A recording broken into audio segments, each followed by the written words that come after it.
Hello everyone, welcome to What If Issei Got the Powers of Great Fire and Ice Phoenixes movie. Before we start, please go support John 354 for writing that awesome fanfic. This is the translated version I made. There will be some mistake in character's gender, but of course Issei is a male. Getting to know them. The Hayodu family is one of the most powerful clans in the underworld because they have great mages. But in this generation, the clan leader married a human woman. She is a great mage, bringing the Hayodu house to great heights just like the Gremory, Citri, and Augar's families. They are a family to be feared. In this time of peace, the patriarchs were happy because they had their third son, whom they named Issei. His older brother Shiro was 3, his other brother Alex was 2, and Issei was just a child. Their parents trained them from a young age, and the older brother Shiro manifested his power, the booster gear, making his parents proud. His other brother Alex had an affinity for any element like his mother and was a great mage, though he had great reserves due to being half-demon. Time passed, and his parents realized that Issei did not manifest any magical power or sacred gear. While the two brothers were talking with two other girls, Rias, Shiro, when we grow up we'll get tired, right? Shiro, of course Rias, no matter what happens you will be mine. Sona, Alex, you will marry me, won't you? Alex, obviously Sona were a perfect match. While they were talking, Issei arrived. Issei, hello brothers, hello girls, what are you doing? Shiro, Issei, what are you doing here? Go home. Issei, but Alex, but nothing, just go. Alex then shoves him and Issei looks up to see them laughing at him, including Rias and Sona. Issei just gets up and leaves. Years passed and his parents paid no attention to Issei since he showed signs of power, dismissing him as useless. None of his family spoke to him, only the servants. No one paid him any attention. Time passed and Issei, now 16, decided to go to the human world to live a peaceful life. Since his brothers had recently become high-class demon landowners, and they threw a big party for themselves, not inviting Issei, and also announced their engagement to Rias and Sona. It was a big party in the underworld. While the party was going on, Issei went to pack. Issei, since everyone is having fun without me, it's best if I leave without bothering anyone. I finished packing and hit the road. Since he couldn't use magic circles, he had to take the train. Hours passed and they arrived. Issei, excuse me, but where are we? The driver didn't pay any attention and left, leaving him in the middle of the forest, leaving Issei in the middle of nowhere. Issei wore a sad face because no one was talking to him, not even the staff. Issei, it's getting late, I'd better get out of here quickly. Issei started walking to try to get out of the forest. Minutes passed and nothing happened. The night came and Issei saw a cave and decided to enter. Issei, well, it's getting late, I'll sleep here. Issei went into the cave and started walking until he reached the end. He gathered some sticks and built a fire because the night was cold. After that he observes her and it starts to get cold. Issei, that's strange, it's not that cold yet. Out of nowhere a burning branch flies toward Issei, but he barely manages to dodge it. Then he turns around and looks at two large drawings. Issei, wow, those are beautiful, two phoenixes, but why are there two? As far as I know, there's only one fire phoenix, so why is there a blue one here? Issei approaches and looks below the two drawings. There was something written there. Issei begins to read. It was an ancient language. Issei is intelligent because no one trained him or dedicated himself to studying at all. And out of nowhere he starts to feel dizzy until he ends up lying on the ground, in Issei's mental space. He was walking in the dark. Out of nowhere I hear a voice. Oh, so you woke us up, with a deep voice, and Issei nodded slightly. Issei, excuse me, but who are you? We don't really have a name, but they call me the Fire Phoenix. Then Issei saw a great red burst, and after a few seconds he could see a large bird flying. I am known as the Ice Phoenix, doing the same. Issei was surprised to see those two very beautiful beings. Issei, wow, but how is that possible? I never knew that an Ice Phoenix existed. Ice, I never revealed the truth because I didn't like problems, not like the one here. Looking at the fire. Fire, hey, but he's right, but believe it or not, he's just as strong as me. Issei, I understand, but I thought you guys had ceased to exist. Fire, we got kind of tired of all the problems the other races were causing us. Issei, I see, so you're the first Phoenix, so you're like the leader of the Phoenix clan, right? Fire, not at all, that clan doesn't belong to me. Issei, what does he mean? Fire, thousands of years ago, I was resting in my cave when a wounded demon suddenly appeared and begged for help. Well, I didn't want any trouble, so I gave him a drop of my blood, and he was healed and gained a little of my ability, but only a small amount of fire generation. Issei, so what level are they at to you? Fire, far away they can only heal their wounds and regenerate some of their body, but what happens if you cut off their heads or turn them to ashes? Issei, they won't die. Fire, exactly, on the other hand, if they do all that to me, I will be reborn. My regeneration is thousands of times faster than theirs. Issei, I have a question for both of you. Ice, what is it? Issei, how were you born? Ice, I was born from the darkest and coldest place in the world.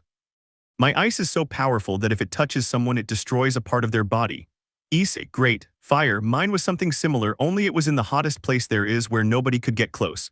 Issei, like a volcano. Fire, not at all, that place is warm, I mean it's so hot that nobody goes near it. Issei, that's new.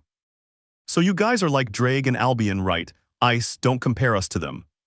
Fire, yes, Issei Pora, Ice, they both love to fight over any silly thing. Fire, unlike us. We only fought to test our strength, and in the end it's the same. If one died, he was reborn. Issei, I see, but no offense, what are you doing in my head? Ice, Issei, we were waiting for someone worthy of having our power. Issei, because I fire, Issei, we know what you've been through and you don't want revenge or anything. You moved on. Ice, we've been waiting thousands of years for someone to come in here. Issei, but why didn't someone come in earlier? Fire, it's simple, the cave will only appear when someone is kind-hearted, and that's you. Ice, Issei, what would you do with our power? Issei, I honestly don't know, but if something happens that puts an innocent person in danger, I will help no matter the cost. Fire, I like that. You know we're here because we got tired of living and wanted a successor. Ice, if living so long is ugly, the truth is, and people are afraid of you. Issei, what are they trying to achieve? Fire, Issei, if you accept our power, we will merge with you so that we can rest. Ice, Issei, do you accept? Issei shed a tear but smiled. Issei, I accept. I will use your power for good, I swear. The two phoenixes simply nodded and slowly began to disappear. Ice, Issei, have a life. Fire, train a little so you can develop everything. Take care. Issei, thank you, it will be an honor to have your skills. The two phoenixes took flight and disappeared completely, but not before Issei heard them both say, "Thank you." And so they left, and Issei woke up as it was already morning. Chapter 2. Issei woke up suddenly and felt a burning sensation in his hand, followed by cold. He then looked at his hand and saw a tattoo of a red and blue phoenix. Just imagine the color. Issei, it's beautiful, I'll train to be as strong as you. Issei gets up, and when he does, he notices his hair is longer. Issei, because my hair grew so long. Issei leaves the cave in search of a lake. He finds one and looks at his reflection, becoming surprised. Issei, I changed completely, what happened to me? Issei sits with his legs crossed, nothing in his head. Issei, perhaps it's their power, and if I try it. Issei looked around and found a sharp rock which he used to cut his arm. It didn't take 2 seconds before it was healed. Issei, I see, it's an impressive ability, but I also need to train or I'll become weak. But I'm hungry, I'd better try to get out of here. He stands up and heads towards the cave, takes his things and starts walking until he reaches a road. Issei, I've finally arrived, and judging by the sign, I'm in Ku City. I think Rias and Sona study here, and soon my siblings will be here too.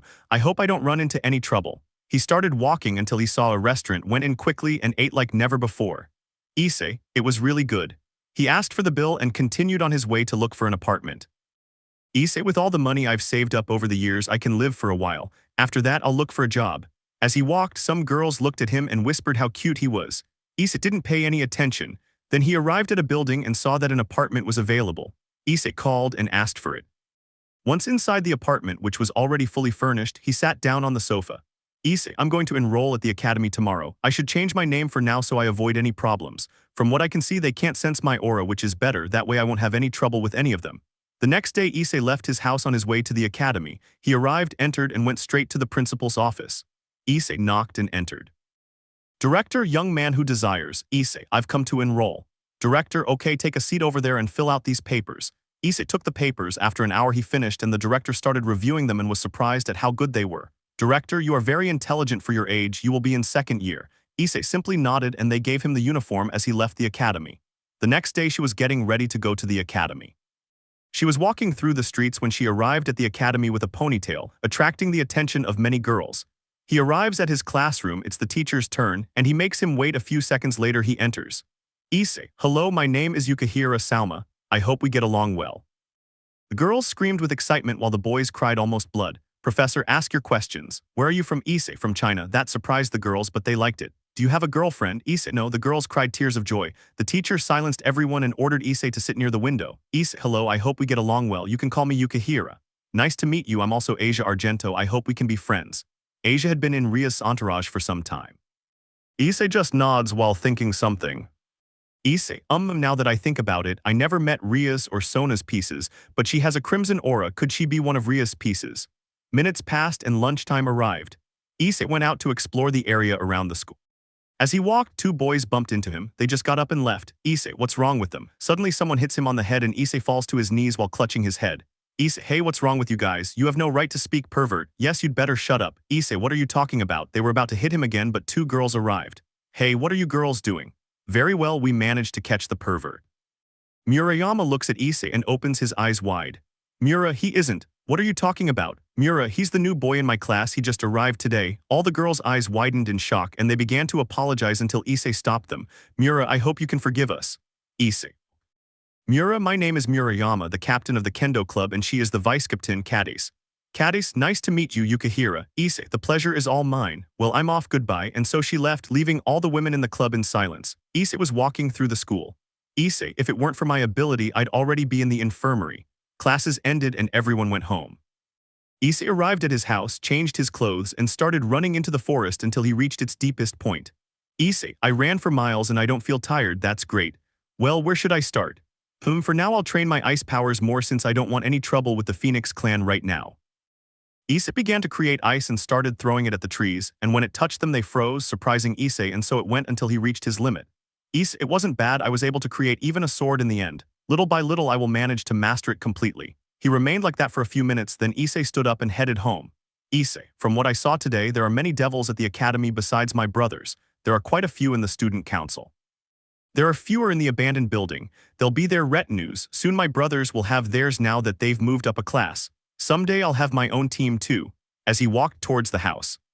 Just as he was about to leave the forest, he heard a noise in the distance. Decided to investigate, and upon arriving at the source, he found a rogue demon eating a human. Taking another step forward, Issei broke a branch and the rogue demon heard him. Well, a curious human we have here, and a cute one at that. Come and let me eat you. The rogue, with incredible speed that Issei couldn't dodge, clawed at his entire abdomen, knocking Issei to the ground. The rogue, thinking he had killed him, turned around. Issei, hey, that hurt. The renegade turns around. Renegade, how are you still alive? Did you perhaps carry a tear of fenix with you? Issei, not at all. Issei, at incredible speed, punches him in the face, but the rogue manages to rip off one of his arms. Renegade, ha, now you have no more tears. The renegade saw the arm that was turning to ashes and was surprised, and when he saw Issei growing another one, he was completely surprised and scared. Issei placed his hands on the ground, completely freezing the demon. Issei then left. Minutes later, the two entourages and the two brothers arrived. They looked around and were surprised. Rias, but what happened here and why is it so cold? While he was trembling a little, just like everyone else. Sona, I don't know, but this ice is more powerful than my sister's. It surprised everyone since they knew that she had complete control over that power. Sona, I'll call in case she has an idea. Minutes passed until she arrived at the place, just as surprised as the others present. Chapter 3. Sarafal, wow, it's cold in here. While crossing her arms. Sona, I don't know, we arrived recently because we felt a great power coming from here, and when we arrived we saw this. A frozen demon could be seen. Sarafal, I see, but this ice is very powerful. It's the first time I've seen anything like it. Someone please create fire to thaw it. Shiro created a fire spell and began. Seconds passed and nothing happened. Sarafal, stop, this ice is too powerful for your fire to thaw it. Surprising everyone with what he said. Sarafal, whoever created this ice must be very strong. I'm curious to know who it is. She had stars in her eyes. After that, everyone left the place, as Issei was arriving home. Issei, that rogue surprised me, but regenerating that arm drained some of my energy since it was the first time it's happened to me. I must train harder, otherwise I might die in the future from not being strong enough. Starting tomorrow, I'll train harder. I must push past my limits. Fire crackled from his eyes. The next day, classes were quiet for Issei. Later that afternoon, Issei pushed himself to his limits with his intense training, and as he did, his appearance changed slightly, surprising him. 1 week later, Issei was in the forest training, now sporting his new appearance. After several hours, he reverted to his normal form. Issei, in 1 week I have achieved a lot, and by using this appearance no one will be able to recognize me, and thus I can have a normal life. Going home so he could go to the academy the next day, Issei was on his way to school on his bicycle, which he had bought and liked since it was the first time he had had one. He walked with a big smile, enjoying the wind on his face. He arrived at the academy and greeted everyone he could. Classes were normal, it was late, so Issei stayed behind since it was his turn to clean. He finished his duties and headed towards his bicycle. As he approached, a fireball suddenly appeared, striking the bike and him, leaving him injured. However, he healed in a few seconds. Issei, furious, looked to see where the fireball had come from and realized it was from the old building. He stood up and walked toward it. Minutes later, he arrived and kicked the door, surprising everyone. Issei, who threw that fireball? Everyone was surprised because they saw him burned but without any wounds. It was me. Do you have a problem, human? Issei turns around and is surprised, but he doesn't show it since he knows who it is. Issei, pay me for my bicycle and everything will be all right. A filthy human is ordering me around, hahaha, to the great Razor Fenix. Everyone was silent. Issei, give it to me, Dove. Those words angered Razor. He created a fireball, but before he could throw it, Issei arrived at great speed and punched him hard in the face, slamming him into the wall, surprising everyone present with such strength. After that, Razor gets up, all angry, with blood on his nose, and then Grafia arrives. And he saw the situation and was surprised because he saw that Razor was angry and covered in blood and had a death stare towards someone. Grafia, what's going on here? Issei looks towards the voice and says nothing since he knows who it is. Issei, I only came here so that guy would pay me for my bike that he recently destroyed and he doesn't want to pay me. Those words surprised Grafia. Grafia, don't worry, I'll pay you for it. Issei, I don't want him to hit her. It took a lot of effort to get her and I don't want someone to pay for his mistakes. Grafia said nothing because she was right, but she had to do it. Grafia, I'm sorry, but Issei continued. Issei, if that pigeon over there doesn't pay me, I'll kill him. Grafia opened her eyes at those words, as did some of those present. Grafia, if she says that and does it, she'll be in trouble with her whole family and the underworld. Razor gave a big smile, but he didn't expect what Issei said. Issei, and who cares about that? I don't care if it's the four Maoists if they try it. Those words left everyone speechless since he knew who they were and wasn't afraid, but Grafia didn't know how, but she didn't sense any aura from him. Grafia, who are you and how do you know that? Issei, I'm just a normal person who knows more than he should. And whether he pays me or not, I'll get paid. Grafia was about to speak, but Razor spoke first. Razor, ha mere human, ha it's better that you die. Razor then created a large fireball and threw it at Issei, but Issei caught it with one hand and threw it back, taking the full force of the blast. Everyone was surprised. Issei, tomorrow at this time I will return here, and if he doesn't have my money in hand, I will go to the underworld itself to finish him off. Issei left the building, leaving a great silence. Grafia, some of you know who he is. Rias, it's not the first time I've seen him. Sona, I agree. Asia, he is Yukihira Salma, he is my classmate. Rias, what do you know about him?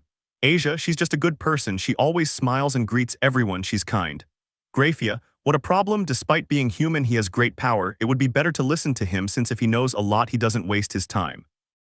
At that moment Razor gets up somewhat injured and begins to heal himself. Razor, I won't give him anything. Grafia, it doesn't cost Razor-sama anything so he won't have any problems. Razor, I don't give a shit, I only came on orders from the family. Then Razor left. Grafia, this is a big problem, I will inform Surzich-sama of what happened. Then Grafia left, leaving everyone there. Shiro, Drake, how strong is that boy? Drake, I don't know, he hides his power well. Rias, if he's that strong, I must have him in my entourage. Drake, I don't recommend it. Rias, because Drake, from what I saw and how he threatened the underworld, he somewhat hates demons. Nobody said anything because they didn't know the reason why it was. Meanwhile, Issei ran as fast as he could into the forest. Issei, why is this happening to me? I can't have anything because they destroy it. Shedding a tear. Issei, and it had to be Razor. He and my brothers made my childhood horrible, but I hope he pays me back. If not, I'll teach him a little lesson so he changes his attitude. Issei was lying against a tree while looking at the starry sky. Issei, I won't go to the academy tomorrow, so Rias or Sona don't call me. I'll go when it's time. I'll stay here and train for that day. I feel like he won't pay me so easily, but he has to learn to take responsibility for his mistakes. I hope he pays. I liked riding my bike. Then Issei gets up and starts training until the day arrives. Chapter 4. It was already midday and Issei was still training non-stop from the previous night. Issei, if I keep going like this, I'll be able to advance further. The Maoist will intervene since he's a pureblood, but I have to do it. Issei became serious and continued training. It was time and the club members were waiting. Asia, they believe it will come. Shiro, I don't think he's that stupid. Rias, yes, then a magic circle appears and Surzech and Grafia emerge. Rias, Anasama, what are you doing here? Surzech, I'm here in case something happens. It's better to avoid any problems. After saying that, the door opened and Issei entered. Everyone was surprised that he had come and that no one had sensed his presence, not even Surzech. Issei, fine, and where is he? I come in peace, I just want him to pay me and I'll leave. Surzech approaches Issei. Surzech, he won't come, but don't worry, we'll pay you more for causing trouble. She said it while smiling. Issei, no thanks, this is fine, see you. Issei turned around and started walking. Surzech, where are you going? Issei, to the underworld, to the Phoenix clan. Those words surprised everyone. Surzech was about to stop him, but Issei had already left and closed the door. Surzech, Grafia, let's go quickly or that boy will do something foolish. He said it seriously. Rias, Anasama, can we go with you? Surzech simply nodded and they all went to the underworld. Once there, they all went to the Phoenix clan and knocked on the door. A maid arrived and let them in. Lord, what brings you here, Lucifer-sama? Surzech, where is Razor? Lady, in her room. Surzech, call him. Lord, what's happening? Surzech, I'll explain later. At that moment, Razor's father went to call him. Minutes later, he arrived with his sister, whom he found on the way. Razor, what's up? Surzech, Razor, you have to pay that boy. Razor, to whom? Grafia, to the boy whose bike you destroyed yesterday. That surprised Razor's family. Razor, because I would. Surzech, he's coming this way, he won't be long. Lord, what did you do, Razor? He said angrily. Grafia, yesterday he was in the human world and threw a fireball outside and hit a boy next to his bicycle and destroyed it. He arrived all angry wanting someone to pay for it and he didn't want to. Lady, Razor, it wouldn't have cost you anything to do it. Razor, how do you want me to lower myself to a mere human? Seconds later, Sona and Sarafal's entourage arrives. Sarafal, Surzech already told me everything that's happening in Sona. Surzech, don't try to talk to him, but when you do, he just turns around and comes this way. Sarafal, what a problem, and tell me, is he powerful? Surzech, I don't know, I didn't feel anything in him. Grafia, I only felt a human aura, nothing more. Sarafal, I see. And why didn't you pay him after all? He hit you twice. Razor got angry when he remembered that, and his family was surprised. Then they heard a scream, and out of nowhere a guard came flying out, destroying the door and landing in front of everyone present, leaving them surprised. Issei walked while emanating a blue aura. Surprising those present, they suddenly saw how everything changed completely. Everyone was in shock because he was a different person. Issei, so Razor, are you going to pay me or not? Surzech, we can fix this like civilized people, can't we? Issei, I gave him a chance, but his pride and stubbornness wouldn't let him. Everyone get out of the way or you'll get hurt, okay? Sarafal, I'm sorry, but I can't do that. Even if I don't want to, it's my duty as a Mao to protect everyone. While making a somewhat frustrated face, Issei, I see Sarafal Leviathan, a great Mao with great ice power. Sarafal was surprised because she knew about her. Issei, they won't leave me alone if they don't step aside. Surzech, no. Then he stepped forward next to Sarafal and Grafia followed him. Issei, I see, then I hope you will forgive me. At that moment, Issei placed his hands on the ground and those present didn't know what he was doing until suddenly everyone felt a cold breeze. Everyone present was frozen from head to toe, they could barely move, the only one free was Razor. Sarafal, so you're the owner of this ice. Issei, yes, I'm sorry about this, but they left me no choice. When everything is over, I'll unfreeze them. Giving Sarafal a half smile, she blushed slightly. Surzech, because I cannot free myself. Grafia, this ice is impossible, it's very powerful. It's the first time I've seen it, it surpasses mine by a long shot. Surzech, and you Sarafal, Sarafal, I'm sorry, but it's the same case. Issei, well then Razor, you'll pay me. I'm giving you this last chance, or do you enjoy seeing your family suffer from the cold? Razor saw his family and noticed he was shivering a little from the cold. Ravel, Anasama, just pay attention to him, yes. Razor got angry when he heard that, so at great speed he went and ripped off one of his arms, leaving everyone present in shock, and they saw that Issei was calm. Razor, ha ha ha ha, what can you do now? After saying that, Rias saw his arm emit cold smoke and disappear, and then saw Issei quickly grow another one, leaving everyone present speechless, including Razor. Razor, how did you do that? I didn't see you take a phoenix tear. Issei, I don't need that. At that moment, Issei extends some light blue wings. They surprised everyone present with how beautiful they were. Lord, that's you, Issei, I am the Ice Phoenix. When he said it, everyone was surprised because such a bird existed. Lady, that's impossible, I've never heard of her. Issei, I never left my place, I only came out to fight with my friend the Fire Phoenix. Ravel, so you knew our ancestor. Issei, you could say he was a good person who helped anyone who asked, but now I'm disappointed in what his family has become, a group of arrogant people. Those words hurt the family, but someone didn't take it well and launched an attack. Issei simply froze his arm, making him scream in pain. Issei, you won't even be able to remove your arm. You will suffer until you pay for your crimes. Only the fire of the true phoenix can extinguish my ice. Razor tried with all his might, but nothing worked. Issei, you're deaf, aren't you? Only the original, you don't have royal blood. Lady, what do you mean? Issei, did you guys think the phoenix was a demon or what? Those words made the family open their eyes wide. Issei, you only have your power but not your original blood. If you did, you wouldn't be demons. Rias, tired and seeing how his family was suffering, had no other choice. He knelt down and apologized for all the damage and paid her. Issei, you see, it doesn't count for anything. Surzech, because you've come this far, you're not afraid of the underworld for what you've caused. Issei, I've lived here since I was little and I saw how no one listened to me. A leader's duty is to take care of their people. Like you did today, Leviathan, but there are people suffering and you don't lift a finger. You just look at them and say nothing. The underworld is a place where I don't know if I can trust anyone. And before I go, I hope you two, Rias and Sona, don't bother me at the academy about joining your entourage or I'll freeze your hands for a whole day. And all your entourages, including your partners, except for Asia, she's a good person. Well, I'm off. And don't worry, just cross that door, the ice disappears. Issei starts walking and returns to his former appearance, opens the door and goes out alone. When he closes the door, the ice is destroyed and disappears. Everything was silent. Sarafal, what does she mean by those words? We saw someone suffering and we did nothing. Surzech, I don't know, Chapter 5. Sarafal, Sona, please do me a favor and never bother that boy, okay? Sona, I will, I don't want to feel that cold again, it's very painful. Surzech, Rias, I know you and don't be so stupid as to do it because of how you dress, nor am I your rival. Rias, I understand I won't do it, but Surzech, no buts, if you do it, don't ask me for help, we don't know the reason, but he hates us all. Sarafal, we started investigating who he is and we'll see how we can solve it. Lady, he is a very strong person and he is also a pureblood phoenix. Surzech, how dangerous is that? Lord, I don't know if he has everything the same as our ancestor, but if he dies, he will simply be reborn. There's no way to kill him, cut off his head, or destroy his body. He will be reborn. Everyone was in shock when they found out. Sarafal, but you can do that too. Lady, no, we can't do it. All we have is great regeneration. He's right, we're fake, while trying not to cry. Sarafal, this is also a problem. Sona because, Sarafal, if the council finds out about this, they'll think he's a demon from the Phoenix family and force him to marry someone or take away his tears since they'll think they're stronger. Surzech, yes, and if you make him angry, you will only cause him to destroy the underworld and no one will be able to stop him. Sarafal, this is just a big problem, so please don't bother him. Lady, yes, but why does he hate us so much? I'm talking about the demons and... From what I saw, it's more you and your family. Sarafal, I don't know, but I'll find out, and if we did something wrong, I'll do my best to fix my mistakes, and if I did, I'll accept my punishment.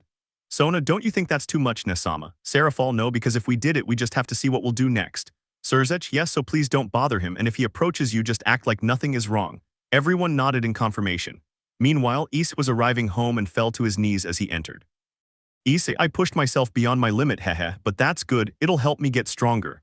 I finally said some things I wanted to say and I feel calmer. If I keep training, I'll get even stronger. Issei stood up with determination. Issei, but I'll rest tomorrow, I won't go to the academy, and later I'll go buy my bicycle. I don't understand, couldn't he just pay and save us all these problems? Issei sighed deeply and went to sleep. The next day, everyone headed to the academy except Issei, who took the day off to rest. Meanwhile, at the academy, Rias wanted to call him but held back, not wanting any trouble. In the afternoon, Issei went to buy an identical bicycle and returned to his apartment with a big smile. The next day, Issei was riding his bicycle happily until he arrived at the academy and saw two people dressed in robes. Issei, excuse me, do you need help? Could you tell us if you know Rias Gremory and Sona Citri? Issei, yes, and speaking of them, here they come.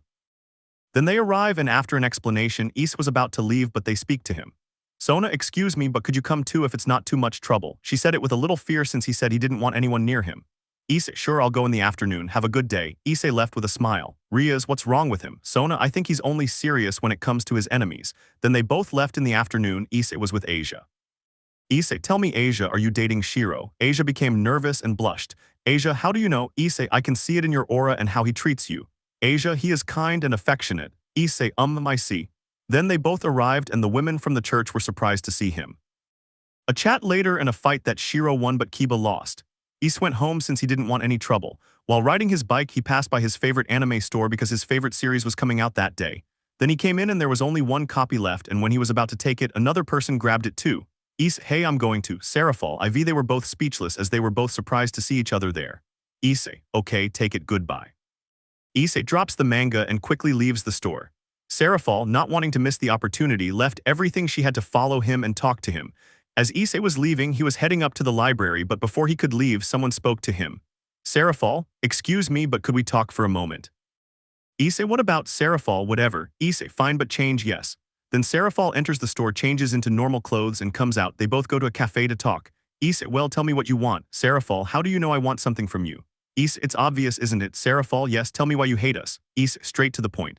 What do you think, Leviathan? Sarafal, I have no idea, but you could call me Sarafal if you want. Issei, I'll see.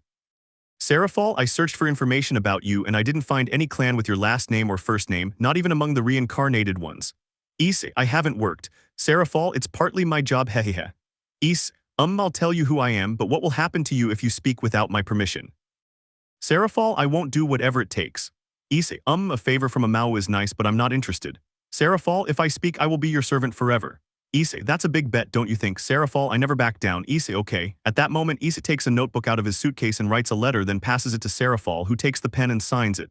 Sarafal, done. Issei, not yet. Issei takes Sarafal's hand and she blushes.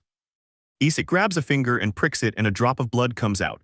Issei, now then, while Issei smiled and did the same, Sarafal pouted because of what she did. Sarafal, good now. Issei, I'm the third son of a good family. Sarafal thought, but nothing came to mind.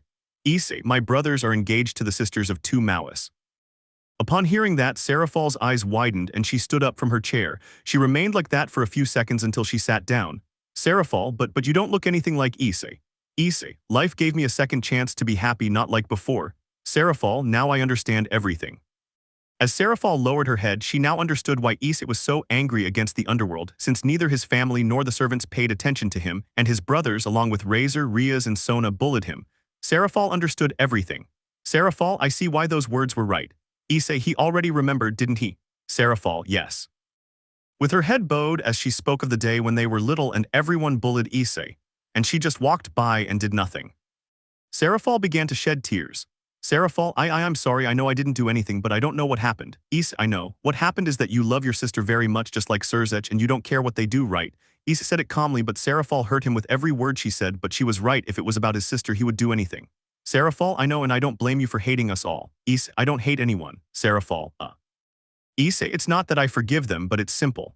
When I arrived in the human world, some friends told me to live my life, and that's what I'm doing. I'll never return to the underworld, and if I help you, it will only be for innocent people, not for you. Those last words hurt Sarafal, but he was right. Issei, you know, ever since I was little, I've had to fend for myself. I had to learn to cook, wash my clothes, and other things. Once I was heating water and some spilled on my shoulder. Issei shows a little of his shoulder and has an old burn. Issei, and you know what happened? I screamed in pain and no one came. I cried until I was exhausted. I went to the bathroom where the first aid kit was and treated myself, and that's why this scar won't disappear. It's simple, it's because when I see it, I remember everything I did to survive on my own. Sarafal could only listen, she couldn't speak, she couldn't say anything. She remembered when Issei said those words. And he was right, with a child so close, she did nothing. Issei, but look, now all suffering has its reward, now I have a peaceful life, I study, I'm at home. Maybe I'll go to university and find a job and keep going like this as long as I can. Sarafal, I see. Issei, I don't hate you, but I can't trust you, it still hurts to remember how you treated me. Sarafal wanted to cry but held it in. Issei, well, now that that's clear, you can start your job tomorrow. It's easy, you just have to clean the house, that's all. And here you go. Issei places a flame near her. Issei, just do the cleaning you do in the morning so I don't bother you. And don't worry about the food, I'll do it myself. I'm afraid you might put something in it. Bit of a joke, but Sarafal didn't take it that way, she just took the key. Issei, well, it was a pleasure, Leviathan, I hope we meet again someday. Issei then left without listening to a reply. Sarafal, he still hasn't said my name and I won't be able to see him or prepare his food, she said it while shedding a few tears, but I wiped them away. Sarafal, I'll do my best to earn your forgiveness and start out as friends, and then whatever happens, happens. He left the cafe and headed home. Chapter 6. Issei woke up the next morning because he heard a noise in the house. He got up and went to investigate, and he saw Sarafal. Issei, what are you doing here so early and dressed like that? Sarafal, I'm here for my own business, remember? Issei, yes, but I also said it would be when I wasn't there, right? Sarafal, yes, but you know I have a job, right? Issei, yes, but you wanted this, didn't you? Sarafal, putting on a half-smile pouts. Issei, it's fine, after all you never listen to anything. Sarafal, you know a lot, don't you? Issei, I had free time, I know more than I should. Sarafal opens her eyes wide. Issei, but don't worry, I won't hurt you. Well, now that everything's clear. I'm going to ask you something. Sarafal, tell me. Issei, you know that Cockabeel is in this city, right? At that moment, Sarafal opens her eyes wide. Issei, I see you haven't realized yet. Sarafal, how do you know? Issei, some exorcists recently came and went to talk to Rias and Sona. Sarafal, I see, but I didn't know that. Issei, I see there's a lot of trust in the family. Sarafal frowned for a moment but then relaxed. Sarafal, well, they've always been like that, they don't like to ask for help. Issei, that's true, but I'll go cook something, so wait here. Sarafal, I'll eat too. Issei, it would be rude if I ate alone and someone else ate alone, no. Issei goes to the kitchen and finishes a few seconds later they eat in silence. After finishing, Issei leaves. Sarafal, there are classes today, you won't go. Issei, I'm going to train, I'm still very weak. Well, have a good day, goodbye. And so he left, leaving Sarafal alone. Then she finishes cleaning, puts on normal clothes, and goes to the academy to get information. Minutes later, he appears in Sona's office, and she becomes agitated. Sona Nesama, is something wrong? Sarafal, don't you have anything to say to me? She said it seriously, which surprised Sona since it was rare to see her like that. Sona, no, not really. Sarafal and the two exorcists. Sona's eyes widened when she heard that. Sona, how did you find out about that? Sarafal, I have my sources and they're fine. Sona, well, nothing happened and it's a cadre, so. Sarafal, don't tell me that you and Rias and your partners can stop him, are you crazy? Sona, but. Sarafal, but nothing, and when were they going to inform me or Surzech about this? Sona, when everything has passed. Sarafal, I worry about you, and if something happens to you, what do you think will happen to our parents? Sona just lowered her head. Sarafal, you'd better let me know if anything happens, okay? Sona just nodded and Sarafal left. Meanwhile, Issei, he was in his ice form to further break his limit and use more of his power. After that, he took a break. Issei, phew, I've made a great leap forward. I can stay in this form for longer now, I hope I can master it soon. Difficult days are coming. Issei then got up and continued until nightfall. Issei left the forest and went to get something to eat. Afterward, he rode his bicycle through a park, and while doing so, he saw someone lying on the ground. Issei, that girl over there is an exorcist, what happened to her? Issei saw that she had many wounds, picked her up, and took her home.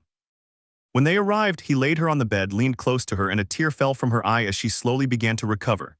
Issei, although my tears are still weak, they can help a little. Issei left the room to go find something to put on her. She had a slight fever. Minutes later, he arrived, and he saw that she was waking up. Issei, you feel better. Irina, what happened to me? Issei, that should be my question. Irina, I only remember that we were fighting with a priest and an exorcist and a fallen angel arrived and well, that's all. Issei, I see your name is Irina, right? Irina, yes, and you? Issei, I'm Issei. Irina, thank you for saving me. Now I realize why I have no injuries and I feel better. Issei, I gave you a phoenix tear. Irina, but that's very expensive. How did you get it? Issei, I had my methods. Well, now rest since your friend and the others are fighting. Irina, how do you know that? Issei, I'm sorry, they just started and well, it's not going very well for them to say the least. Irina, I have to go help. Issei, how will you do it without a weapon? Irina, I'll find a way. Issei, I recommend you don't do it, and if you go alone you'll be dead weight in that battle. Irina, and why aren't you there? Issei, they can handle him. Irina, you trust them. Issei, not really. Irina, so? Issei, I only know that they are strong, and if something happens there is someone there who can help too, although right now he is just watching. Irina, who? Issei, the Hakuryuku. Irina, I see. Tell me, Issei, why did you save me? Are you a demon? Issei, I can't leave someone hurt if I can help. And another good thing is my family are demons. I was born 100% human, that's why they kicked me out. Irina, I see and you miss your family.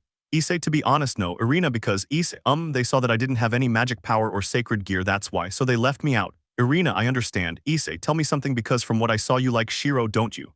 Irina, because you say so. Issei, I saw how you were looking at him when they were with Rias. Irina, it's nothing like that. Issei, then, Irina, it's because I was curious about who the new Sekiryuutei was and well, that's all. I don't like him at all, he looks like a womanizer. Issei, I see. Irina, you don't get along very well with all of them since you didn't talk much that day. Issei, well, that boy is Rias' boyfriend and the other one who was with Sona is Alex and well, they are my siblings. Irina opened her eyes wide. Irina, so they are. Issei, yep, but they don't know it. Irina, because Issei, when I left the underworld my appearance changed and now I look like this, nobody knows that I am Issei. Irina, I understand and you will say it. Issei, soon everyone will know I have that feeling. Issei stands up. Irina, what's wrong? Issei, they still can't handle Cockabeel and that white dragon isn't doing anything. I'll have to go, I'll be back soon. Issei leaves the room, changes his appearance and takes out his wings and heads towards the place at great speed. Issei, and what were these two doing? Don't tell me they were overconfident. Issei arrived at the location within minutes and entered. He saw that most of them were being hurt. Issei, hey, this is what happens to you for being overconfident. Those present just look at Issei in surprise. Cockabeel, well, someone else came to the party. Issei, I don't have much time so. Cockabeel got angry and was about to say something, but Issei with incredible speed went to him and delivered a powerful blow. Knocking him to the ground, Cockabeel was about to get up, but Issei created 100 ice stakes, hitting Cockabeel directly since he couldn't defend himself. Issei was about to continue when someone spoke. Volley, I'll take care of the rest. Issei, you've been watching for a while and you're only coming out now. It's obvious you lack confidence in yourself. Those words angered Volley. He was about to hit him, but Issei froze his feet. Issei, I don't want any trouble, so goodbye. Then Issei took out his wings and left, leaving a great silence. After a few seconds, Volley was able to get out, took Cockabeel and left. Chapter 7. Upon arriving home, Issei reverts to his normal appearance and goes to where Irina is. He enters and she speaks before he can. Irina, that was quick. Issei, well, if I didn't do it, I would end up killing everyone. Irina, I see. Issei, I see you're all right now. You should go see your friend. Irina, you're right. Irina gets up and goes towards the door. Irina, thank you for everything. I don't know how to repay you. Issei, just don't get into any more trouble. While smiling, Irina went to him, gave him a hug and then a kiss on the cheek and left quickly. Issei, the good thing is there won't be any problems for a while, haha. I'd better go to sleep. I have to get up early and train a bit. For now, I have a little better control over ice, but I need to train more with fire. After saying that, Issei went to his room. He got up early before Sarafal arrived, took his bicycle and left. Issei, now that I remember today is Father's Day, but since I don't have one, I'd better not go. Issei continued on his way to the forest where he arrived and began his fire training, making rapid progress. Issei, I'm surprised. Maybe it's because my body can handle more power than normal. If I keep this up, I'll be able to master it and become stronger. Issei remained highly motivated even at the academy. Sarafal was looking for Issei all over the academy because she wanted to talk to him since she hadn't seen him in the morning. Sarafal, didn't he come? Well, I partly understand since neither of his parents would go to him, only to his siblings. He stopped looking and went where the others were instead. Surzech, well, the meeting will take place today and it will be here at the academy. Rias, I understand. Surzech, we're also going to need that boy to come since he defeated Cockabeel. Sona, that would be impossible. He hasn't come to the academy for days and besides, we don't want to bother him. Sarafal, I'll see how I can bring it, okay? Everyone was surprised to hear that. Surzech, are you sure? Sarafal, of course, from what I saw that time, he's a good boy. Surzech, how do you know that? Sarafal, she had a sad look that day. Nobody said anything and they left it to her. Meanwhile, Issei, phew, I did it. It was difficult. If I keep this up, I'll be able to reach a good level and protect people. It was already late, so Issei took his bicycle and headed home. When he arrived, he opened the door and saw Sarafal sitting there. Issei, what brings you here at this hour? Sarafal, I've been waiting for you for hours, you know. Issei, when you say that you sound like an angry wife, he said it with a smile while Sarafal blushed at those words. Sarafal, don't say that. Issei okay but tell me, Sarafal there will be a faction meeting and you have to go. Issei because I Sarafal you defeated Cockabille so that's why. Issei I see that's fine Sarafal you accepted so quickly. Issei if I didn't do it you'd keep bothering me until I did. Sarafal well you're right about that she said. It with a big smile. Issei okay I'll go eat. Sarafal I can help you. Issei no offense but do you know how to use a knife? Sarafal just because I'm a Mao doesn't mean I can't do normal things. Issei doesn't say anything so they go to the kitchen and well Sarafal did the best she could. They ate and laughed a little. Issei and when is the meeting? Sarafal it's tomorrow night. Issei I understand I'll be there. Sarafal thank you. Tell me Issei what are your future plans? Issei I won't lie to you I will create my own entourage that will be my family that's all. Sarafal for that you have to be a demon. Issei yes but you owe me a favor don't you? Sarafal which Issei not to go to his meeting. Sarafal I understand that was a good move on your part. Issei yes Sarafal but if you have won you'll have to participate in the raiding game. Issei it wouldn't be a problem you're afraid I'll beat your sister. Sarafal a little but I know you won't hurt him. Issei of course. Sarafal and you already have someone in mind. Issei nope those people will come on their own I won't force anyone. Sarafal I see but I will be there. Issei's eyes widened in shock. Issei because. Sarafal because I am your servant. Issei yes but this is different I don't want servants what I want is a family. Sarafal I understand but I want to be with you. Issei that sounded more like a confession didn't it? Sarafal maybe in the short time I've known you I've seen that you're a kind-hearted person and I want to be with you. Issei you know I'm just an ordinary person right? Sarafal yes but that doesn't matter when we're like this I feel stress-free about work. Issei for someone like you to say that to me leaves me speechless. Sarafal because, Issei, Sarafal you are a very beautiful woman coveted by the entire underworld and for you to say that to me a normal person is hard to believe. Sarafal yes but you know fame has never interested me. I have my show just for fun and men only see me for my title. Issei okay but having a Mao in my family would be huge news and would cause the entire underworld to come after me. Sarafal yes I know but no one will know for now only us. Issei well you're right. Sarafal then Issei welcome to the family. Sarafal puts on a big smile and throws herself at Issei knocking him to the ground hugging him and giving him a kiss. Issei you have a lot of energy to spare don't you? Sarafal when I'm with you I'm always 100%. Issei I see it's good to have someone like that. Sarafal yes I'll make you the happiest person in the world Issei. Issei I say the same. While they both smiled minutes later Sarafal went home. Issei this was a surprise but I'm not complaining. It's nice to have someone close by and now even more so. I have a reason to train, while Issei felt very motivated, while Sarafal I can't believe I did it, but I don't regret it I'm the happiest person alive. Issei I'll make you very happy even though I won't be the only one but that doesn't matter, as I jumped up to go to bed. The next day Issei went to the forest highly motivated to train more. As he passed through the park he saw a girl sitting on a bench. Issei excuse me what are you doing here so early? Aren't you cold? I like being like this. Issei you're waiting for someone. No Issei I see tell me do you want to go have some breakfast with me? The girl said nothing. Issei come on nothing will happen you're not afraid of me. Issei why? But first tell me why you're dressed like that it's weird. I like it. Issei I see well come on get on the back of the bike and let's go get something. The girl just got up and went back then they left and arrived at a family restaurant. They ordered the food and when the girl tasted it she ate it all and asked for more surprising Issei. Issei you were hungry weren't you? Yeah Issei tell me what you are you're not human I know that. I am the dragon goddess of infinity. Issei oh you are Offais or Roberus no. Offais how do you know? Issei I read that you are someone very strong. Offais you're not afraid of me she said it hesitantly. Issei why would I have it if you haven't hurt me? Offais yes. Then they left the restaurant and Offais followed him into the forest. Issei well something happens. Offais no Issei okay well I'll go in that way. Offais from what I can see you're just a human. Issei I am a phoenix. Offais showed no sign of surprise when Issei changed into his ice form and Offais was a little surprised although she didn't show it. Hours passed and Offais just stared at him. Issei tell me Offais what are you doing in the human world? Offais I was just passing by. Issei I see Offais you won't ask any more questions. Issei like what? Offais you're weird aren't you? Issei I've been told that before actually, but I do want to know why the Hakuryuk is with you. Offais how do you know that? Issei when I went to stop Cockabille I could sense a faint trace of you in him. Offais you're good. Issei a little bit and tell me what you're planning. I know you're not here just for the sake of it. Offais I seek silence. As I looked up at the sky Issei more or less understood. Chapter 8. Issei what are you talking about? Offais I'm talking about the silence. Someone took it from me. Issei who are you talking about? Offais of Great Red. Issei I see the dream dragon god and the true one you want the dimensional rift for yourself alone don't you? Offais yes Issei and tell me what you'll do after you have her. Offais just being there in my silence. Issei it's good to have silence but that should be from time to time not always it's boring. Offais but I like that. Issei I understand. Tell me why you don't find something better to do so you'll see that silence isn't good. Offai's like, what? Issei, I'll show you better. Issei reverts to his normal form and takes Offai's hand. They head to the city where he takes her to many fun places, including the movies and lunch. As they walk, Issei notices a small smile on Offai's face and he's pleased. Later on, they were in a park. Issei, and what did you think of it? Offai's, it was something new but I liked it. Issei, I'm glad. Offai's, why are you doing this for me? Issei, it's a long story. It would take a long time to tell. Offai's, no problem. Then she stood up from her seat, placed her forehead against Issei's and closed her eyes. Issei did the same. In a few seconds, Offai's could see her entire life, even the two phoenixes, which surprised her. Offai's, I understand now, I see why you're helping me. Issei, you saw everything, didn't you? Offai's, yes, and I'm sorry about the other thing. Issei, okay, I can trust you. Offai's, because Issei, I see you're a good person. Tell me, Offai's, don't you want to stay with me? I'll always take care of you and do my best to see your genuine smile. Offai's, but don't lie to yourself in trouble. Issei, maybe, but it doesn't matter. You're a good person who also deserves to be happy. Offai's didn't say anything for a moment. Offai's, okay, from now on you're my partner.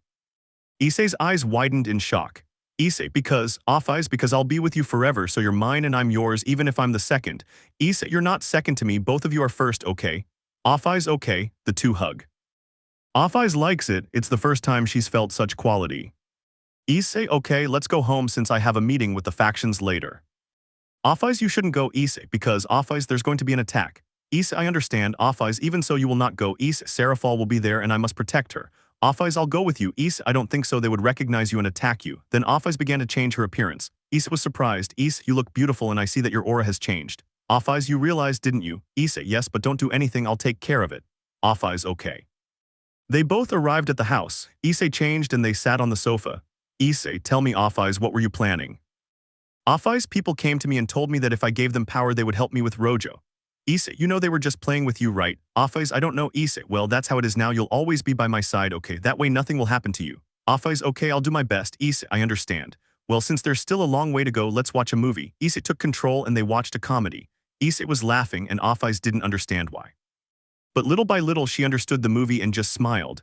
Time passed and it was time. The two of them headed to the academy. At the academy, Surzech, Sarafal, are you sure he'll come? Sarafal, don't worry. Azazel, who are we talking about? Sarafal, from the person who defeated Cockabeel. Michael, I thought it was both entourages. They were going to continue talking but someone opened the door. Issei, sorry for the delay, we got late. Then the two of them entered and he was surprised by his companion, but some boys were staring at her because she was so beautiful. Sarafal had a twitch in her eye when she saw them. She looked at Issei and he simply nodded and she understood. Surzech, excuse me, but who is she? Issei, oh, she's Mia, a friend of mine. Offai's just nods and says nothing. Issei, okay, let's begin. Surzech, well, Rias and Sona are doing us a favor. Then they started fighting and saw how Shiro couldn't win. After a while they saw Issei arrive. Azazel, wait, but they don't look alike at all. Sarafal, when the fighter takes that form. Azazel just nodded and they continued watching and they also saw when Vali tried to attack him but Issei froze him. Michael, kid, you're very strong. Issei, I train daily to overcome my limits. Azazel, you have great power, kid. Issei just nods and so it all continues just like the series. Vali, I am Vali Lucifer. Azazel, my men discovered that you work for the dragon goddess of infinity, Offai's Ouroboros. Vali, yes, but our goals are different. And in the end, I don't listen to him. At that moment, Issei looks at Offai's but she avoids looking at him. The battle of the celestial dragons takes place, with Vali winning because Shiro, despite being a high class, cannot maintain his armor for long in an official battle. Vali, now that I'm done with deadlifting, I want to kill someone who dared to humiliate me. Issei, you're talking about me, aren't you? Vali, having that power doesn't make you immortal in Offai's mind. Offai's truth is immortal. Issei, and why would I have to fight you? Vali, if not, I'll destroy everything here, starting with you, of course. Issei said nothing and Vali became enraged. So, gathering immense power and incredible speed, he got behind Issei and struck him directly, destroying his entire body. Everyone was left in shock. Vali, ha ha ha ha, and that one is stronger. Nobody could believe it, not even Sarafal. She was sad, then she looked at Offai's and saw that she was calm, so she decided to see what was happening. While Vali was laughing, something was happening behind him. Vali felt it and turned around, and he saw something that surprised him just as much as everyone else, even Sarafal. They saw a column of fire form and saw Issei emerge. They also saw Issei with fire. Then they watched as it burned until its appearance changed, leaving everyone in shock. They saw Issei emerge in his fire phoenix form with his large wings. Vali, how is that possible? You should be dead. Issei, when a phoenix dies and is reborn from its ashes. Vali, that would be impossible as far as I know, not even the phoenix family can do that. Issei, I'm not from your family, you don't recognize me, Drake Albion. When he said that, everyone was surprised. Drake, I didn't think you were still alive after so many years. Albion, although it would be strange for an immortal being to be dead. Vali, you know him, Albion, Albio, thousands of years ago while Drake and I were fighting, we passed through his cave and destroyed it. Drake, he came out and beat us up even though we killed him more than 20 times. Albion, it's pointless to fight someone like that. Nobody believed his words. Drake, so kid, tell me why you control ice. Issei, I was human until recently. Everyone was surprised and Sarafal thought Issei was going to speak. Issei, I had a family but they never loved me just like my friends, so they never paid any attention to me, so I decided to come to this city. They left me in the forest, so I walked and found a cave. I went inside and well, I saw a mural and read something and I fainted. In my mind, I talked to them. Everyone's eyes were wide with shock. Issei, they told me their story and at the end they left everything to me as a token. Issei showed his red and blue phoenix tattoo. Issei, when I left the cave, I felt different, so I went to find a lake and everything about me changed. From that moment on, I decided to train so I could become as strong as them. Michael, but who are you? Issei, my name is Hayodu Issei. Chapter 9. Issei, my name is Hayodu Issei. Everyone who knew him couldn't believe it. Shiro, that's impossible, he's a weakling. Alex, he's right, someone like him would be that strong. Issei, I'm just telling the truth. Volley, I don't give a shit who you are. At that moment, Volley launches an attack, but Issei dodges and delivers a powerful kick that sends him flying into the sky. Issei leaps high and sends him crashing back to the ground. Volley gets up and Issei goes after him. Volley was struck with a powerful, fiery blow, barely able to withstand the attack. By the time Issei stepped back, Volley was armorless and covered in burns. He slowly began to heal and reactivated his armor. Volley, this is exciting. Issei said nothing and went against him. Breathing fire, Volley barely dodged it but still got burned and let out a great scream of pain. Volley, why does it burn so much if I only touch myself? Albion, he is a being of pure fire, his power is pure. Issei started walking and changed his form to ice. Surprising those who hadn't seen it, Issei placed his hands on the ground and created a large glacier which he struck at Volley. Everyone present was amazed by tremendous power. Then Issei removed all the ice and an unconscious Volley could be seen on the ground. A second later someone arrived and upon seeing it was impressed, took it and left. Issei returned to normal form. It was a great silence. Surzech, because you never said it was you. Issei, and why? Would that be what would happen if I did? I'd tell you they'd force me back to the underworld and make me do whatever you want, right? No one could answer those words. Sona, but you're part of it. Issei, that's not right, Sona. You yourselves told me once that I belong to the human world and it is the place I will defend. Surzech, what do you mean? Issei, you heard me. I will defend the humans and I came to this meeting just to say that. From now on, I am their protector and I am here as their representative. Azazel, that means you'd be like a faction leader, right? Issei, you could say that. Michael, I'm fine with it as long as we're at peace. Azazel, I say the same. Surzech, okay. Issei, good, and Sarafal, you must keep your promise. Surzech, what does he mean? Sarafal, well, to get him to come, I promised him a game of evil pieces. Surzech, seriously. Sarafal, yes, and I promised to keep my promise. Surzech, okay. Issei, fine. Mia, please. At that moment, Mia approaches with a contract, and Issei signs it and gives it to Sarafal. Issei, well, we're leaving now, have a good day. At that moment, Mia creates a dimensional rift, leaving everyone speechless. Azazel, who is she to do that? Surzech, it's not the first time I've seen her. Michael, he has a good person by his side, and if she is among his nobility, he will have someone powerful. They decided not to continue talking, signed the contract, and left. Sarafal went to Issei's house. She wanted to meet the new girl. At Issei's house, a magic circle appears and Sarafal emerges.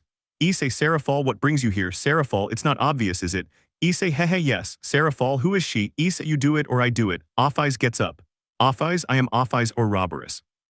You can call me Offeyes here, but outside I am Mia.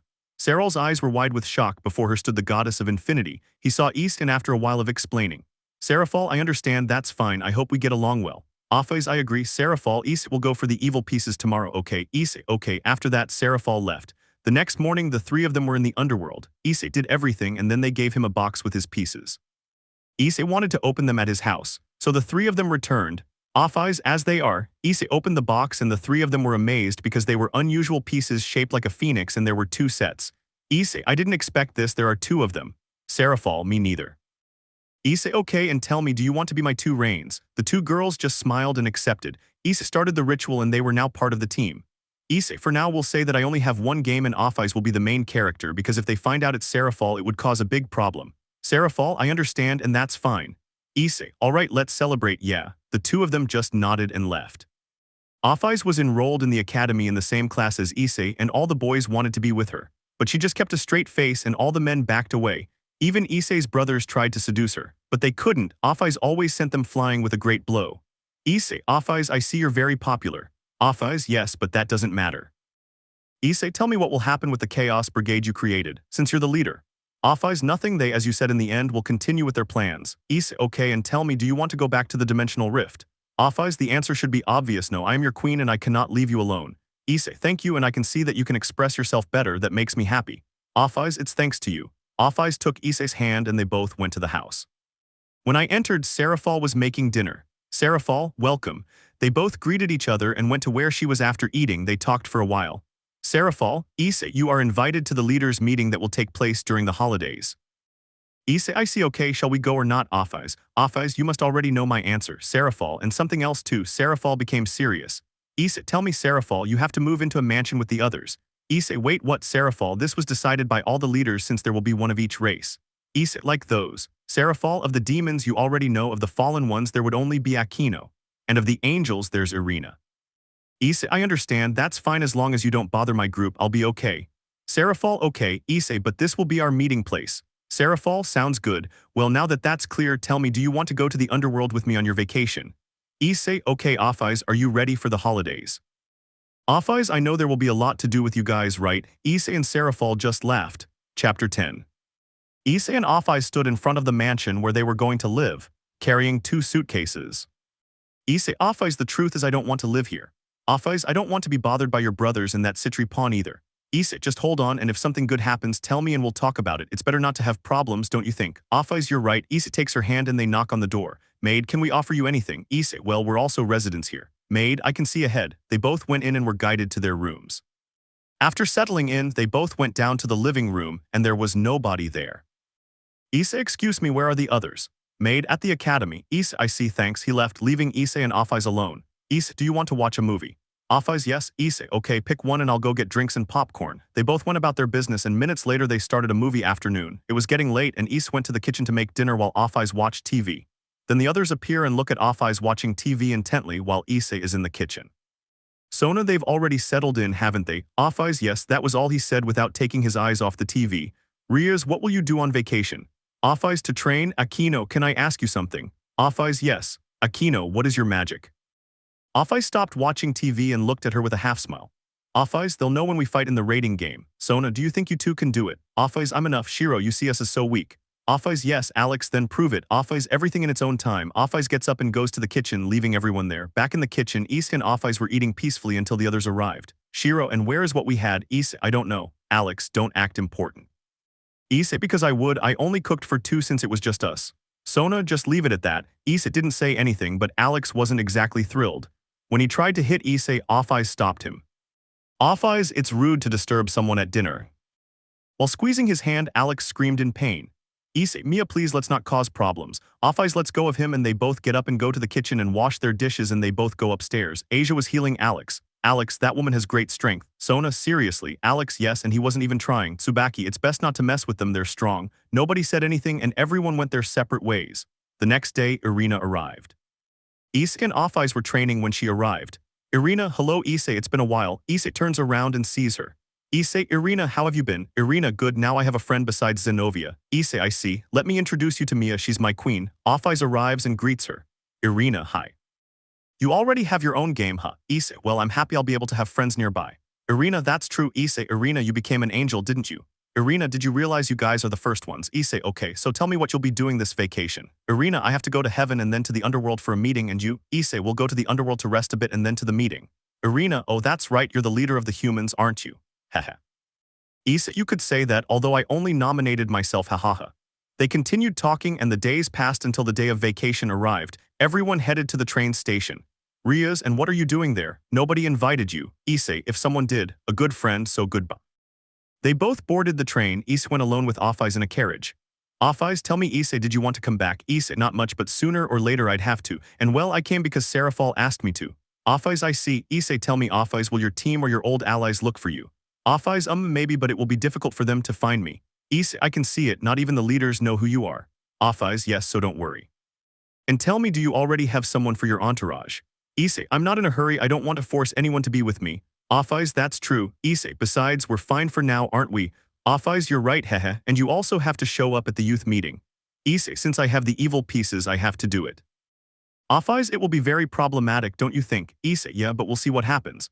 Minutes later they arrived at the place and were in front of the large mansion and knocked, and when Sarafal opened it she jumped on Issei. Issei, you scared me, it was too fast. Sarafal, hehehe, well I missed you so I wanted to see you, while giving her a kiss on the cheek. Then they both get up and go inside. Issei, this place is huge. Sarafal, yes. Offeyes, it's so quiet. Sarafal, you like that, don't you? Offeyes, I used to but not anymore. If I don't hear Issei's voice nearby, I feel strange. Sarafal, if you spoke like that in front of others, they wouldn't believe you were the goddess of infinity. But instead, you act as cold as ever. Offeyes, only you can see me like this, you're my family, right? Sarafal gives her a big hug. Issei, okay, and tell me Sarafal, what do you have planned for these days? Sarafal, will do everything. Issei, wait, now that I think about it, what about your job? Sarafal, don't worry, I've been trying for days for this. Issei, I understand, but you should change your appearance when you go out, it would cause a scandal if they saw us. Sarafal, you're right. At that moment, Sarafal changes into a very different appearance. Sarafal, how do I look? Issei, you look good, okay, let's begin. Sarafal, well, the first thing would be to go camping. Issei, I like that idea. Offeyes, it would be my first time going. Issei, I agree. Sarafal, okay, I've prepared everything, so let's go. The three of them were about to leave when, as they were opening the door, someone was there. Sona, Issei and Mia, what are you doing here? Issei, we came to see a friend. Sona, I see my sister's there. Sarafal replies, Sarafal, she's not available, she went on a trip. Sona, where to? Sarafal, I don't know, she just left. Sona said nothing and left. Issei, what a good lie. Sarafal, hehehe, I'm good, aren't I? Offeyes a little. They left the mansion and made their way to a carriage and into the forest. They arrived an hour later. Issei, what a beautiful place, it's very peaceful. Offeyes, yes. Sarafal, it's true, it's my secret place, not even Sona knows about it. Issei, I see and thank you for bringing us. Sarafal, they're my family, of course I would.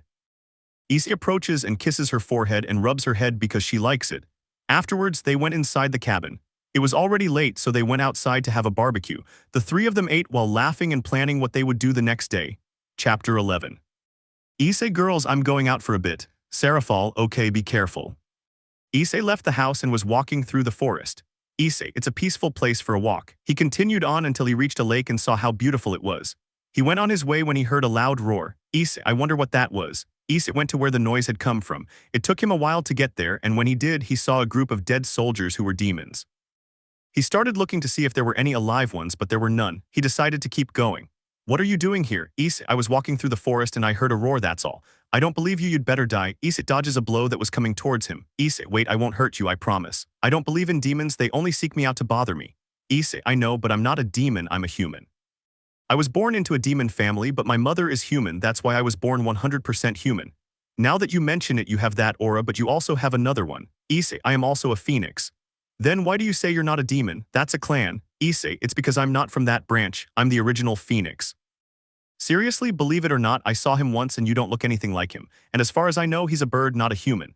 Issei, if I prove to you that I am him, will you forgive me? Alright, Issei smiles, having been given the opportunity. Issei, well, this will be the first time I do it. Then a burst of fire begins to form and out of nowhere something flies out, revealing its true form, leaving the person shocked. Seconds later, Issei returns to his original form.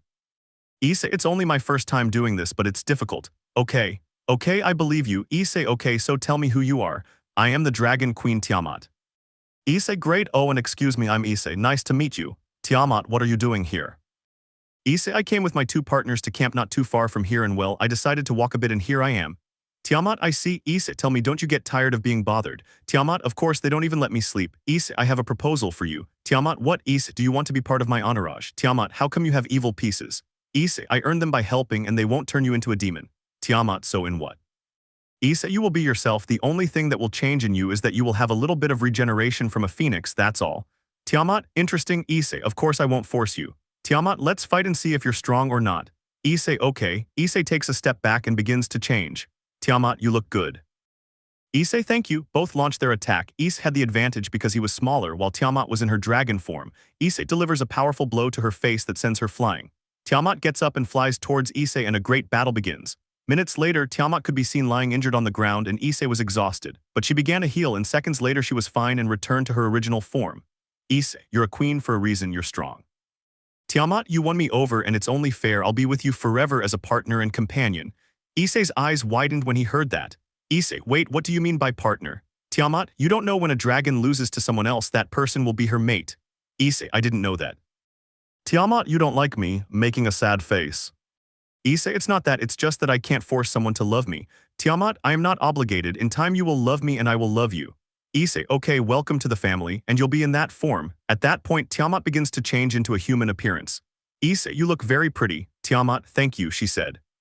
It blushing and happy. After that, Issei gives her the pawn piece and they go to the house. Tiamat was on Issei's arm. Issei, we're almost there, I hope you all get along. Tiamat, of course that's how it will be. Minutes later they arrive at the house and Issei goes inside. Issei, hello girls, I'm back. Offeyes, you took your time. Sarafal, yes. Issei, some things happened, let me introduce you, she is our new partner. Tiamat, hello, I am your pawn and your partner and I am Tiamat.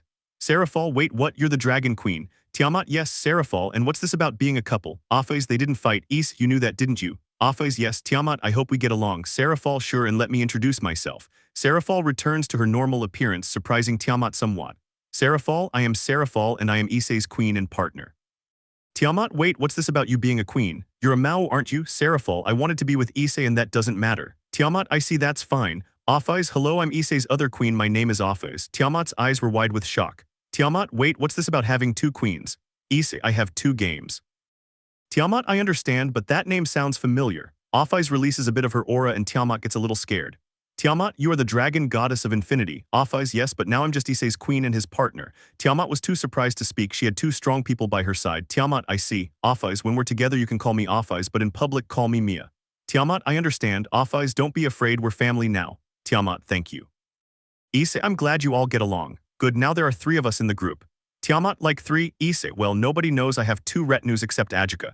And well, it'll just be Offeyes, you and me. Tiamat, I understand. Issei, yes, and the youth meeting will be soon, so tell me, will you be able to go or not? Tiamat, I'll go if it's with you, that's fine. Offeyes, yes, I hope they don't bother me too much. Tiamat, because you say so. Sarafal, many guys try to seduce her and well. Offeyes, I'd like to kill them, but I'm holding back just to avoid getting Issei into trouble. Issei, thank you and sorry for the trouble. Offeyes, okay. Tiamat, well, if they bother me, I'll just give them a beating. Issei, just resist the rating game. Tiamat, then I'll put up with it. Issei, thank you. Sarafal, I'll be there to support you. Tiamat, yes, Sarafal, but after that will be the meeting with the Nordic faction. Issei, honestly, I don't like meetings, they're boring. Sarafal, me too, but you're a representative of humans, aren't you? Issei, well, that's true, hehe. Tiamat, hahaha, it will be fun. They continued talking and the next day they returned to the mansion and went out to explore the city. The girls attracted a lot of attention because they were very beautiful. They ignored them and if anyone approached, they would simply release a bit of their aura and the men would run away in fear. Day of the meeting 1 hour before it started. Issei, the girls look very cute. Sarafal, thanks, I say the same. Offeyes, thank you. Tiamat, thank you. Issei, well, let's go, beautiful ladies. Leaving the mansion, they headed towards the place, wondering what awaited them there. Chapter 12. Issei's entourage was entering the meeting, and many boys were just leering at the girls, but the girls had serious expressions. Issei, you guys sure attract attention, don't you? Hehe. Offeyes, yes, but it doesn't matter, I'm only interested in you looking at me, with a smile. Tiamat, I say the same. Issei, well, what do we do now? Then Sarafal arrives. Sarafal, well, Issei, shall we go to the meeting room or do you want to go to the youth meeting? Issei, I prefer a quiet place, let's go. At that point, the four of them head towards the meeting room. They will be the only ones there since it hasn't started yet. Sarafal, I'll be back later, I must be present at the meeting. Issei said goodbye to Sarafal with a kiss and she left with a joyful expression. Offeyes, well, what do we do while we wait? Issei, well, how about we play Monopoly? It'll be fun. Tiamat, how do you play that? Issei takes the game out of a pocket dimension and explains the rules to the two of them. Minutes passed. Offeyes, fine Issei, I'll keep this house. Issei, wait, if they keep this up, I'll run out of money. Tiamat, hehe, sorry darling, but we're good and you know we don't like to lose. Offeyes, that's true, they continued playing and then the others arrived and saw them playing. Azazel, what the hell are you doing? Tiamat, well, we were bored of waiting so we played a little. Michael, seriously, Sarafal, that game looks fun. Offeyes, and it's true, Issei lost everything, hehehe. Issei, when I get home, I want a rematch. Tiamat, I'm fine with that, you're going to lose again in the end. Then they put the game away and minutes later Odin arrived. The same thing is happening as in the original story. Surzech, what will we do with Loki? This is bad. Odin, this is my fault. Issei, okay, don't worry, we'll help you. Odin, they are safe. Then the two entourages arrive with their partners and their two queens. Shiro, we can handle it, leave it to us. Surzech, they've already got their first piece it seems. Alex, yes, and they are very strong. She's my queen Amira and she is very strong in her magic field. Shiro, and she's Akira, she's a mage too, her strongest power is fire. The two of them just nodded towards the leaders, and when they saw Issei they just made faces of disgust, and Issei's two partners did not take that well. Surzech, fine, but not so many people can go. So the four of you will go along with Rias and her entourage since it's a small group. Sona, her queen, and her pawn will help weaken it. Michael, Irina will go on my behalf. Odin, my bodyguard Rossweisse will go on my behalf. She steps forward and bows. The two boys stare at her and Rossweisse doesn't like those looks. Issei, well, my queen and my pawn will go on my behalf. The two simply nodded and the two brothers upon seeing Tiamat looked her up and down. Alex, are you seriously sending them? Don't worry, we'll take care of them. Tiamat, we're fine on our own, thank you. Surzech, you're a new piece of Issei, I've never seen you before. Issei, Well, I met her recently. Shiro, are you sure about sending her after you just reincarnated her, but we'll take care of her? Azazel, are you sure? Issei, I know their strength and if they are strong. Michael, I don't feel much power from her. Tiamat, well, I will prove that I can defend myself alone. Then she suddenly unleashes her aura, surprising everyone. Surzech, that energy is you, Tiamat the Dragon Queen, taking care of him, the four entourages said, and they were surprised to learn that. Issei, yes, Azazel, how did you meet her? Issei was about to speak, but someone beat him to it. Tiamat, we fought and he won. Everyone was shocked to learn that as they knew she was strong and about to become a celestial dragon. Tiamat, you've been very quiet, Drake, Tiamat, it's been a long time. His fear was evident. Tiamat, for now I won't do anything to you, but if your holder tries to do something, you know what will happen, right? Drake, yes, there was silence. Issei, well, leaving that aside, it's time for you to begin. Then everyone goes outside the building and everyone gets together to leave except for two people. Rias, because they don't come. Offais, will see you there. Alex, how on earth will they know where to go? Offais, it's my problem. Tiamat, let's go. Then a dimensional rift opens and the two of them leave. Odin, wow, what kind of power does she have? Issei, I'll just say that he's strong. Azazel, so that she can do that, she must be. Your queen would be the strongest among the young. The others heard and got angry when they found out, and when they arrived they saw the two of them sitting and playing. Sona, what the hell are you doing? Offais, without seeing them I only speak. Offais, we played that crazy guy, he won't get out of that place for 2 hours. Tiamat, so don't bother me. Others didn't say anything and simply left without causing any trouble. Tiamat, you the Valkyrie want to play? Rossweisse simply nodded as the two brothers walked towards her. He sat down and they explained to him how to play. Offais, you don't like them, do you? Ross, it's so noticeable. Offais, well, I can see it. Tiamat, don't worry, they won't do anything to you for now. Ross, I see you two seem very calm. Offais, well, we're strong so there's nothing to worry about. Ross, I see. Tiamat, tell me. Ross, you can call me Rossweisse or Ross. Tiamat, okay Ross, call me Tiamat. Offais, call me Mia. Ross just nodded with a smile. Tiamat, Ross, can I tell you something? Ross, tell me. Tiamat, wouldn't you like to join our retinue? Rossweisse's eyes widened in shock upon hearing that. Ross, but I'm a bodyguard. Tiamat, that old man isn't interested in that and you know it, right? Ross, I know, but I don't think he'll let me. Offais, don't worry about that detail and tell me what you say. Ross, but I don't know much about your king. Offais, I'll just say that he's strong and he's like the leader of the humans. Ross, that's why it was on the table. Offais, and if he's a good person and he wouldn't force you. Tiamat, it's true he gave me the option and I accepted because he won me over and well, I saw that he's a great person. Ross, I see, then I accept. I said with a smile and the two dragons just smiled back and continued playing. In the meeting room, all the leaders watched and were surprised to see them playing. Sarafal, those girls love that game, don't they? Issei, yeah, I've lost a lot lately, haha, just like you. Sarafal, of course I won't win and from what I can see that girl will be in your entourage. Issei, you know I don't force anyone, right? Sarafal, I know, but I see that they play very happily with them. Issei, yes, and you know what makes me happiest. Sarafal, what? Issei, Mia should express her feelings better. Sarafal, yes, I'm happy for her. Time passed and the time for the fight arrived. Everyone was ready to fight. Loki comes out and just laughs when he sees children present. I summon Fenrir and his children and the dragon. Offais, Tiamat, and I will take care of the dragon. Goodbye, I didn't even let them answer before they both went on the attack. Loki, hahaha, how can two little brats handle him? Offais said nothing and put on a serious look and the dragon just lowered his head in respect. He could feel her aura and I was very afraid of her. Loki, what the hell did you do to him? Offais, she's just finding out where she belongs. She said it without emotion, only people she considers family can see her acting normally. Loki, seeing that look, was a little scared but didn't show it. Everyone was fighting except Offais and Tiamat since they had taken care of everything. The leaders were surprised to see how easily he did it and looked at Issei, who just smiled. In the fight, everyone was having a tough time, they were getting a beating.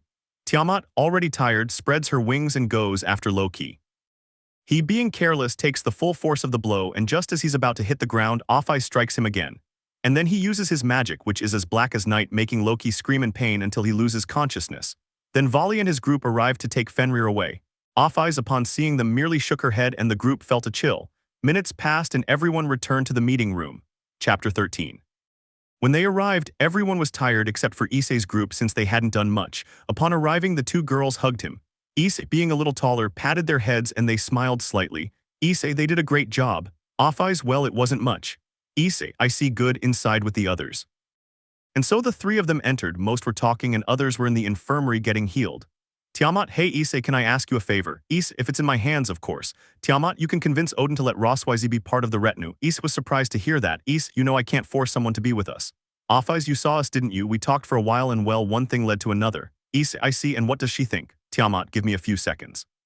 And so, going to look for Rossweisse, a few seconds passed and they arrived. Issei, hello, my name is Issei, nice to meet you. Extending her hand, and Rossweisse taking it. Ross, nice to meet you, my name is Rossweisse, I am Odin-sama's bodyguard. Issei, the girls gave me information, what do you think? Ross, at first I was surprised, but I would like to be on your team since Odin-sama always abandons me. Issei, I understand, I'll come back later. And so, going in search of Odin, when he found him, he spoke to him. Issei, Odin, can I talk to you for a moment? Odin, sure, tell me kid, what's wrong? Issei, I'm interested in your Valkyrie. I'd like to know if you'd allow her to be on my team. Odin was surprised to hear this request and looked for Rossweisse, and when he saw her, he saw that she was happily talking with Offais and Tiamat. Odin, and what does she think? Issei, she agrees because she says you always abandon her. Odin made a strange face that Issei recognized. Odin, that's fine with me, let me call her. Then Odin calls her and asks her, and she accepts. Odin, I hope you're happy, Rossweisse. Ross, thank you for everything you did for me. Odin, I say the same, and so they left, and the two of them went in search of the other two girls. When they arrived, the two girls gave them a welcoming hug. Issei, well, now that we're all here, let's go home. The three girls nodded, they were about to leave, but someone stopped them. Shira, wait, why is she with you? Issei, she's part of my entourage now, that's the reason. Everyone heard that and was surprised except for Odin. Alex, I wanted her to be in my entourage. Issei, hey, don't talk like that, she's not an object, she's a person. Rossweisse smiled since he treats her well and defends her even though he barely knows her. Shiro, go alone with your group but leave her alone. Issei, I won't go with them. Alex, you're challenging me, Issei, you weren't like this before. Issei, you said it before but now it's different. Shiro, I challenge you to a rating game. Alex, I say the same while they put on a smile. Issei, fine, I accept your challenges, but you all know that all the rating games are scheduled, so you'll have to wait. Shiro, and so it shall be, prepare to lose. I am a celestial dragon after all. Alex, and I a great magician, your power won't help you that time. Issei was about to speak, but someone spoke first. Offais, he will not fight alone and we will win and I never lie, while she had a blank stare that frightened those present a little. Issei stroked her head to calm her down. Issei will see each other at the rating game, and so the four of them went home. Upon arriving, Issei took a pawn and gave it to Rossweisse. Upon receiving it, she felt stronger.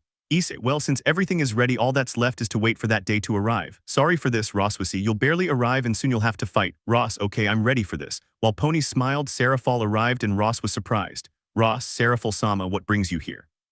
Sarafal, you haven't told Issei anything. Ross, about what? Issei scratched the back of his neck and then told her that Sarafal was his partner and that she was also part of his entourage.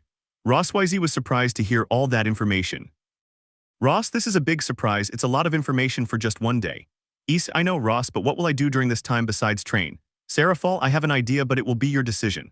Ross, that would be, Sarafal, you want to be a teacher at the academy so you won't get bored. Ross, sounds good, I'll do it. Tiamat, I want to go too. I want to be in Issei's class so I won't be alone here.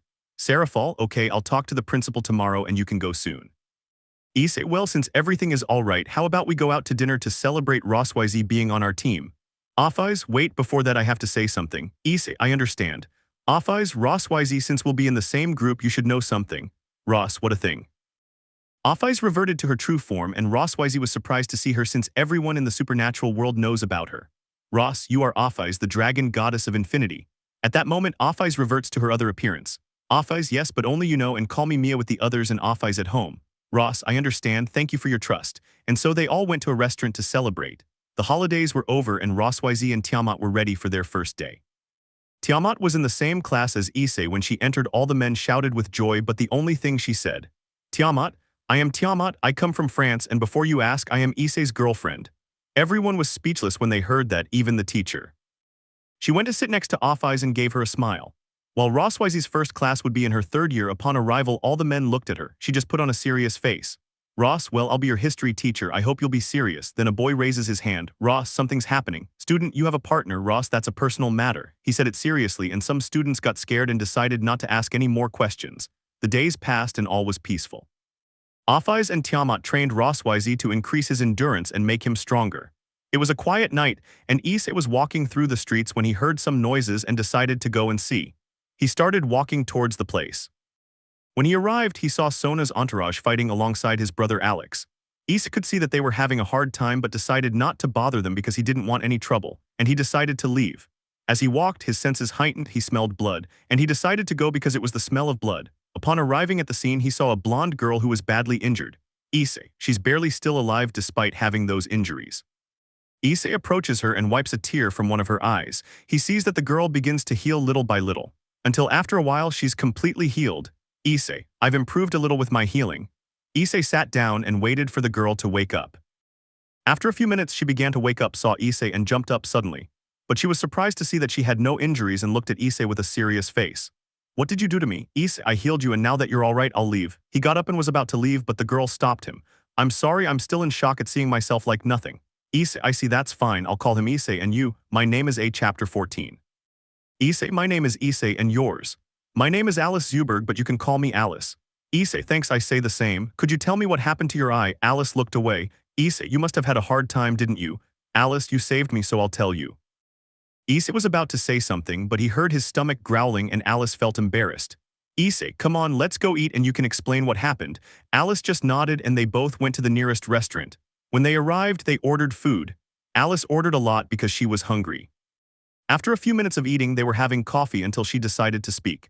Alice, thank you for everything. I don't know how to repay you for all you've done for a stranger. Issei, okay, and tell me what happened, I'm really curious.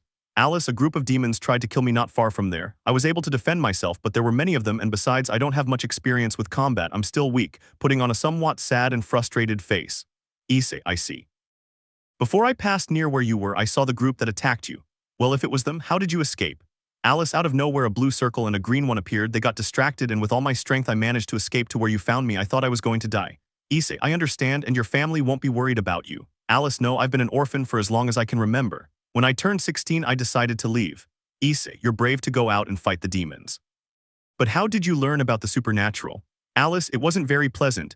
One day I was leaving work at a store, it was nighttime, and out of nowhere a man attacked me. I tried to run, but I saw him sprout black wings. Issei, he was a fallen angel. Alice, I see. So I ran, and when he cornered me, I thought I was going to die. Then I thought of something to defend myself with, and in my hand appeared a sword, like a golden one. Issei, you had it tough, and that's what made it so special. Alice, about 6 months ago. Issei, I won't lie, I'm amazed that you were able to survive for so long with an active sacred gear. Alice, well, what can I say, I managed to get out, although I reached my limit today, hehe. Issei just smiled at what was said. Issei, Alice, I know you barely know me, but if you want, you can join my entourage. Alice, what's a retinue? Issei, it's a set of pieces made up of a king, a queen, 2 bishops, 2 knights, 2 rooks, and 8 pawns. And when you give a piece to that person, they become part of the king's retinue. Alice, I see, it sounds interesting. How do you get those things? Issei, you must be a high-class devil. Alice, upon hearing that, was surprised and was about to say something, but Issei spoke first. Issei, just so you know, I'm not a demon. My brothers are. I was born 100% human. Alice, that's a surprise, really. Issei, yeah, but the truth is I'm half human. Alice, what are you? Issei, I am half of the phoenix. That's why your wounds healed so quickly. I gave you one of my tears. Alice, wow, that's great. Issei, tell me, Alice, do you accept? I won't force you, but it's better that you're with someone. You've seen how difficult life is on your own. I won't force you to fight. I'll help you train with your sword. I don't know much, but it's better than nothing. And when you want to leave, I won't stop you. Alice thought for a while. There was silence. Issei didn't say anything because he wanted her to think it over. After a few minutes, he replied, Alice, I accept since you spoke to me sincerely and I can see that you are a good person. I will take care of you, while putting on a smile. Issei, I'm glad, let's go outside to do the procedure. Alice just nodded. Issei just put money on the table and they both went to a place where there was nothing and he took out a knight piece. Alice, what your pieces do will make me demon since they belong to them. Issei, you'll still be human, the only thing you'll have is regeneration like a phoenix, only slower, but it will improve over time. Also, the knight piece will make you faster. Alice, I understand. Issei, but tell me, in the end you didn't tell me with your eye. Alice, it was years ago at the orphanage, a girl attacked me near him and I lost my sight. Issei, I understand. When you receive the piece you will slowly recover your eye, so don't worry. She simply nodded and Issei proceeded to do the work. After a few seconds they were finished. Alice, I feel lighter. Issei, I know, let's go home, I'll introduce you to the rest of the team. Alice, how many are there? Issei, with you there are 5, don't worry, they are good people. Alice simply nodded and they both started walking. Issei, from now on you'll stay with my group if you don't have any problems. Alice, that's fine by me, but the job would be too far away. Issei, leave it, those in my group don't work, I have my resources, you just focus on improving and becoming stronger, okay? Alice, thank you for this opportunity, it's like a dream. Issei, it's nothing, and tell me, do you want to study? You can do that too. Alice, I would really love to. Issei, I'm glad, I hope we can support each other in the future, and if you have any problems, let me know. Alice, yes, my king. Issei, you're not joking with me. They both started laughing at what had been said. Minutes later, after a short walk, they arrived at Issei's apartment since he didn't want to go where the others were. Upon entering, the 4 of them were in the living room. Issei, hello girls, can you give me a minute? I want to introduce you to a new member of the family. Then the 4 of them turned their gaze on Alice and stopped. Issei, good, Alice, it's a pleasure, my name is Alice Zuberg, I'm a gentleman, I hope we get along well, I'm in your care. Sarafal, hello, I'm Sarafal Leviathan, one of Issei's queens, nice to meet you too. Office, I am Office Ouroboros, also your queen, but you can call me Mia. Nice to meet you. Tiamat, my name is Tiamat, I am a pawn and welcome. Rossweisse, my name is Rossweisse, I'm a farmhand and it's a pleasure to meet you. Alice, sure, but what's this about two queens? Issei, I have two games, hehe. Alice, I see, but why do I have to call you Mia? Office then gave her an explanation, and Alice, upon learning who she was even more surprised to learn the rank of the other people. She was about to faint from the shock but managed to resist. Alice, you have a very strong group, Issei. Issei, I know, but putting that aside. Sarafal, you would do me a favor. Sarafal, the academy, no. Issei, exactly, but it can be after his eye recovers, maybe next week is fine. Sarafal, okay, don't worry, I'll do it. Issei, well, now I have to figure out how to train her since I'm not very good with a sword. Tiamat, I can help a little, I know something. Office, me too, and I've lived a lot. Issei, that's great. Alice, I'll take care of you. Office, it won't be that easy, so get ready. Alice felt a sneer run down her sword, sensing it wouldn't be so easy.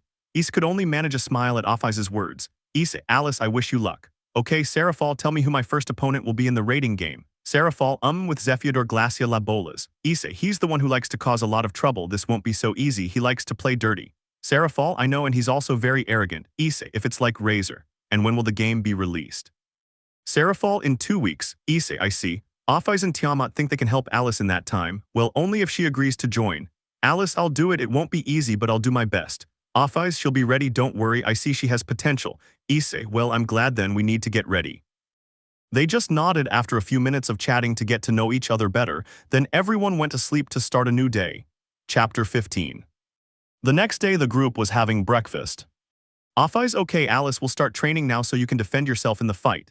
Alice, thank you, I will do my best. Issei, don't strain yourself. Tiamat, we will be absent from the academy for these 2 weeks to concentrate on her training. Sarafal, I already notified the director so you can go without worry. Both girls nodded and after a few minutes of saying goodbye they left through a dimensional rift, leaving only 3 people. Issei, I hope things go well for you. Sarafal, yes, but it was quick, like finding someone else for your team. Issei, as you know, it wasn't on good terms since she was hurt. Ross, yes, tell me, Sarafal, is that guy we're going to face strong? Sarafal, she knows how to defend herself a little. Issei, yes, but he's very overconfident, that's his weakness, so we'll take advantage of it. Ross, I understand. Sarafal, besides, you have the advantage since he knows nothing about you, and the report can't list all your abilities. Ross, that's good. Issei, yes, so train a little. I know you're strong, but it's not good to get overconfident, okay? Ross, I understand, don't worry. Sarafal, I'll be cheering you on, okay? And when will you be returning to the mansion? Issei, don't remind me, to be honest, I don't want to go back, besides they haven't even noticed we're not there. Ross, yes. Issei, it's late, let's go to the academy. Issei simply nods, approaches Sarafal, kisses her forehead, and they both leave for the academy. When they arrived, everything was peaceful, they had an hour free since the teacher hadn't arrived, and then someone approached Issei. Asia, Issei, you already know who you're going to be playing against in your match. Issei, if it's in a week, it's Citri's Entourage's turn. Asia, yes, someone else joins the conversation. Zenovia, you look very calm. Issei, what do you want me to do that would upset me? I trust in my ability. Zenovia, that confidence won't get you very far. Issei, I say the same about you. Just because you have a holy sword doesn't mean you're invincible, no. Zenovia, I know, but I can still hurt you. Issei, maybe, but don't forget that I'm not a demon. Asia, don't fight, you might attract attention. Issei, I'm fine, your friend. Asia, Zenovia, we're leaving, okay. Zenovia simply nods and they both leave. Issei's left there, lost in thought. Issei, when I face that Gremory or Citri team or the 2 Hayodu entourages, it won't be easy at all. With a sigh, since I didn't know what would happen next, the day passed. Issei and Rossweisse were on their way home.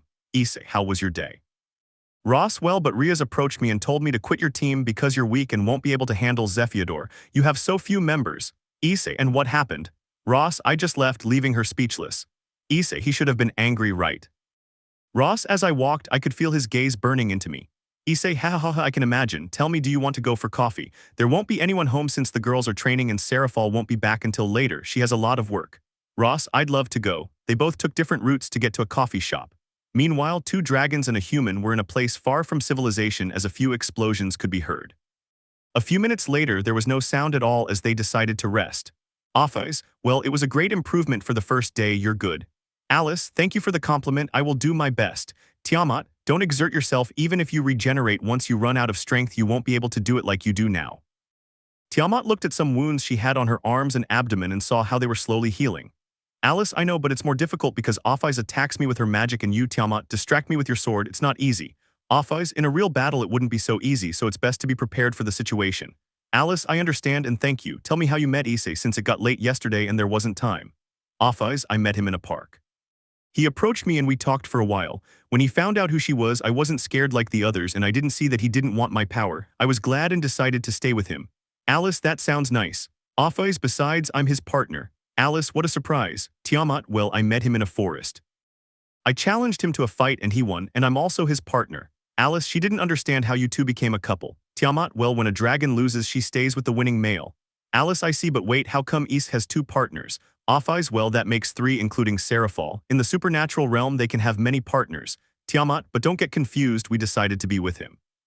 Offais, there are some women who only join others in order to have power or protection. Alice, I understand, I didn't know that. This whole supernatural stuff is new to me. Tiamat, I know it can be difficult, but you are intelligent and you assimilate everything quickly. Offais, also, if we keep this up for the next 2 weeks, you'll go far. You might even reach the balance breaker. Alice, what is that? Offais, you'll know when the time comes, so don't worry about it. Just keep improving because as a knight, your speed is your advantage, but you must also improve your strength. Tiamat, it's true, the more strength you have, the more powerful your attacks will be, so starting tomorrow we'll put some weights on your body and give you a heavier sword. Alice, they won't have any mercy on me, will they? They both just denied it, and continued talking about trivial things. Meanwhile, at Issei's house, 2 people were watching TV while another was training. Issei, how do you think the girls are doing? Sarafal, I say that's fine, you won't always have the opportunity to be trained by a dragon queen and a goddess. Issei, yes, but he will suffer. Sarafal, maybe, but I know she can do it, she seems strong.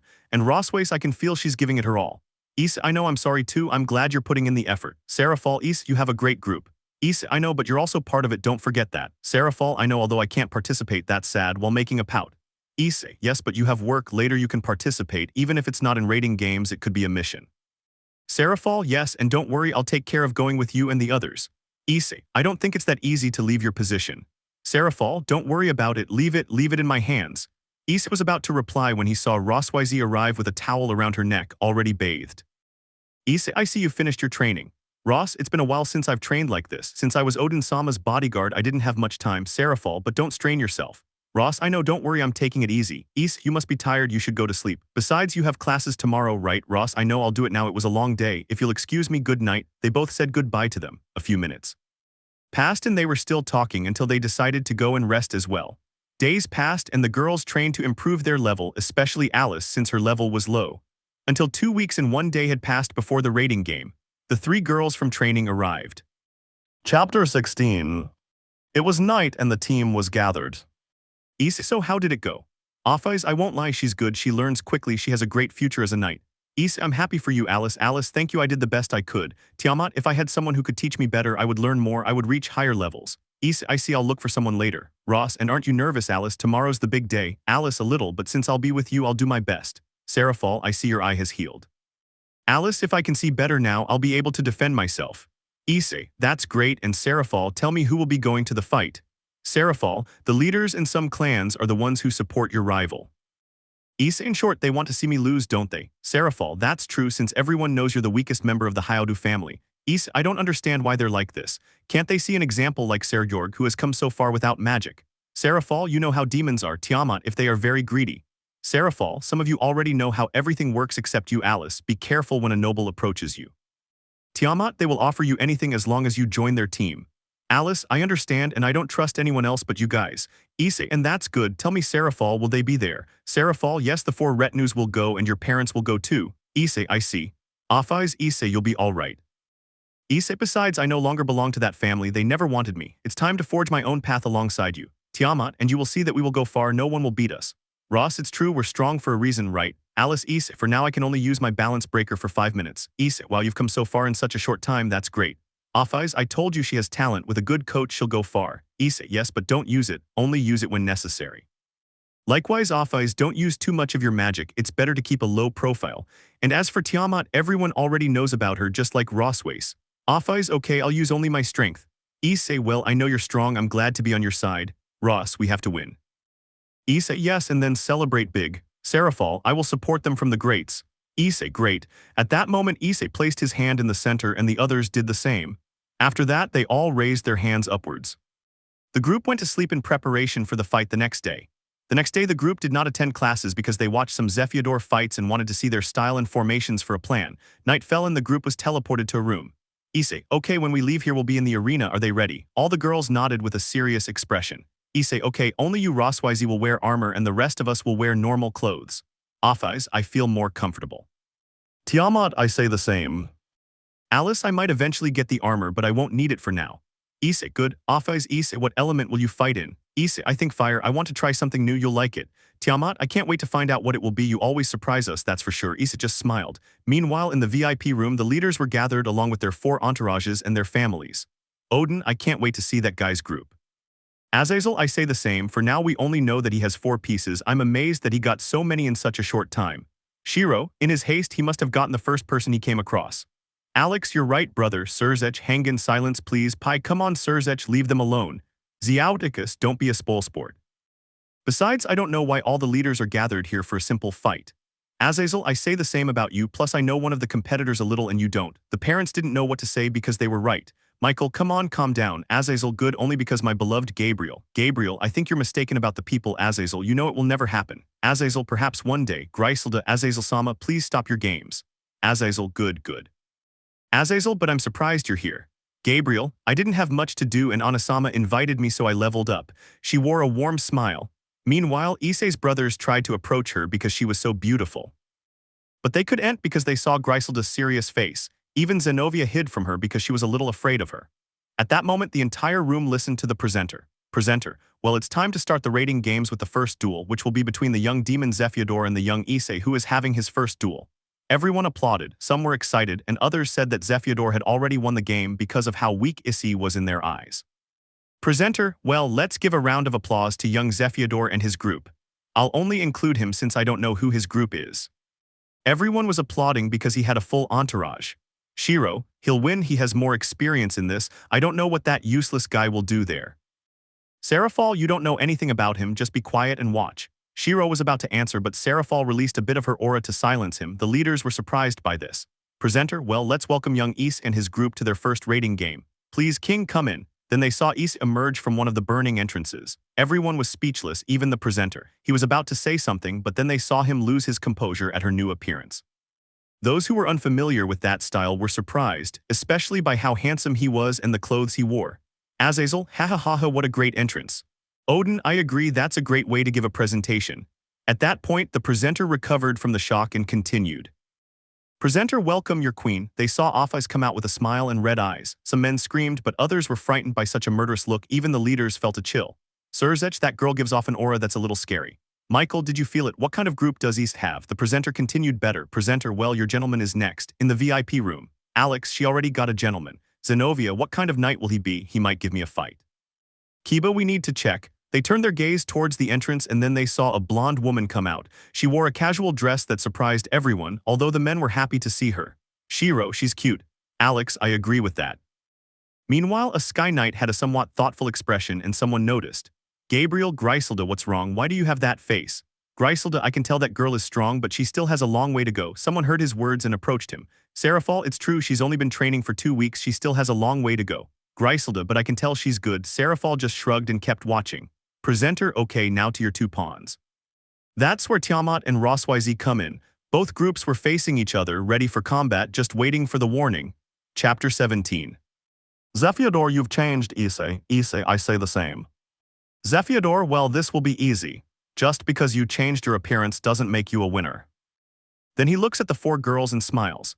Zephyador, hey Issei, if I win, will you give me your group? What do you say? Issei, are you kidding? Of course the answer is no. Zephyador, you are weak, they will be better off with me. Issei, I'll see you on the battlefield. And so he left with his group, leaving Zephyador angry for leaving him talking to himself. Meanwhile, Issei arrived at his place.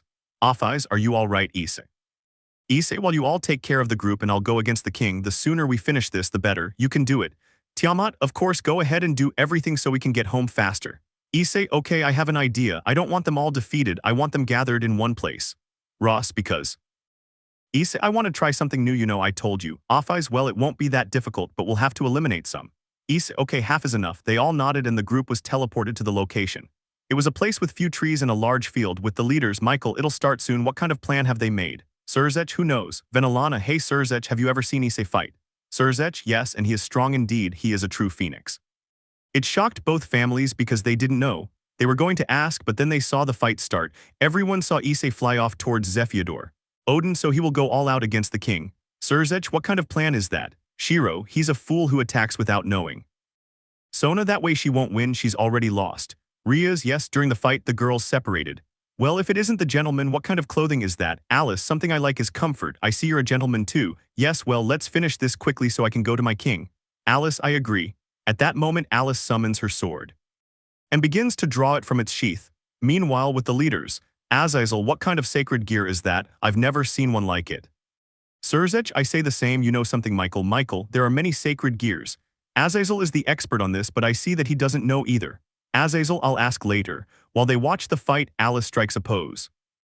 Out of nowhere, the Knight of Zephyador appears from Mobio at great speed, which surprises Alice, but she sees him appear behind her. At great speed he turned around and managed to defend himself by taking a few steps back. I see you know something, you'd better entertain me. As she extended her sword a little, Alice just sighed. Alice, I still have a long way to go, but he looks strong. I'll use the balance breaker, I hope it's enough time to win. She said it in a whisper to herself. What are you talking about? Alice, you're strong, I'll have to go all out. The enemy just puts on a smile. Alice, balance breaker. Then a golden light appeared, startling the enemy, who was surprised to see the armor. The leaders and their entourages were surprised to see her. Azazel, wow, he can already use the balance breaker. He's been training so hard. Sarafal, she has only been in the supernatural world for no more than 3 weeks. Azazel, that's impossible. In such a short time he has managed to obtain his balance breaker. Sarafal, I trained very hard to reach her even though I can only use her for 5 minutes. Surzech, how do you know so much?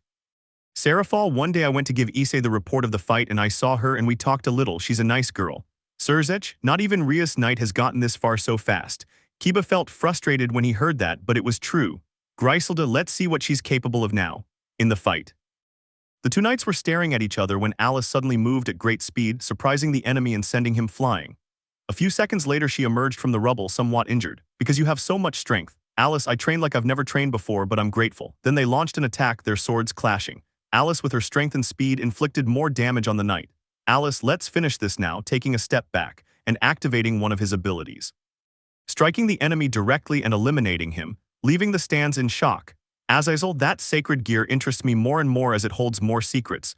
Rias, she should be in my group. Someone managed to hear his words. Sarafal, I don't think you can, Rias. That girl is very loyal to Issei and I don't think she'll leave him for anything. Sona, who knows? Sarafal, I'm just saying. While I kept watching, he saw Alice deactivate her armor and move on. Meanwhile, Offeyes was walking around. At that moment she is surrounded by 4 pawns and the queen. Queen, well, if it isn't the queen, you're ready to die. Offeyes, let's finish quickly, I have something to do later. By angering the enemy, Offeyes launches an attack but easily dodges the 2 pawns. After doing so, he gives one of them a big punch in the stomach, leaving her breathless. The other pawn wanted to attack her by surprise, but Offeyes created a black sphere with her hand and threw it at her. The pawn, confident that it wouldn't do anything to her, didn't pay attention to it. When she touched it, she saw it burn in a black fire and everyone heard her screams.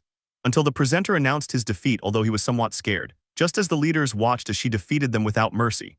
The remaining ones were still in shock and Offeyes took advantage of it and launched an attack, eliminating them one by one. After finishing, he continued his walk. Offeyes, well, it's time to gather some of them. Then she creates a magic circle in her ear and calls the others to gather the rest. Gabriel, she did it with such ease. What kind of skill does she have? Michael, we don't know, there are many strange things about her. Only Issei knows about her. And you, Sarafal, do you know anything? Sarafal, she's not very reserved, to be honest.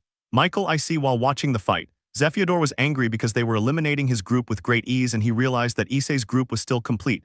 Zephyador, what kind of group is that? Issei, a group that has trained a lot. At that moment, Zephyador took a great leap backward as this had taken him by surprise. Zephyador, since you arrived here so quickly, I didn't sense you. Issei, because I had to tell you, it's better that I eliminate you for what you said earlier. Zephyador, you think you can beat me? As he took out his wings and rose into the sky, he created many magic circles. Issei just sighed, looked around, and picked up a rock. He lights it a little and throws it. Destroying all the magic circles with ease, the rock struck Zephyador in the stomach. Odin, wow, that boy is strong. Surzech, yes, am I? How has Issei achieved so much?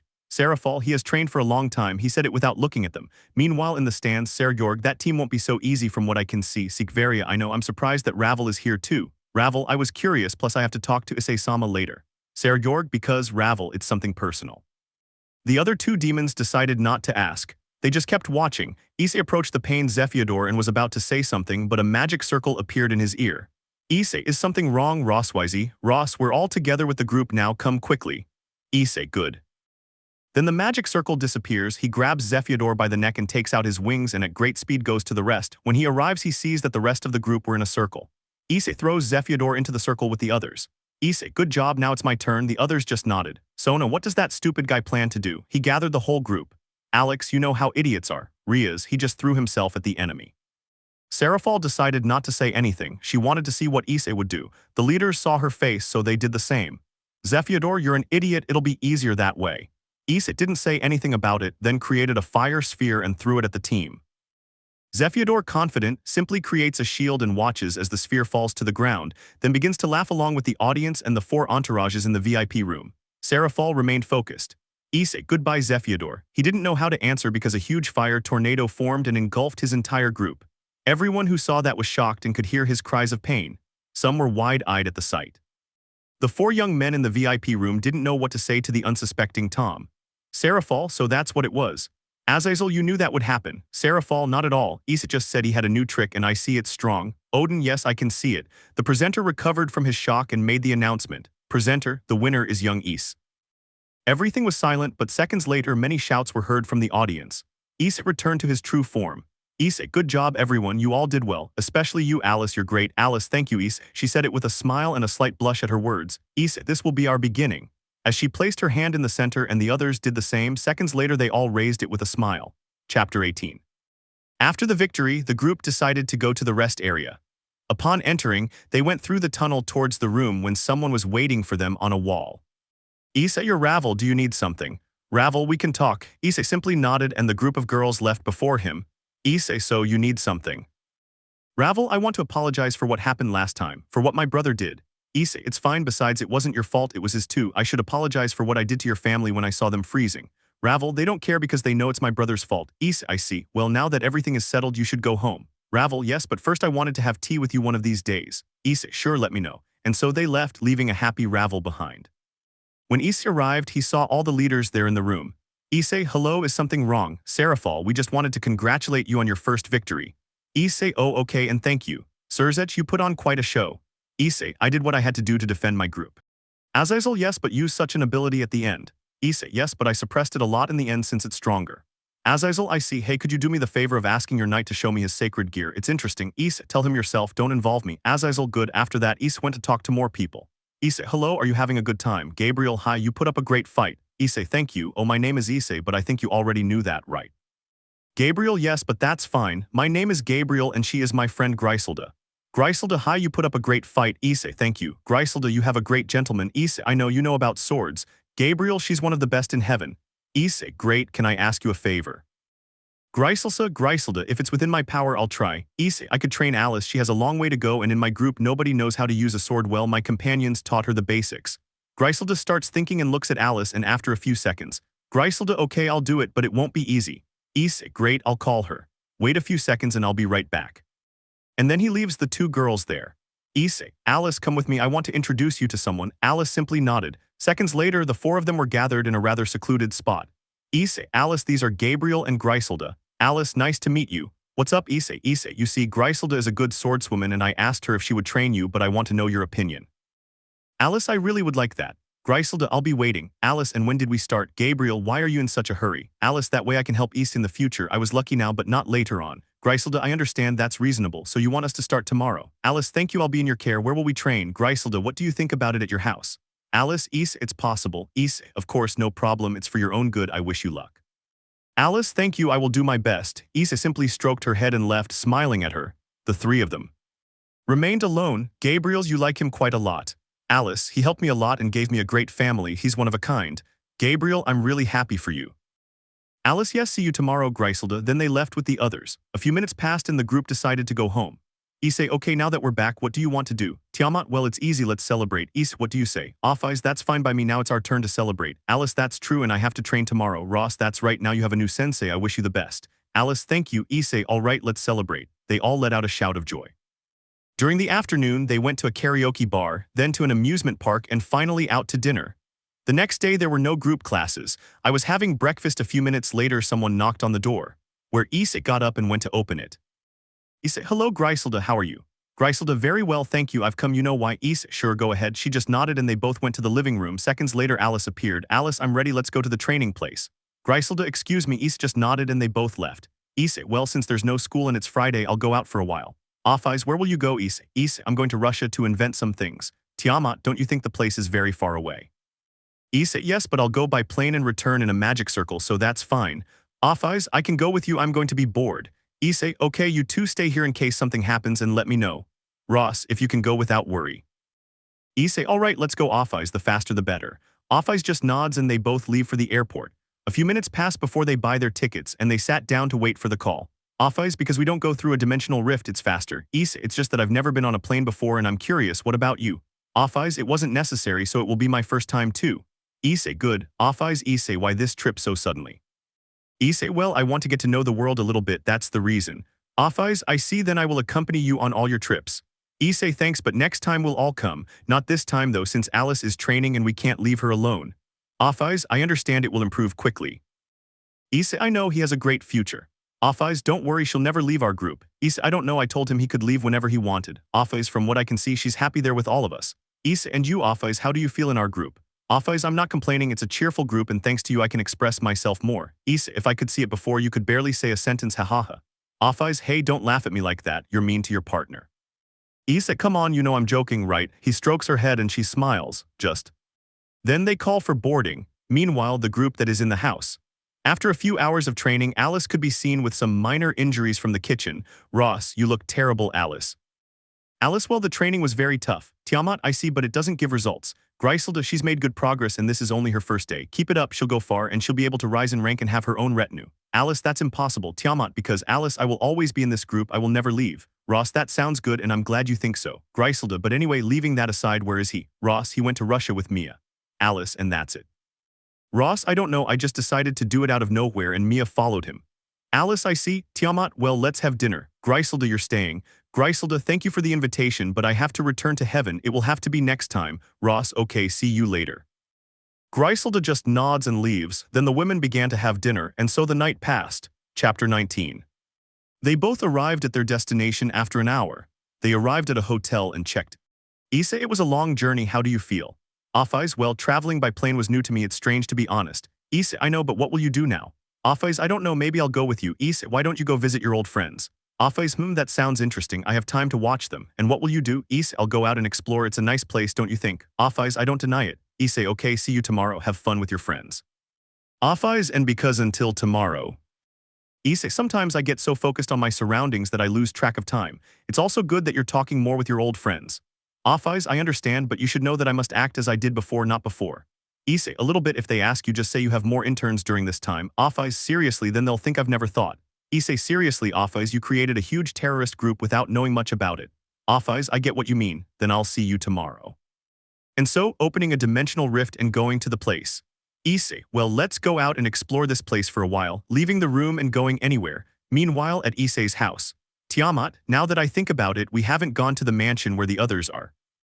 Ross, well, if we go, they'll just be a nuisance, and I won't lie, I don't really want to do that. Tiamat, I understand those two heiresses are only looking for strong people in their group, you saw them, didn't you? Ross, yes, and the truth is he has a very interesting group, but the problem is that he doesn't know how to train them. Tiamat, just because they have good sacred gear or great abilities doesn't mean they'll be strong. Ross, exactly, one of these days someone will bring them down to earth and they'll see the harsh reality. Tiamat, when that day comes, I'd like to see what face she'll make. Ross, you're mean. Tiamat, maybe a little bit, what can I say, hahaha. Rossweisse only broke out in a single drop of sweat, anime style. Meanwhile, in a training room, two blondes could be seen clashing swords at great speed and force.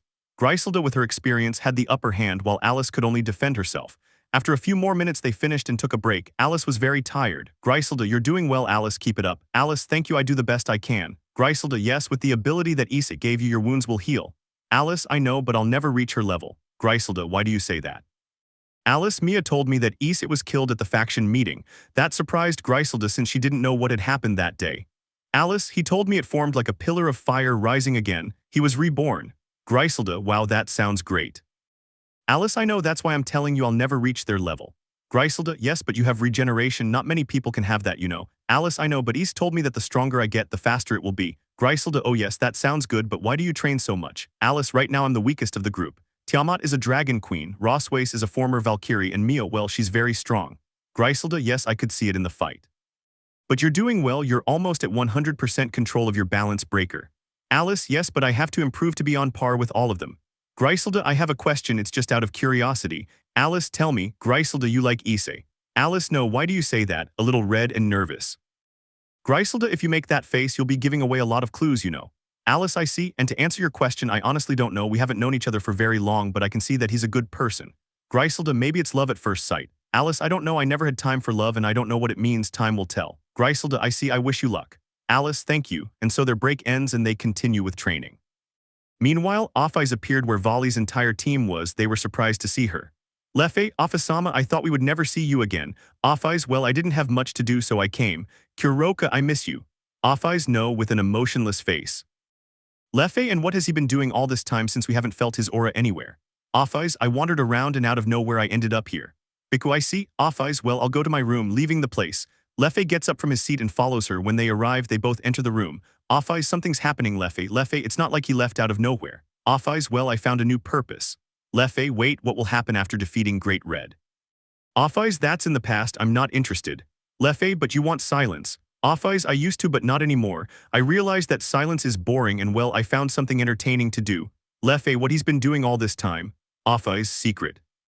With a slight smile, Leffe was surprised to see that smile as it was the first time he had seen it. Leffe, you've changed a lot it seems. Offey's, oh yes, why do you say that? Leffe, you speak more now and I could see a slight smile on your face. Offey's, I can see the time perhaps. Leffe, this is suspicious. Offey's, seriously. Leffe, from now on I will go with you wherever you go since we have nothing to do. Offey's was surprised to hear that, but she didn't show it. Offey's, that would be impossible. Leffe, I will not go with you and there is no going back.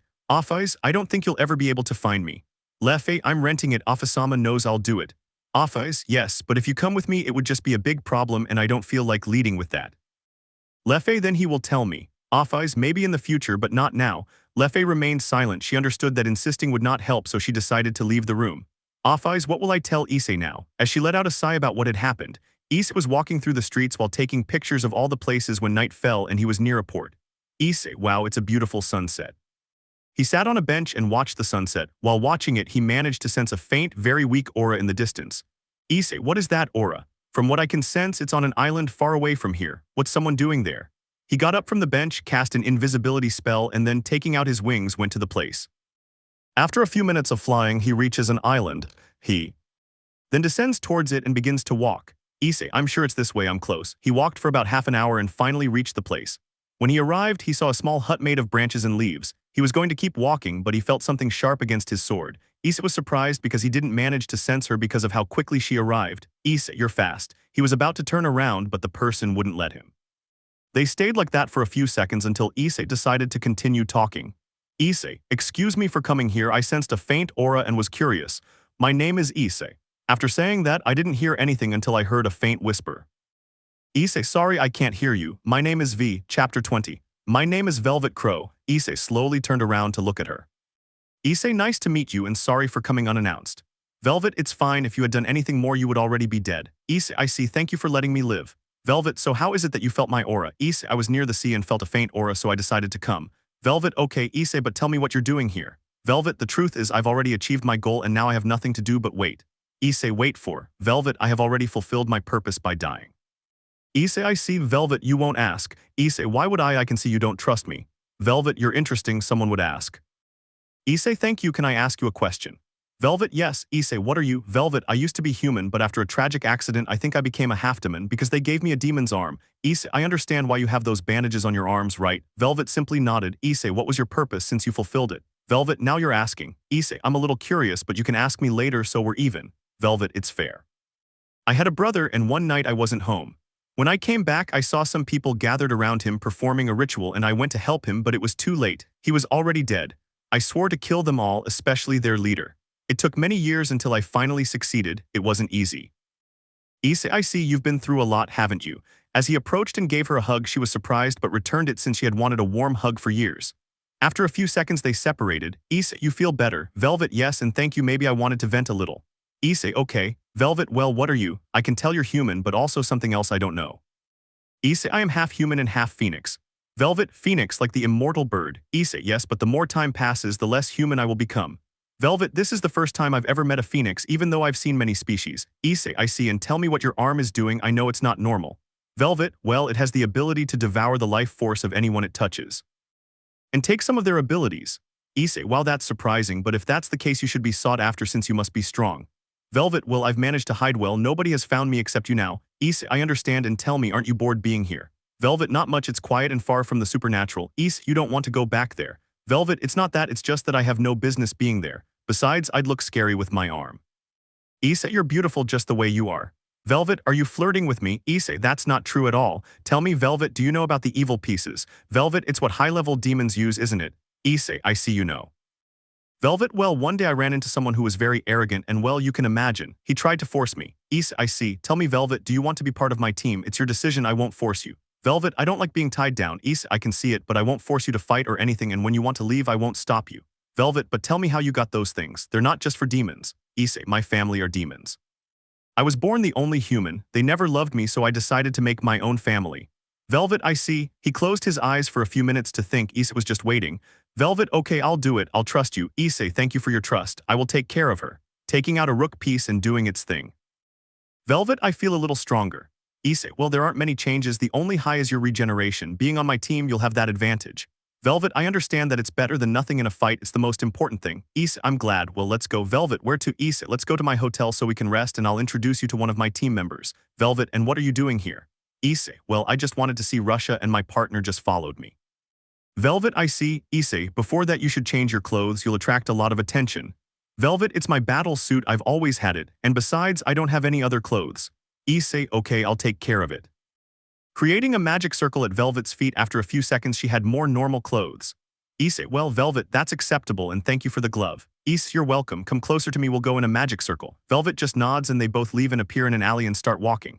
Issei, are you hungry? Let's go have dinner, it's getting late. Velvet, yes, Issei, and you certainly want to eat. Velvet, I've only eaten fish for a long time since I killed all the animals there. Issei, I see, well, let's go. Entering the hotel and going to the restaurant afterwards, they both ate and continued talking to get to know each other better. They went to the room and Velvet fell asleep as soon as she lay down. Issei, wow, it's obvious I needed to rest. Issei lay down on the second bed there. The next morning, Issei ordered breakfast for both of them. While they were eating breakfast, a dimensional rift appeared. Issei, he's back. Velvet, who? Issei, I'll lend you my partner. Offais emerges from the dimensional rift with her new appearance. Offais, Issei, I'm back. As he said that, he looked at Velvet and raised an eyebrow. Issei, come Offais, let me introduce you. This is Velvet and she'll be our new partner. Velvet, it's a pleasure. I hope we get along well. Offais, nice to meet you. My name is Offais. You can call me Mia. Velvet, okay, you don't seem surprised. Offais, with Issei, surprises are plentiful, you know. You'll meet the others when you get home. Velvet, I see. Issei, I'm glad you two get along. Offais, how did it go? Offais, well, I think so. Lefei kept insisting on coming and in the end I managed to convince him to stay. Issei, and that, Offais, she saw that I changed a little. Issei, it sounds intelligent. Offais, it is. Issei, tell me, Offais, would you like to have breakfast with us and then go for a walk? Offais just nodded and the three of them sat down and started talking. When they finished, they went out to explore their surroundings. Velvet seemed happy as it had been a while since she'd done anything like this. At lunchtime, they went to a restaurant. Issei, and what did they think? Offais, it's a beautiful place. Velvet, it had been a while since I'd had fun. Issei, I'm glad to hear that. Velvet, and when we get back, what will we do, or rather, what will I do? Issei, well, we have to go study and you, well, you can do whatever you want, you know, you're free to do whatever you want. Velvet, I see I can go study too, I have time not to do it. Issei, sure, I'll ask someone to do me the favor when I get back. Velvet, thank you. And so the three of them had lunch and continued exploring until the day came to leave. Chapter 21. Issei and they're ready to return. Offais, sure, it was fun while it lasted. Velvet, it was good while it lasted. Issei, we need to get back quickly, plus we'll have our next raiding game soon.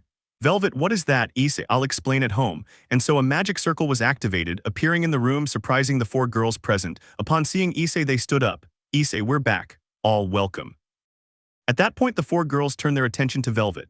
Issei, I know you're curious, but don't make that face. In that respect, Velvet takes some steps forward. Velvet, hello, my name is Velvet Crow and I hope we get along. Tiamat, great, someone else for the team. Ross, welcome, I'm Rossweisse and this is Tiamat. Alice, hi, I'm Alice Zuberg, I hope we get along. Sarafal, hi, I'm Sarafal, I say the same. Issei, Sarafal wants to study, would you do me a favor? Sarafal, sure, but it would be in the last year, no problem. Issei, that's fine with me, I need to talk to your sister tomorrow at the academy. Sarafal, because, Issei, I want to open a club so we can all gather there and Rossweisse can be our advisor since she's a teacher. Ross, sounds good. Tiamat, that's right, that way we'll be more at ease. Alice, I'm ready to go actually. Issei, great, and tell me Alice, how have you been these past few days? Alice, thanks to Griselda I made a great leap forward. Issei, I'm glad. While he strokes her head, she just smiles. Issei, okay, let's go out for a while so Velvet can get to know the city and you guys can get to know it better. Go get dressed. They all nod and go to their rooms. Rossweisse guides Velvet to her new room. Leaving Issei alone, minutes later the whole group left the house. Issei, Sarafal, who will be my next encounter? Sarafal with Sekiryuutei Augars. Issei, I see it won't be that easy to be honest. Ross, because, Issei, I don't know her very well but she's a good strategist and she hates all men.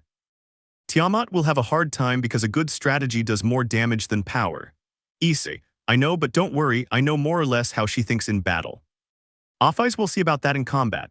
Issei, yes but I shouldn't show too much because I want to save almost everything for the other teams.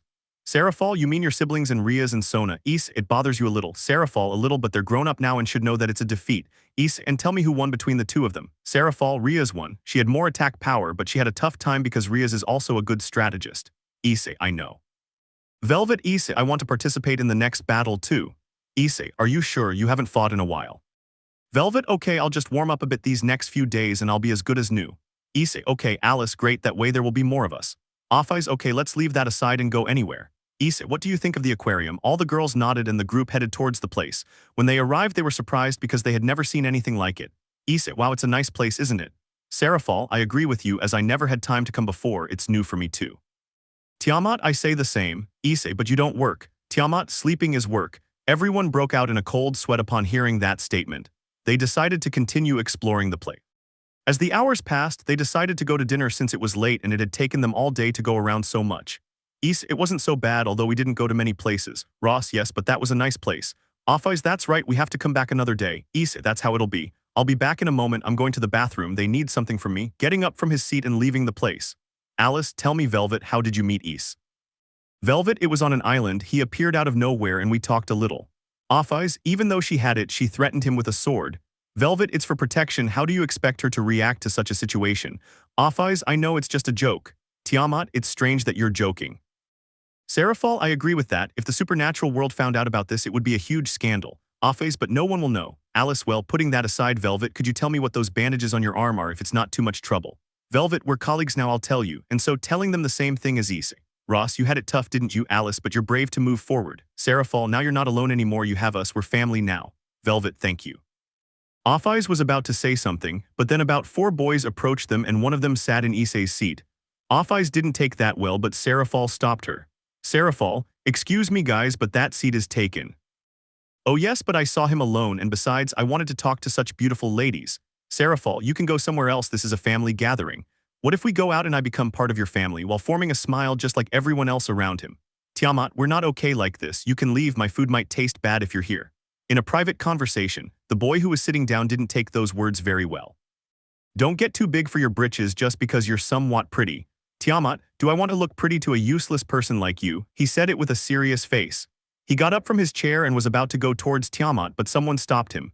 Velvet, I don't like violence, especially if it's directed at one of my colleagues.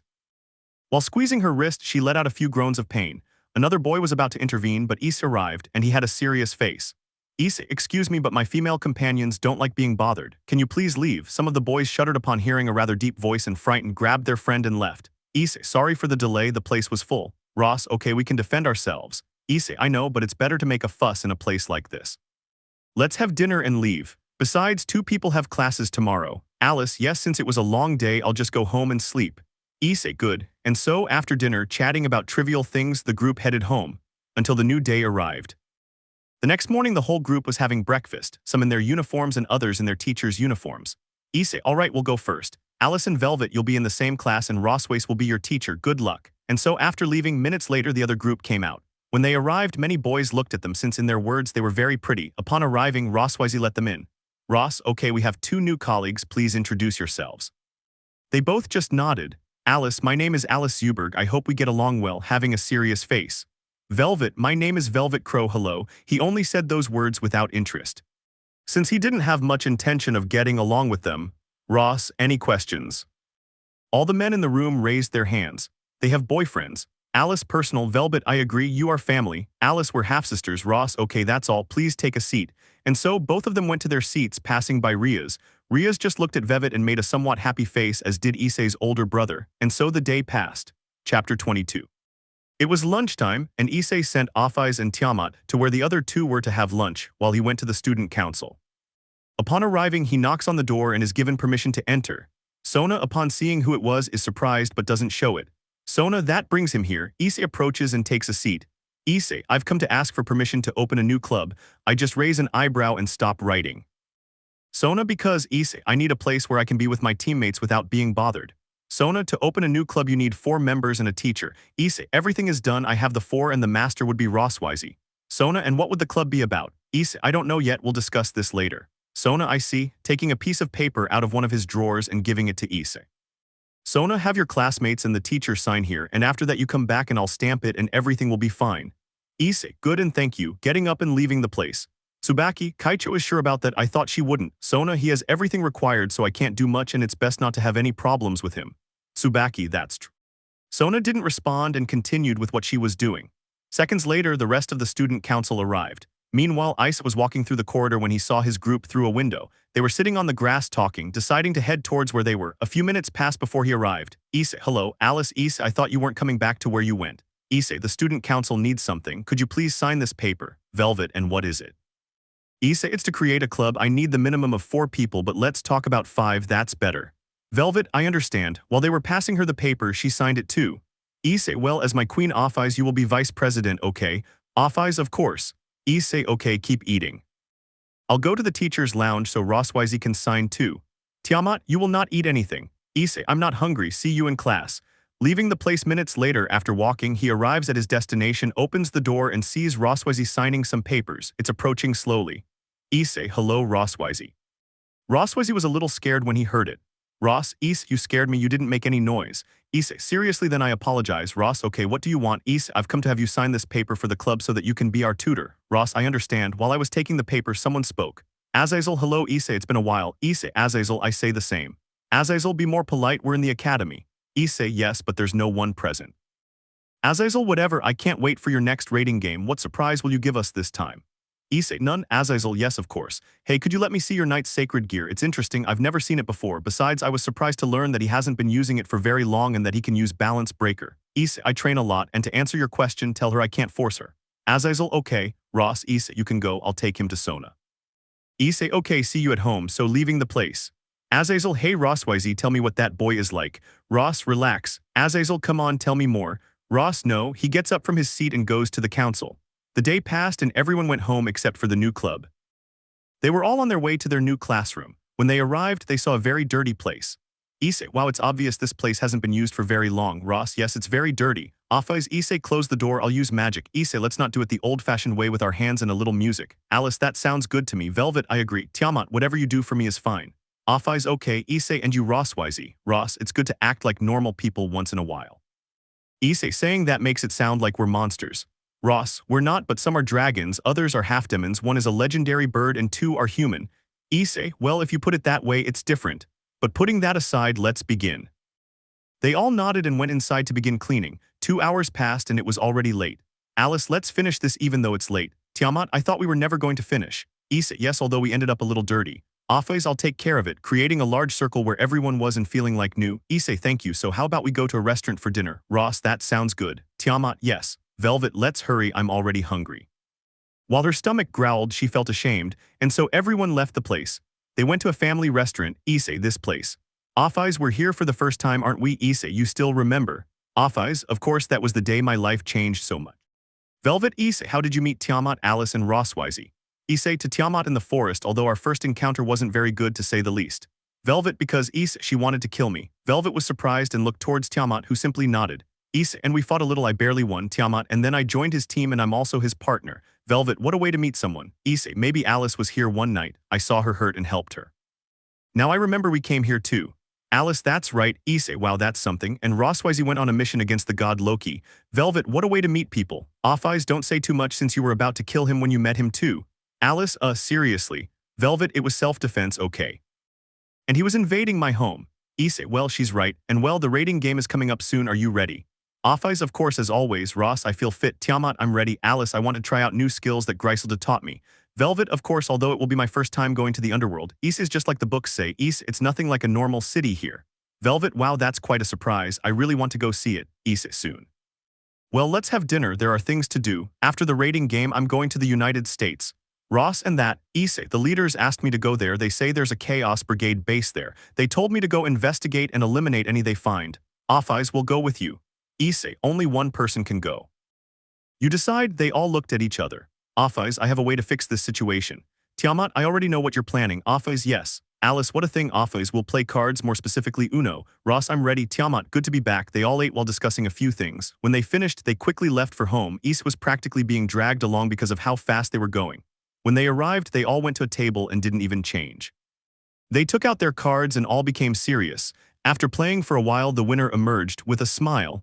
Chapter 23. One day before the raiding game, Issei, okay, everyone's ready. The girls just nodded. Offeyes, this will be the first time the others see Velvet. You're nervous because you'll attract attention. Velvet, not at all, I'm fine. Issei, that's good, although Offeyes is right, they always notice the new person who's there. Velvet, well, what can you do? That's just how nosy people are. Issei, okay, hey, don't tell me you're going to wear that suit I found you in. Velvet, yes, and how do you know? Issei, yesterday I passed by your room and you had the door open and I saw how you were looking at him. Velvet, I see it bothers you that I use it. Issei, they're not your taste at all, so it's fine. Tiamat, hey Issei, are you going to fight or leave everything to us? Issei, you decide. Alice, I'm fine with us all together. Offeyes will take care of it. What's that Sekiryuutei girl like? Issei, you probably already know she's serious and hates men. I don't really know the reason, to be honest, we've never spoken, so we just have to defeat her team and then she'll give up. Tiamat, fine, if that's the case, leave everything to us and just go. Issei, are you sure about that? Velvet, of course, besides, it's been a while since I've fought, I want to see how strong they are now. Issei, okay, and tell me Alice, have you mastered your balance breaker yet? Alice, for now I can only maintain it for 2 hours, but if I follow the training instructions that Griselda left me, I will be able to master it completely. Issei, I understand, that sounds good. Offeyes, you say that because she's going with you, right? While making a pout. Alice, it was fair. Tiamat, and that was your first time playing, you're lucky. Alice, what can I say? Ross, next time I'll win. Velvet, no, I'll do it. Issei, for the next mission we should all go together. All seriously. Issei, of course not this time because it's not much, for a longer one we'll all go. Offeyes, good, that's fine. Tiamat, I agree. Issei, okay, go get some rest, it's getting late and we need to be ready for tomorrow. They get up and each one leaves their room since it was late. The next day, 1 hour before the raiding game, they went to the underworld. Issei, wow, even though there's still a long way to go, the place is almost full. Offeyes, maybe it's because of the beating we gave the previous entourage. Issei, maybe you guys go to the room, I'll go greet the leaders. With that, they went their separate ways. Minutes later, Issei arrived at the VIP room where the leaders were, and to his surprise, his parents. Surzech, Issei, you're ready. Issei, of course, Sarafal, good luck, although I know you'll win. Someone approaches Issei. Issei, Sekiryuutei, it's been so long since I've seen you. Sekiryuutei, same here. Issei, I hope to see your battle. Issei, ah yes, you want to find weaknesses in my team for our fight. Sekiryuutei, you don't know at all that I like to play fair. Issei, I know, they both laughed because they were friends. Azazel, hey Issei, I know you have a new piece. Michael, that's fast. Issei, it was a coincidence. Odin, what kind of person is he? Issei, you'll see later, old man. Issei's parents got up quickly. Pai, hey, speak to him respectfully. Issei just raised an eyebrow. He was about to answer, but Odin beat him to it. Odin, okay, I like the boy, am I? But he's disrespectful. Odin, I already said it's fine. Issei, well, I'm leaving. I have to make a plan. Pai, hey brat, what permission do you have to leave? Putting on a serious face. Issei, I only came to greet the faction leaders and a friend who happened to be here. Pai, that's how you talk to your parents. Issei, now that I think about it, what are your children doing here? Aren't they going to fight? Me, they say such things too. Issei, don't finish that sentence. You guys never paid any attention to me since I was a kid, and now you come here and you were going to tell me that. Pai, you should be grateful to be in our family. Those present said nothing. They didn't want to get involved in family matters. Issei, they never accepted me. They always told me so, that I wasn't part of their family, and now they come out of nowhere and tell me I should be grateful. I left that so-called family a long time ago. Putting on a serious face, he was about to leave, but his father grabbed him by the shoulder. Pai, you'll make me angry if you keep up that tantrum. You can't be as obedient as your brothers. Issei got a little angry but didn't show it.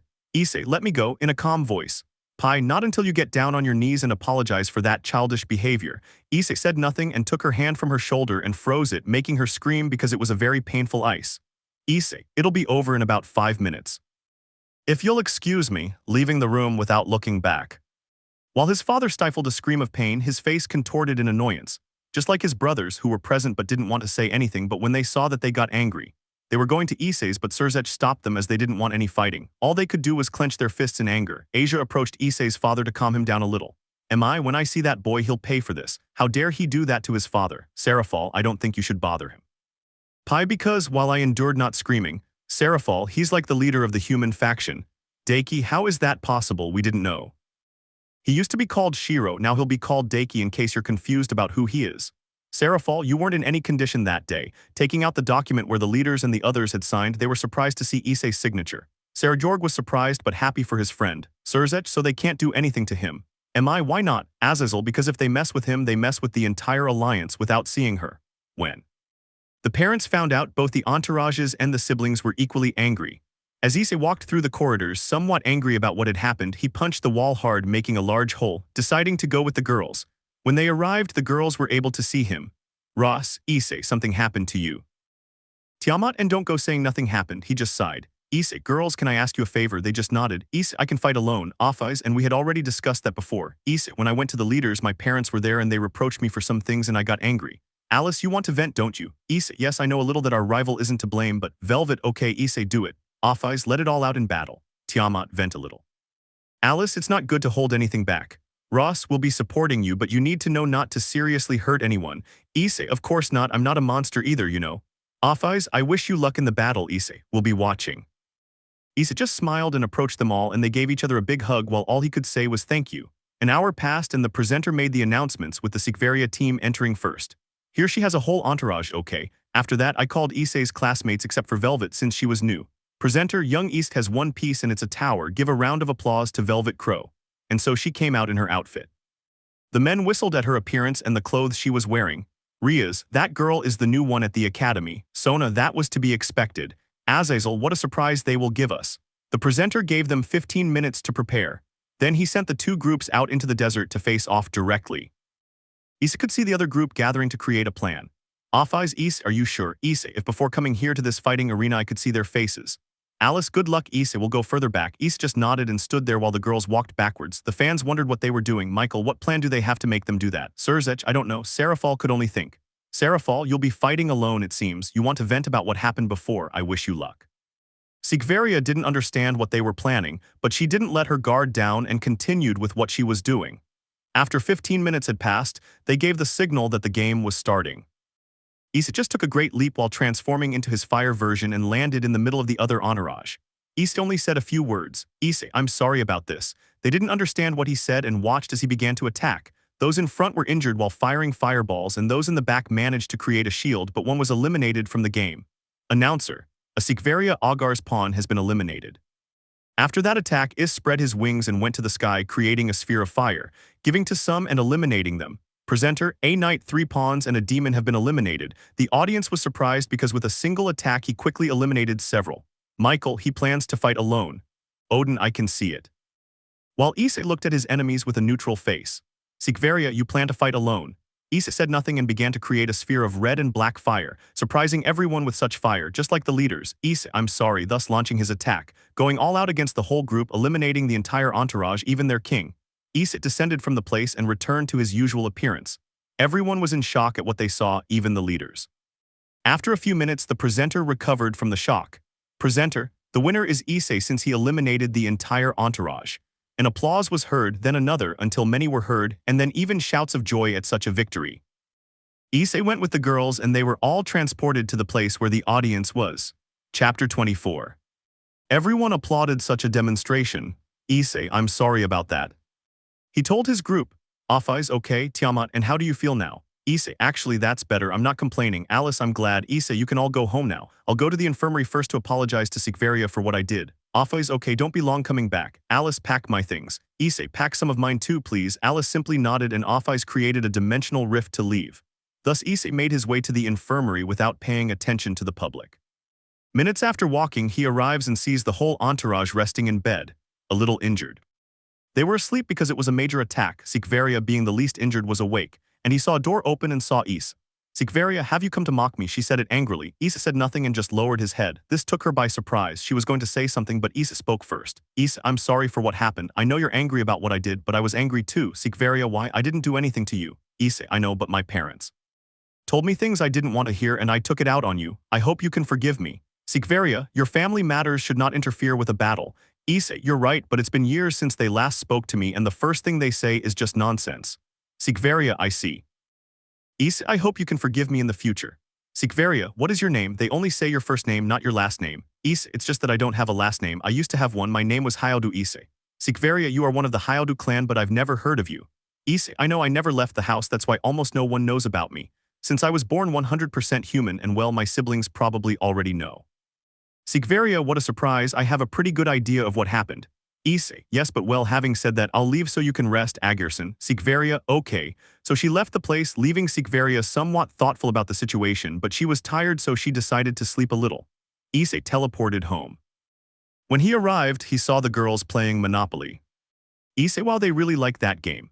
Offeyes, it's fun, plus I'm the best. Tiamat, not this time, Offeyes, this time I will win. Offeyes, I want to see it. Ross, hey, don't forget that we two are here too. Velvet, that's true. Tiamat, you will be the fastest to lose out. They all put on a serious face. East only felt a drop of sweat trickle down his face, and seeing that Alice wasn't there, he decided to go look for her, and he saw her in her room preparing everything. Alice, you're back. Your suitcase is ready. Issei, thank you and sorry for the trouble. Alice, okay, I'm excited because it's the first time I've left the country. Issei, I'm glad you're enthusiastic, but remember, we'll go on a mission first, and then we can go exploring. Where do you want to go? Issei could see her looking at her phone and showing him some photos. Issei, the Statue of Liberty sounds interesting. What about others? I'll show you more photos. Issei, okay, we'll go to those places. Alice, thank you. Issei, you're welcome. We'll be out for dinner in a few minutes. Alice, okay. The two heard shouts from the others about them cheating and other things. Issei, I'll go down before they fight. Alice, I'll be down soon when I'm finished. So as she left the room and arrived, she saw that everyone was serious. Ross, hey, I bought that house. Offeyes, no, I did it. Issei approached and took them away. Tiamat, hey, give it back. Turning around, she saw Issei looking a little serious and they all felt a chill. Issei, what did I tell you about fighting? Offeyes, it's just that. Ross, I bought it first. Issei just let out a sigh. Issei, you are banned from playing this game for a while. The girls, what, why? Issei, they turn purple and if I'm not here to supervise them, they know. Velvet, hey, don't treat us like children. Offeyes, that's true. Issei just raised an eyebrow and took out his cell phone and started searching. He put on a video and showed it to the girls and they all watched as they argued in a previous game. Upon seeing it, they felt very embarrassed and also turned red. At that moment, Alice came down and saw the four of them on their knees with Issei in front of them and their heads down. Alice decided it was best not to say anything. Issei, well. Tiamat, fine, we won't fight anymore, we'll just play peacefully. Issei, sure, they all nodded quickly. Issei, I'll believe you. Now that this is settled, let's go to dinner and then to the movies, what do you think? They all stood up with smiles. Alice could only see that with a smile. They all watched as a magic circle appeared and Sarafal emerged. Issei, you came at a good time, we'll go to dinner and then to the movies. Sarafal, seriously, great, then let's go. So everyone left and went to dinner and then to see a horror movie. The next day, Issei and Alice left early to get to the United States quickly. After hours of flying, they finally arrived. Issei, for autumn it's a little cold, isn't it? Alice, yes, so where do we have to go? Issei, we're in Washington, North Carolina and we have to catch another flight, but we'll do it tomorrow. I'm a little tired, let's go to a hotel. They both headed towards a hotel but not before booking an early flight. Upon arrival, they requested 2 rooms and after a bath they both went to dinner. Issei, it's been a long day, hasn't it? Alice, yes, and have you called the others yet? Issei, I'll let you know when I get out of the bath. Rossweisse made up an excuse for us. Alice, okay. Issei, now that I remember, you haven't told me how you're doing at the academy. Alice, it's actually pretty good since I've never had the chance before. The bad thing is that guys are always asking me out. Issei, and how could I not? You're a lovely girl, besides being kind, strong, and other things. Alice blushed when she heard that but managed to control herself. Alice, thank you. Issei, I'm just telling the truth. She just smiled and they continued talking until they decided to go and rest. The next day in Ku City, at lunchtime, Velvet was walking through the hallways until someone stopped her. Velvet, is there anything you need? Having a serious face. Kiba, Rias Gremory wishes to speak with you. Would you please accompany me? Velvet, what does she want from me? Kiba, she will answer your questions. She just nodded so that they wouldn't bother her later, but not before warning Offeyes without Kiba noticing. Upon arriving at the club, she could see Issei's older brother there and Rias' group. Velvet, and you certainly want me. Rias, don't look so serious, I wanted to propose something to you. Velvet, just talk. Rias, I want you to join my entourage. With me you can. Velvet, I refuse. Rias, because Velvet, I'm happy in my group. Why go to another one? Deity, you won't have another chance later. You'll be admired by everyone because she comes from a good clan. Velvet, I don't care about that. Besides, I don't want to leave my group. Rias, you want this to be done the hard way. Then someone spoke and everyone was surprised because they didn't feel it. Offeyes, I don't recommend you threaten her, Gremory. She's not alone and Issei might get angry. Deity, so what? I am a celestial dragon. Offeyes, the celestial dragon is Drake, not you. Deity, I made a big breakthrough not too long ago, so I'm close. Offeyes, I don't care. Gremory, you'd better not threaten my group. Just because Issei isn't here doesn't mean we're defenseless. As your queen, I'm in charge, and if you do anything, I'm authorized to act. Understood? I walked towards Vevet and left the room without waiting for a response. This left Rias furious since no one ever spoke to her like that and she just walked out calmly. Deity calmed her down a little. Deity, don't worry, we'll beat them all up soon. Rias, yes. Meanwhile, Offeyes and Velvet. Velvet, it's good that he called you, otherwise I would have attacked. Offeyes, I noticed. The raiding game against them is coming up soon, so you'll be able to do it. Velvet, I'll train for that day, so she went to her class. Chapter 25. A new day. Issei and Alice were on their flight to North Carolina, which would take them about 4 hours. Issei and ready to investigate upon arrival. Alice, I kind of hope they don't surprise us. Issei, if something happens, I'll create a magic transport circle so we can leave. Alice, I know you can handle them, I'm still weak. Issei, Alice, don't underestimate yourself. I know you've trained hard, so prove it to me on this mission. Alice, I will, and don't worry, I'll do my best. Issei, that's more like it. As I boarded the plane, I received a message from Sarafal telling me who our next opponent will be. Alice, that was fast, and who could it be? Issei, my older brother Alex, it will be in 4 days. Alice, it won't be long now, don't you think? Issei, yes, but it will be a difficult fight. Since we're both winning without any losses. Alice, you're afraid to face it. Issei, not at all. He's been wanting this moment for a long time. I imagine he must be happy. Sarafal warned me beforehand that the public will soon find out. Alice, don't worry, we're going to win that battle. Issei, I know I trusted you all for that day, so I hope you'll forgive me since we won't be able to visit the places you want. Alice, this isn't right. I really want to fight that group because I don't like them very much and they have to pay for what they did to you. Issei, thank you for worrying about me. As she took his hand, Alice just held it tighter because she liked that. Alice, we're not family, showing a smile that Issei liked to see. Issei, of course we are. Alice, I imagine the girls must be happy about this news. Issei, perhaps Sarafal has already warned them. Alice simply nodded. At Issei's house, the girls were having breakfast when they saw a magic circle from which Sarafal emerged with a smile. Tiamat, Sarafal, that happens. Sarafal, well, I have good news. Ross, I can tell because you have a big smile. Sarafal, I know. Well, Issei's next raiding game will be against his brother Alex. The news surprised the girls a little, but they were happy. Offeyes, it was about time we got one of them. Tiamat, I'm already excited. When is it? Sarafal, it will be in 4 days. Ross, it won't be long. Sarafal, I know maybe the council members intervened a little since they know Issei is on a mission. Velvet, and by the time he gets back he'll be tired, won't he? Sarafal, yes, because the Hayodu family is somewhat influential due to their past. Tiamat, they want Issei to lose. No. Sarafal, yes, perhaps his parents had something to do with it, since Issei humiliated his father in front of the leaders last time. Offeyes, we know, that was the reason I fought alone that day. Sarafal, I'd like to fight that day, but I can't. It's a bit frustrating, to be honest. Velvet, well, I'll give a part of you, hahaha. Sarafal, thank you. Ross, one question, what is his entourage like? Sarafal, she has almost her entire retinue, she's only missing 2 pawns and a rook. Ross, wow, he hasn't wasted any time. Sarafal, information is scarce since they haven't shown much in battle, just like you. Offeyes, well, that doesn't matter, we'll give them what they deserve. Tiamat, if we have to teach them who's in charge. Sarafal, don't go too far, okay. Offeyes, I'm not promising anything, to be honest. Tiamat, I say the same, they hurt my beloved a lot, so I will hold back a little. Ross, we will win. Velvet, and it will be a great victory, you'll see. Sarafal, I know you will, but don't go overboard, okay. They just nodded. Sarafal, well, I have to get back to work because I have a lot of work to do, it's exhausting. Ross, when do you plan to retire? Sarafal, soon, that's why you work so hard to leave someone capable, but for now, only you know this. Offeyes, okay, that way you can stay here longer. Sarafal, yeah, I hardly ever see Issei. Well, see you at the raiding game. Going into a magic circle. Ross, well, I'll go change since I have to go to class. Velvet, I won't go, I need to train a bit. Ross, okay, going to his room. Velvet, Offeyes, will you help me? I know you're strong, I want to improve my strength, I haven't fought in a while. Offeyes, of course we have to win that day. So they went to the training room and Tiamat went too to practice a little. At the Hayodu residence in the human world, everyone was having breakfast until a maid appeared to give Alex a letter. After giving it to him, she left.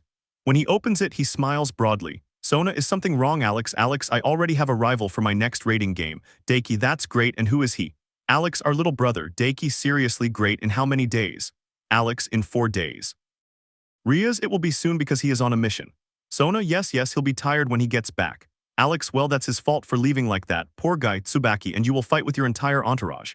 Alex, of course I want to see Issei's face when he's on his knees in front of me begging me not to hurt him. Deity, you're bad. Alex, he dared to humiliate our parents, it's time he paid. Saji, I wish you luck, friend. Alex, thank you, and of course I'll win. I can't wait for that day to arrive. Sona, you won't go to training. Alex, not at all. That useless guy is no match for me, and my group can handle his. They just got lucky with Loki. Deity, that's right, they took him when he was already weak. Akino will be supporting you. Kiba, give it your best. Rias, I want you to humiliate her queen for trying to threaten me.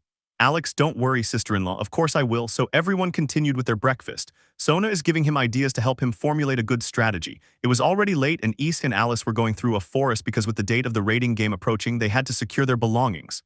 Issei, Alice, if you're tired, we can rest a little. Alice, yes, please, I won't lie, I'm a little tired. Issei, we've been walking for a long time, so it was bound to happen. Besides, it's getting late. Do you want some water? Alice, yes, please. Issei takes off his backpack and gives her a bottle of water. Issei, for now we'll stay here. I don't sense any auras nearby. We'll continue tomorrow. Alice, but that would only leave us 3 days to keep searching. Issei, okay, don't worry about that game for now. Otherwise, we're sure to get caught off guard when we're tired if we rush things. Alice, you're right, I'm sorry. Issei, okay, I'll set up the tent. Alice, I'll cook something. Issei just nodded and they both went off to do their own thing. A few minutes passed and Issei had already finished, as had Alice, who had prepared 2 Maruchan soups. Issei, for now we can only eat this. Alice, if we can't make smoke. Issei, it sure has been a long day, no. Alice, if we just get off the plane and go straight into the forest. Issei, well, what can I say, I like to work fast. Alice, I know. Issei, now that I remember, when I finished the battle against Agerson, I could see some pamphlets that said your name, you became famous so quickly. Alice, I really didn't notice. Issei, there were many, but the girls are becoming famous. Alice, don't take it too seriously, honestly. Issei, if you keep this up, you'll soon have a fan club. Alice, I see. Issei, you're not very happy about it. Alice, well, those things have never mattered to me, especially not other people's opinions except for a few. And those would be the girls and you. Issei, thank you for that. Alice, I'm just telling the truth, Issei. You've been a great person since I met you. You were honest from the start and not many people are like that. I hope we can always stay together, she smiled. Issei, seeing her, could only smile too. Issei, that's how it will be, Alice, and I'll protect you just like the rest. They're my family. Alice, I know. They continued talking about trivial things until night fell. Issei had to force Alice to go to sleep since she didn't want to. The night passed and Issei stayed on watch until a new day arrived. Chapter 26. It was a new day and both boys were walking through a forest. Alice, maybe in the end there is nothing. Issei, I don't know, Alice, it's not good to let your guard down. Alice, I know, while he had his hand on his sword in case they attacked. Issei, don't worry, if they attack I'll warn you so you can relax a little. Alice, I'll try. Issei, we've been walking for about 3 hours and nothing. Alice, you think they're hiding very well. Issei, maybe, but my question is, why is there a base so far removed from the rest? Alice, because you say so. Issei, well, most of them are in Europe according to what the leaders told me, but it's strange that there's only one here in the United States, don't you think? Alice, do you think they're planning something? Issei, I don't know, it's weird, that's all I can say. He said that with a slightly serious face and continued walking. At the academy it was lunchtime and the girls were in their club because that was the only way they could be at peace. Tiamat, Offais, you know something about Issei. Offais, the last thing I know is that they left early, that was the last message Issei sent me. Velvet, do they think something will happen to them? Offais, I don't think they're both strong enough to defend themselves. Ross, it's better not to worry, that way we'll be more at ease. Tiamat, you're right, and well done, Velvet, even though you actually came to study today. Velvet, well, I trained all day yesterday and wanted to relax today even though I had to come. Ross, it's not good to be absent for so long, you know that, right? Velvet, maybe the truth is I'm already regretting coming to study, it's boring. The girls could only laugh. Tiamat, I know, but it's better to be here than at home. Offais, true. Ross, what if we play a game? Besides, that's what the club is about, not board games. Offais, yes, but don't fight. Tiamat, but you do it too. Velvet, remember what happened last time. Ross, yes, Issei scolded us. They all felt a chill when they remembered that day. Offais, don't remind me, it's rare to see Issei with a serious face. Tiamat, it's true, she always smiles at us, but not this time. Velvet, well, I was right to do it, we were making a mess. Ross, that's true, we're adults and we fight like children. Offais, you're right, hahaha. Tiamat, if anyone else had seen us that day, they would have been surprised. Velvet, yes, but when we leave the house, you all change your faces very quickly, especially when we went to the underworld that time. Offais, well, you always have to keep a serious face when dealing with strangers. When we're at home, we can relax, but in public, we have to show that we're not to be trifled with. Tiamat, yes, never show your weakness to your enemies. Velvet, I understand. Next time I'll go with Issei. Ross, he said that next time we'd all go together. Velvet, oh that's right, Tiamat, that way we can stop studying for a while. Ross, you want to skip class too. Tiamat, what can I say, it's boring, and besides I don't like them looking at me with those lustful faces, only one person can do that. Offais, you know Issei isn't like that, right? Tiamat, I know, but you know what I mean. Offais, I know, but well, classes start soon and we don't end up playing at all. Velvet, when we get back to the house we play something. Ross, hey Offais, when are we going to the mansion? We haven't been yet. Offais, it's best not to go. If we go, they'll just bother us, and frankly, I have very little patience when it comes to them. Tiamat, in the end, it doesn't matter whether we're there or not. Velvet, and if we go, we'll have to act calmly all the time, so I won't be able to relax. Offais, I know, so we have to stay where we are. Seconds later, the bell rang and everyone went to their classes. Meanwhile, in the United States, the two were walking until Issei stopped. Alice, Issei, is something wrong? Issei, we're here. Alice, you're not far from here. Alice, how many are there? Issei, from what I can tell, there are a lot of them.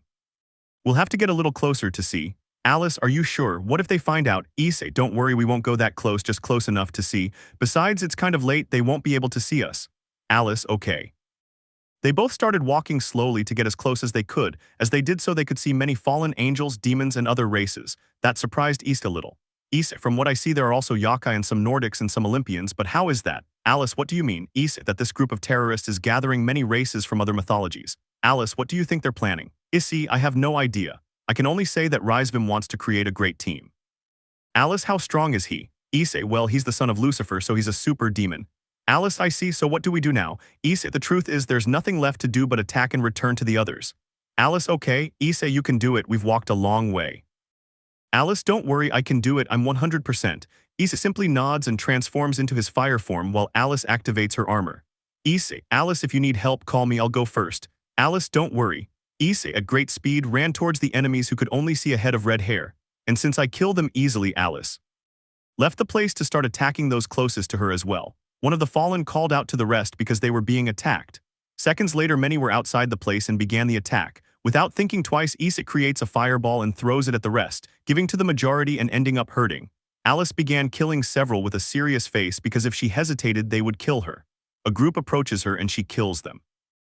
Without being very comparable to all his enemies, Issei puts fire in his fists and begins to strike his enemies with great force, leaving them slightly injured, and even more so when the fire spreads to their bodies. Fallen, there are only two of us, let's all go together.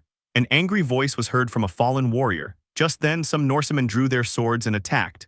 Issei leaped high into the air, transformed into his ice form, and upon landing, simply placed his hands on the ground, freezing those who came towards him.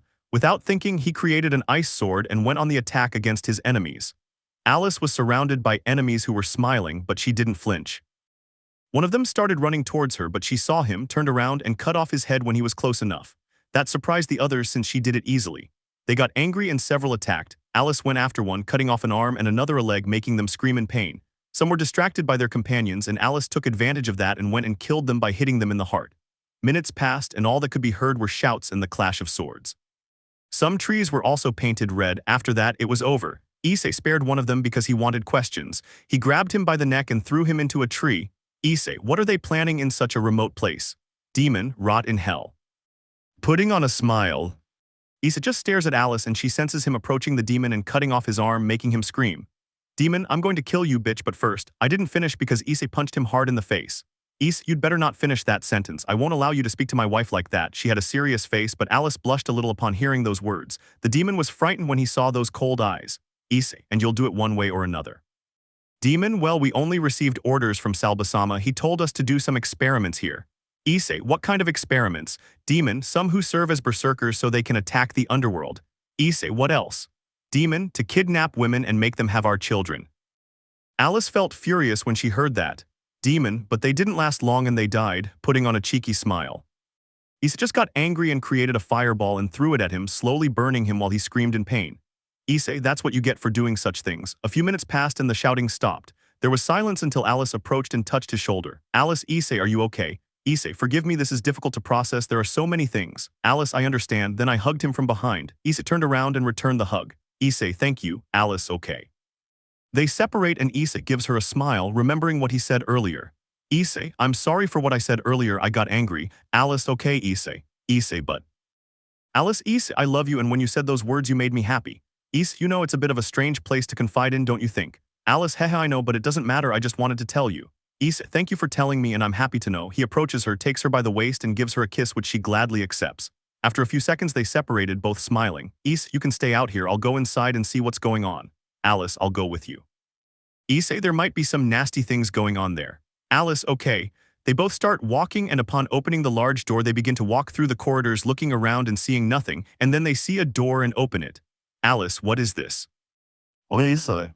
Chapter 27. Alice, what is this? Issei, it's what that demon said. They could see many bodies of some women lying dead in beds. Issei saw Alice and noticed she looked a little scared. He quickly took her hand and led her out of the room. Issei, Alice, are you okay? Alice, a little, it's just hard to see all that. They must have suffered. Issei, I know, but we arrived too late, we couldn't do anything. Alice, I know. She approached and hugged Issei since she didn't like what she saw. She stayed like that for a few minutes while Issei stroked her head. Issei, you're better. Alice simply nodded and they continued walking. They opened another door and saw many tubes with strange creatures inside. Issei, so that's what that demon must have been talking about. Alice, Issei, what do we do? Issei, I'll take some pictures to show later and we have to destroy all of this. Alice, sounds good. Do you think anyone is still alive? Issei, no, because I don't sense any aura in this whole place. Well, let's destroy this and leave. I don't like this place. Alice, me neither. Issei began destroying every tube and its contents, leaving nothing behind. This included the women's bodies and other things. Upon leaving, I burned down the entire building, leaving no trace whatsoever. Issei, okay, everything's ready. Let's get out of here, find a hotel, and we'll go home tomorrow. Alice, but we're very far from a town or city. Issei, don't worry. Then he sprouts red wings and picks Alice up like a princess, and at great speed he flies off towards the nearest village. After 2 hours of searching, they manage to find a place, register, and go inside to rest. Issei, take a bath and then rest. Alice, yes, and what will you do? Issei, I'll call Office to tell her we'll arrive tomorrow. Alice just nods and goes to the bathroom, and Issei leaves the room, calling Office. Meanwhile, at home, all the girls were watching a movie. Office's cell phone rings, and when she sees the number, she pauses the movie and puts it on speakerphone. Office, hello Issei, we were worried because it's been a while since you called us. Issei, I was busy, and I only called to let you know that I'll be there early tomorrow. Tiamat, that's really great. Issei, these have been long days. Ross, and because they didn't come back today, you know, in a magic circle. Issei, yes we could, but the truth is we're a little tired. It was a big battle and Alice is tired, so we'll leave first thing in the morning. Ross, I understand, and how did it go? Issei, I'll tell them when I get back. It's not good to say it like this. Velvet, did something happen? Issei, no, nothing like that. I'll explain to you and the leaders what we managed to investigate. Office, I understand, we'll be waiting for you tomorrow. Issei, see you tomorrow, hanging like that. Velvet, what do you think happened there? Ross, I don't know, we'll know tomorrow. A silence fell until Office put the movie back on, scaring the girls. Tiamat, hey, you scared me. Office, well, you all kept thinking about it, so I'd better continue with the movie. We'll find out tomorrow. Ross, you really are carefree, aren't you? Office, maybe, so they all continued watching the movie to put the matter behind them. A new day arrived and the girls were having breakfast when they saw a magic circle appear. To see what it was like, they stopped and went to wait for Issei to come out. When they saw him, they all hugged him. Office, welcome. Issei, I'm home. Ross, they're hungry, so I'll put some plates on the table. Issei, thank you. Alice, I'm going to my room to change. I'll come down for breakfast too, and so they left and the rest went to the kitchen. Office, and you'll tell us how it went. Issei, it was difficult to find the place and it was a horrible place. Taking the photos, they made faces when they saw the monsters. Issei, I'll explain it to the others. After breakfast, I'll call Sarafal to gather everyone and then we'll go to the underworld. Tiamat, okay, this is ugly. Ross, yes, too much. Returning the photos. Office, they didn't have it easy, did they? Issei, actually no, there were too many of them and they took very good care of the place. Alice appeared in the kitchen and took a seat with the rest. Tiamat, Alice, you weren't hurt. Alice, I couldn't adapt to the situation.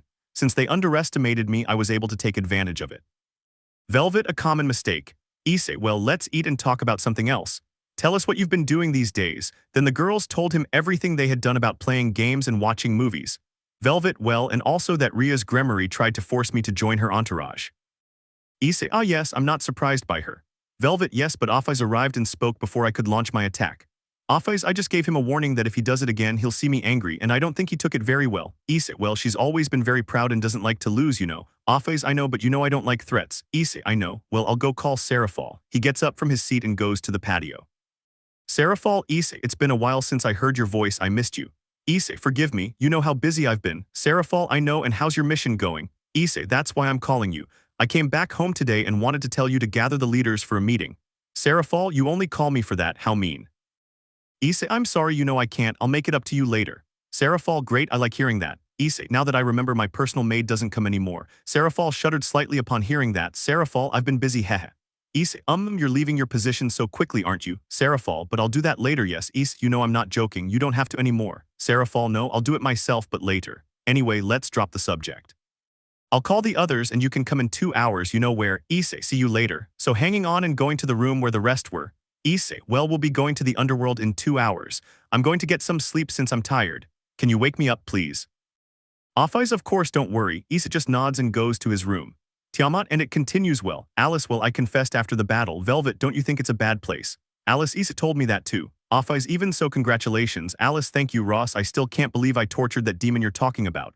Alice, well, judging by the things she said and with that smile she gave, it was something to see. Tiamat, well, they'll tell us when we're with the others, right? Alice, yes, because I don't like to remember that. Off-eyes I can tell, but let's drop that subject. So who wants to play Uno? Ross, you're a cheater at that game. Off-eyes, of course not, while looking the other way. The girls only had a drop of sweat on their faces since she can't hide anything. They let out a small laugh. Tiamat, we played well. Alice, yes, it will be fun. Saying that, they all became serious. Chapter 28. Issei was in his room and slowly began to wake up as he heard some noises. He got up and went to the door, going downstairs to the living room. He went back to what had happened last time and watched them argue again about who was cheating. Issei, are you serious again? The girls, upon hearing that voice, became frightened and slowly turned around, seeing Issei with his arms crossed. Instantly, they all knelt down in a row. Issei just sighed. Issei, so what happened now? Tiamat, it's just that. He didn't want to say it. Issei only looked at them for a while and checked the time on a wall clock. When he did, he was surprised because it was late. Issei, hey, get up, have you seen the time? They all stood up and looked at the clock and saw that 2 hours had already passed. Issei, I overslept, we should leave, I'll see what happens later. They all simply nodded and left alongside him. As they did so, he created a magic circle and they all disappeared. All the leaders were gathered in the meeting room. Azazel, hey, I'm already bored, half an hour has passed and nothing's happened. Michael, something must have come up. Azazel, if not. I didn't finish because they saw that a magic circle appeared from which Issei and his group emerged. Issei, sorry for the delay, something happened. He glanced at the girls out of the corner of his eye and they just looked away. Surzech, and tell me what you discovered. At that moment, Issei became serious, as did the rest of them. He walked over and took a seat near Sarafal. Issei, well, it was a little difficult to find the place, to be honest. When we did, there were quite a few of them. Azazel, what they had there? Issei, all in due time, Azazel. I decided to go first with Alice and we saw fallen angels, demons, yokai, Norse, and some Olympians. That took everyone by surprise since there were so many of them. Odin, kid, are you sure? Issei, yes, I could see it in their auras. That terrorist group has many races in its ranks. After killing everyone there and leaving one for interrogation. Well, then he takes out the photos and gives them to Rossweisse to give to everyone. The leaders were surprised when they saw them, as they were things they had never seen before. Surzech, Issei, what is this? Issei, that's what they had in that place. There were also several dead women, the result of violence. Well, you get the idea. Issei's group got angry when they found out, just like Sarafal. Issei realized this and took Sarafal's hand to calm her down, and she did. Issei, don't take a picture of it, it would be disrespectful, honestly. Michael, it's okay, don't worry. Azazel, all of this is horrible. Issei, they wanted to create berserkers so they could attack easily, but before destroying all those things, I discovered something that really surprised me. Odin, and that's it. Issei, those things had a faint aura of Off-Eyes or Ouroboros power. That left everyone present wittied, and Off-Eyes was surprised to hear that. She turned to look at Issei and he just gave her a smile. Surzech, that means she's helping to create those things. Issei, we can't be sure about that. As far as I know, she wouldn't help with such a thing. Azazel, Issei, we don't know that. Sarafal, Azazel, Issei is right, only a monster would create such a thing. Issei, the truth is, it would be better to investigate the places where they have the most protection and then attack, since that's where they should have the most of those things. Surzech, you're right, but we also need to make allies. Odin, it's true, if this continues we won't be able to handle so many of them on our own. Issei, I know, but for now we can only find those places and destroy them before they finish creating them. Surzech, we will send out groups to investigate and find the places where they are most protected. Odin, if so, then attack. Issei, okay, when you find them let me know and I'll go myself. Michael, are you sure you can handle everything? Issei, yes, I also have my group so it's fine. Surzech, okay, we'll keep you informed. Issei, thank you. Michael, this won't be easy at all. Issei, Michael, and you haven't noticed anything strange in your faction. You know there are always spies. Michael, I know, Issei. Some of my most loyal comrades have told me they've seen some of them doing strange things. We'll keep an eye on them. Issei, I see, and on your side, Azazel. Azazel, what can I say? This place is always the same, but some of my men keep me informed. Issei, I see. Letting out a sigh, silence fell until someone spoke. Azazel, hey Issei, you'll be 100% ready for the fight since you just returned. Issei, I'll be fine soon. Surzech, you can handle him. Issei, who knows, maybe I'll see him in the fight, but I'll definitely give him a fight. Odin, I will be supporting you. Issei, thanks, old man. Michael, well, now that everything's been said, I'd better leave. I have work to do. Issei, paperwork. Michael simply nods and leaves in a great cross-shaped light. Then Azazel leaves, followed by Odin. Seconds later, Surzech leaves, leaving only the group. Issei, well, how about we go home? Off-Eyes, before that, I want to apologize for everything that's happening. Issei, because if you don't do anything. Off-Eyes, before I met you, I used to give away my snakes because they only asked for them to gain more power. Issei, don't worry about it, that's in the past and you know it. As he approaches her and gives her a hug, she reciprocates and then Issei begins to stroke her hair. Issei, we'll fix it, don't worry, Off-Eyes, and I will help you. Issei, I know, I'm counting on you. He pulled away from her hug and gave her a sneer just like she had. Issei, well, now that it's settled, let's go. Sarafal, are you coming? Sarafal, of course, I have nothing left to do. And where will we go? Issei, let's eat something and then we'll go anywhere. They all rejoiced and left in a magic circle. They went to a restaurant and then to a park since it was a very nice day.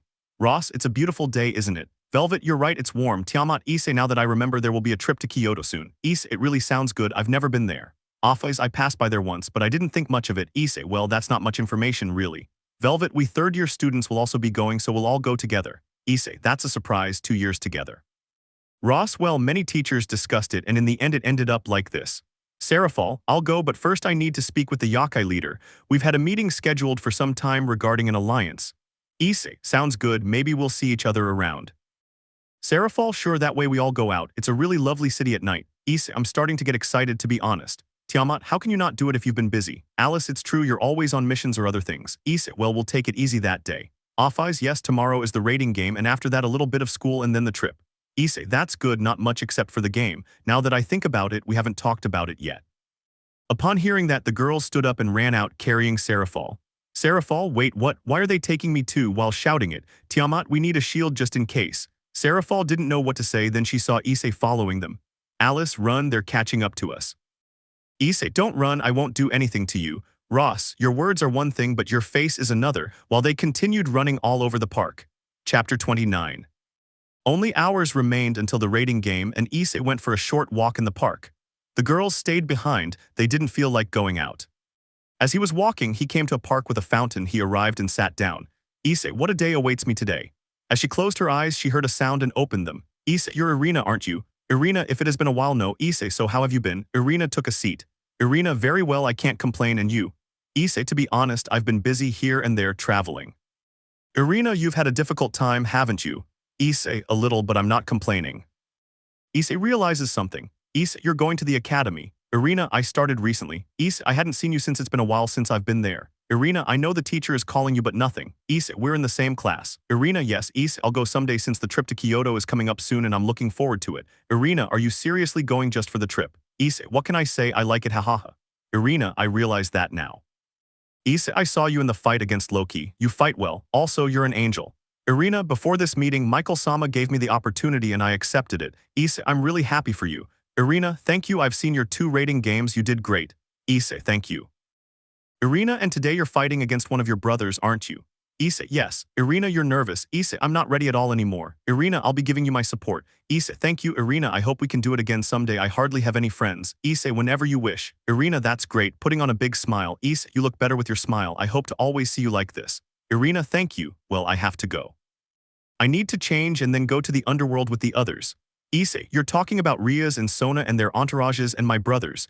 Irina, yes, now that I remember you did it too since we talked once. Issei, oh right, I forgot. Then they both start laughing. Issei, we were talking like we hadn't seen each other in a long time. Irina, true. Issei, yes. Irina, but why didn't you come back? Issei, I'm better off somewhere else. I don't really like that place with so many people. Irina, I understand, well, I'll see you later. So he got up and started running while saying goodbye to Issei just like he did. Issei, he certainly has energy. Well, it's time to head back. She gets up and heads towards the house. Minutes later, she arrives and sees all the girls calmly watching TV. Issei, wow, you guys really love watching TV, don't you? Office, well, there's not much to do besides we still have a while before we leave. Issei, I don't think so, they already saw the time. Then they all look at the time on the wall clock and are surprised to find it's late. Tiamat, but what? Velvet, we've been here watching TV for hours. Issei, they are careless, aren't they? Alice, a little. Issei, well, we're leaving in 10 minutes, so get ready. They all nod and go up to their rooms to change. Issei, what will I do with these girls? Putting on a smile, minutes passed and everyone was ready. Issei created a magic circle and they all appeared in the waiting room. Issei, okay, everyone is ready. Ross, sure. Tiamat, as always. Velvet, we have to win. Alice, I will give it my all. Office, safe. Issei, okay, let's go to our dressing room to wait for the call. Office, you will not go to see the leaders. Issei, maybe later. Everyone starts walking towards the waiting area. The stadium was already filling up and the leaders of each faction were gathering in the VIP room to watch the match. Odin, this will be a great battle. Michael, you believe Odin? Dono. Odin, of course it will be a fight between family. Gabriel, fighting within the family doesn't bring anything good. Sirzech, well, they have a history. Sarafal, come on, take a seat. Gabriel, and you're in a good mood. Sarafal, do you like being bothered? Gabriel, of course not, but you always do. Sarafal, don't worry, I won't do it today, so relax and watch the fight. Gabriel, I don't know what you're planning. Sarafal just let out a little laugh.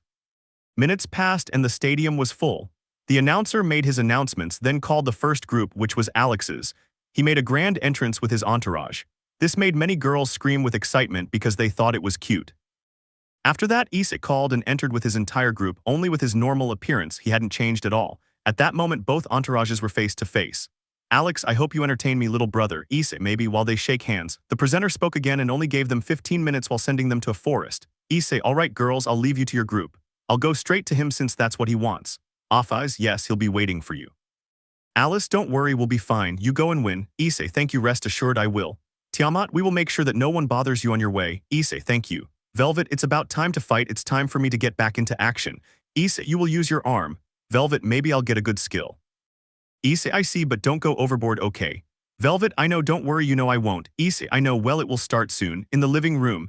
Azazel, what kind of plan have they come up with? Sarafal, I think Issei will go straight for his brother since that's what he expects. Pi, Alex is going to win, he has more experience, only a great defeat awaits Issei. Am I? That way he'll see that you don't mess with us. Zeaudicus, well, your son Alex has reached a great level for a young age, a great future awaits him. Lord Citri, you're absolutely right and we'll soon be family, won't we? Zeaudicus, yes, while they laughed. Sarafal said nothing, knowing that Issei could handle it. Then the presenter made the announcement that it would begin. Issei started running and transformed into his ice form, surprising many with his new appearance.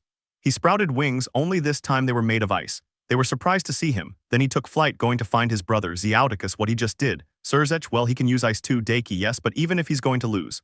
Pi, I'm sure that changing even a little won't win. No one said anything and they just watched. The girls split up, each going in search of their opponents. Velvet was walking peacefully until someone spoke to her. A tower that is also beautiful. Velvet, you're also a tower, only you're a bit ugly to be honest. That annoyed the man, but he managed to endure it. My name is Kira and that will be the last you know because you will lose. Velvet, I never asked for your name, you know, but what does it matter? That was it for Kira and she attacked. Velvet became serious and made an X with her hands to lessen the pain of the blow. Kira, I'm surprised you withstood my blows, they're not normal, especially with my rook piece. Velvet, less talk, more punches. Saying that, he went at him at great speed and punched him in the stomach, making him spit out a little saliva. Kira, because you have so much strength. Velvet said nothing and went on the attack. Kira got up and also took an attack stance. Surzech, well, that girl is really strong, that boy is good and I've seen him. Azazel, well, let's see what happens. They saw Kira trying to defend himself, but Velvet was faster and gave him powerful blows that hurt him badly. He took a great leap backwards. Velvet, well, I don't have any more time to play with you, so goodbye. Kira didn't say anything because he was in pain. Then he saw him remove the bandages from his hand and was surprised to see his arm. Just like the public and the leaders, some were speechless. Velvet, without paying much attention, went against him at great speed. I grabbed him by the head and buried him against the ground, knocking him unconscious and eliminating him. The presenter recovered from his shock and made the announcement. Alex was a little annoyed when he heard that, since someone strong from his group had been eliminated. Chapter 30. The leaders were still in shock as they saw something strange. Azazel, what is that hand? Surzech, I have no idea, but he exudes a lot of power as far as we can tell. Azazel, perhaps he had it bandaged with some suppression seals. Surzech, perhaps, and what do you know Sarafal? Sarafal, not really, she's rather reserved and only really opens up to her group, especially Issei, telling a half-truth since she already knew about it. Surzech, I see. Rias, how does that useless guy get his hands on powerful pieces? Deiki, no idea. Surzech, I'll just say that he met her on one of his trips. Rias, so he goes to other countries just to look for strong pieces. Surzech, perhaps. Deiki, I should do the same. Sarafal, but he's going on a mission, he's not going to play. Deiki, I can do it too. Surzech, we'll talk about that later. They continued watching the fight. They saw Offei standing face to face with the other queen. Amory, it's been a while since we last saw each other since Loki's attack. Offei's, oh yeah, I have no idea who you are, she said it with a poker face since she didn't care about other people. Amory got angry when she heard that. Amory, you think you're all that, don't you? Offei's didn't respond. At that, Amory got angry and started creating several magic circles from which lightning bolts shot out. At great speed he went against Offei's, who, without moving, simply raised her hand and created a shield, destroying all the arrows. Amory was surprised but didn't show it because she knew those arrows were strong, so I created a large fireball and threw it at her. Offei's, still motionless, stopped it. Odin, wow, that girl certainly has stamina to pull off those attacks. Sarafal could only think with a smile. Sarafal, how do they expect a reincarnated being to beat a goddess? Besides, she's Offei's. Gabriel saw her smile but decided not to say anything. Irina was supporting Issei and his team from the stands. Ravel, while you're really excited. Irina, yes, he's my friend. Ravel, I see. Sergeorg, I'm already looking forward to facing Issei, it will be an interesting fight. Ravel, I don't want to imagine what you two will do. Sergeorg just let out a laugh. Offei's was already tired of just standing there, so she started walking, deflecting any attacks. Amory was already a little tired from her lack of magic. Off-Eyes created a black sphere in her hand and threw it at her.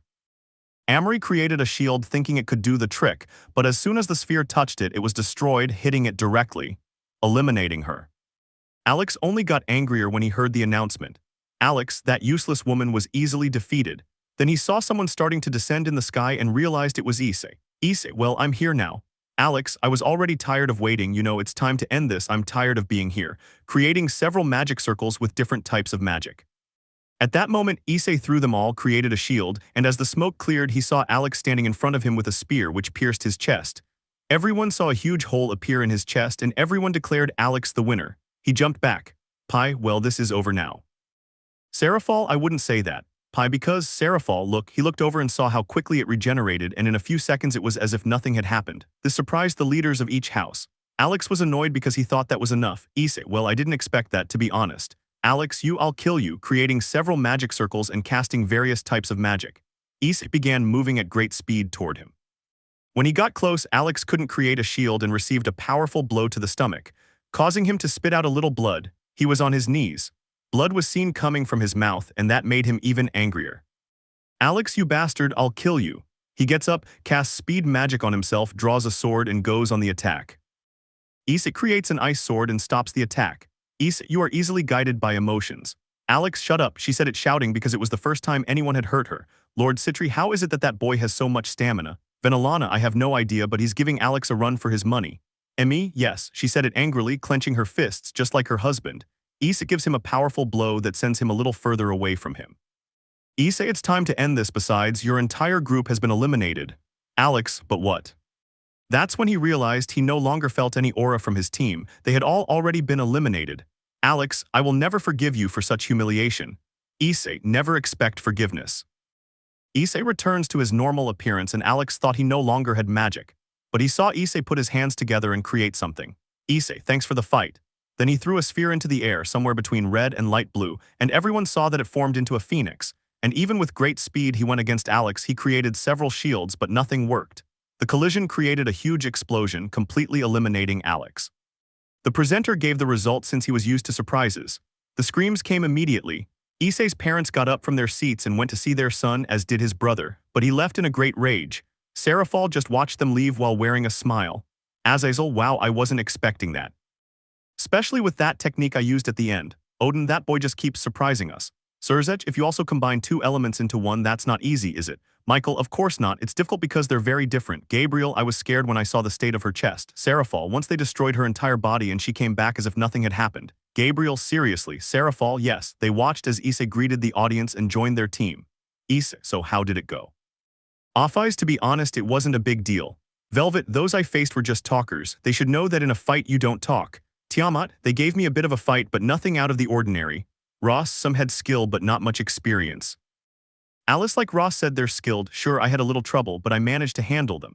Issei, okay, let's go back to the living room. It's too noisy in here. The girls just nodded and everyone left. Upon arriving, they saw all the leaders waiting for them. Sarafal was the first to speak.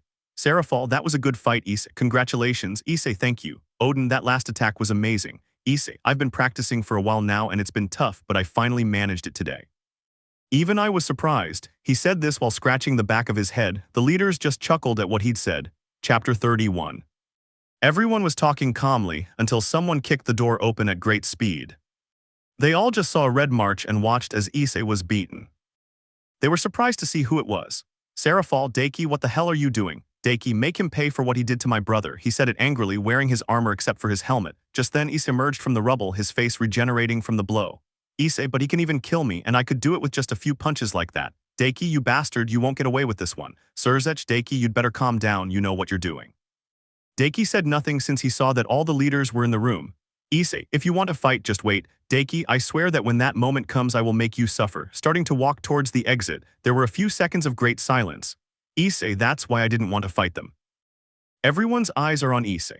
Penemu, because Issei, they don't like to lose, and if one loses the other gets angry. Honestly, it's exhausting. Sarafal, don't worry, if he does that again, this time he will suffer the consequences. Issei, I understand, I'm a little tired, I'll go home, you can continue. Off-Eyes will go with you. Issei, they don't want to stay. Alice, if you're not there, then of course not. Issei only gave a half-small nodded and his entire group went to him. He created a magic circle and they all left the area. When he arrived, he went to his room. Velvet, Issei, are you okay? Issei, don't worry, it's been a long day. I'm going to rest for a while. Wake me up for dinner, please. Ross, okay. So he went up to his room and left the girls in silence until someone did something. They saw how Offeyes had destroyed the small table that was in the room. Alice, Offeyes, what's wrong? Offeyes, I can't stand that boy doing such nonsense anymore. Tiamat, I know it's frustrating, but there's nothing we can do. Offeyes, I know, but if he does that again, I will show him no mercy. Alice, don't worry, there won't be a next time. Offeyes, I know, because if he does it again, he'll die that same day.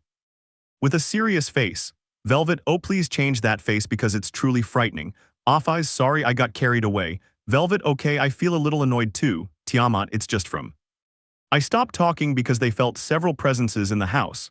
Then they all get serious. Offeyes, there are many presences outside who will be. Tiamat, you have to go out and ask, they even created a barrier. Alice, Issei is still asleep. Offeyes, he must have been tired, let's finish this quickly so we don't wake him. One of you should leave one alive to ask questions, I would do it myself but I need to vent. Ross, I'll do it, so go all out, they all go on the attack. Rossweisse changes into her outfit with a magic circle, Alice activates her armor, Velvet removes her bandages and they all go on the attack. Upon leaving they saw several people wearing masks. They could sense that most of them were demons and others were fallen angels. Offeyes, without thinking twice, went on the attack, killing anyone who crossed her path. By creating several snakes, the demons, upon seeing these snakes, knew who he was. What are you doing here, Offesama? Offeyes, the dead do not speak. While he sent several snakes to kill them, all that could be heard in that area were many screams. Tiamat transformed into a dragon and many were frightened, but they did not have the opportunity to leave as Tiamat quickly killed them. And Velvet, she cut off most of their heads at great speed, and for others she removed their hearts. They tried to attack from behind, but it was no use. Alice would cut off the hands of several people and then their heads. Alice, who sent them, rot in hell. Alice cut off the head of the one who answered her. She stopped asking and continued with a serious face, as she felt a little annoyed by the previous comment. Rossweisse, with several magic circles in his strength, killed anyone who came near. They continued like this for a few minutes until they had all finished and were gathering together. Rossweisse brought in one unconscious. Offeyes, to be honest, I vented a little. Tiamat, I feel better too. Alice, I say the same, but who were they, or rather, who sent them? Issei was still asleep because he was tired, and Offeyes had also created a barrier around him. Offeyes, will find out with the one Ross brought. Ross, he'll wake up in a few seconds. Creating a magic circle where water came out and fell on the demon, who woke up little by little, and when he saw the girls he got a little scared. Tiamat, look, it will be by fair means or foul, you decide, with a serious face. The demon remained silent, unwilling to say anything. Offeyes, how brave. As he walked towards him, he grabbed one of his arms and broke it. The demon began to scream in pain. Offeyes, you will speak now. Who sent them? I don't know, I was just following orders. Tiamat, you lie. While further destroying the same arm, he made her scream louder. It's not a lie, believe me. Offeyes, I'm not a patient person, you know. Returning to the appearance that everyone knows, the demon was frightened when he saw it. Offesama, Offeyes, well, with a blank stare, the demon was about to urinate from fear. It was the Hayodu family. They hired us saying it would be easy. Since I'd be tired from the battle just like his group, all the girls looked at each other. Will they let me go? Offeyes, no, creating a black sphere and throwing it at him, killing him quickly. Then he reverted to his other appearance, having grown accustomed to it. Velvet, so it was them. They were really angry about the defeat. Alice, what will we do? Offeyes, nothing for now. Alice, because, Offeyes, let me think of a plan. We'll make them suffer slowly. This won't go unpunished.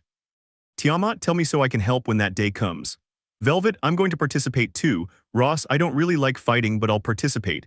Alice, he's my partner, so I have to do something. Offeyes, I have a question. Offeyes, yes. Alice, they gave it to Issei. Offeyes, maybe after we do what I've planned, if we tell him maybe he'll go right now, he won't accomplish much. Tiamat, that's right, it's best to tell him later. Velvet, and she won't get angry. Offeyes, maybe a little, but he'll get over it. You know how he is. Velvet, well, you're right about that. Offeyes, well, let's tidy up the place since it's a bit messy. Alice, what are we going to have for dinner? Tiamat, let's order something. They all confirmed and started cleaning. An hour later, Issei was coming downstairs and saw all the girls watching TV while eating pizza. Issei, what a dinner. Alice, we left one on the table for you. Issei, thank you. And how was your afternoon? Offeyes, boring, we've only watched movies. If you're wondering about the barrier, it was so as not to bother you. Issei, I understand and thank you. As she headed to the kitchen, all the girls looked at each other and small smiles formed on their faces. Issei, hey, the trip is coming up soon, are you ready? Alice, of course. Ross, it will be the day after Rias' raiding game. Issei, I see. As she started eating her portion of pizza, she joined the girls to watch the same movie, and so they spent the night watching movies of all genres until the new day arrived and they had classes. Chapter 32. The day before the trip to Kyoto, the girls were in the living room talking, while Issei was outside doing some shopping. Offeyes, I have an idea of how to make the Hayodu family suffer a little. Alice, and that would be it. Offais, well, as you know, that family has a lot of influence in both the human world and the underworld. They all nodded. Offais, well, we must destroy one of their companies here in the human world, one that is important to them. Velvet, and how will we do that? Offais, I'll ask a friend to do me the favor. Rossweisse, and who would that person be? Offais, Leffe Pendragon, although I'll have to tell her the truth, I trust her and I know she'll help me. We could do it ourselves, but we'd attract too much attention. Tiamat, you're right then, Offais, I'll go tell him right now and see if he wants to help. Alice, be careful. Offais simply nodded and reverted to her former appearance, creating a dimensional rift where she went to join her old group. After a few seconds, she appeared in the room where the whole group saw her with some surprise since they hadn't seen her for a while. Kuroka, it's been a while since we last saw each other. Offais, yes, trying to act like before, then he sees Lef. Offais, Leffe, I have something to talk to you about. Follow me. Leffe, somewhat confused, follows her without saying a word. After a few minutes of walking, they reach a room and Offais activates a spell to prevent them from being disturbed.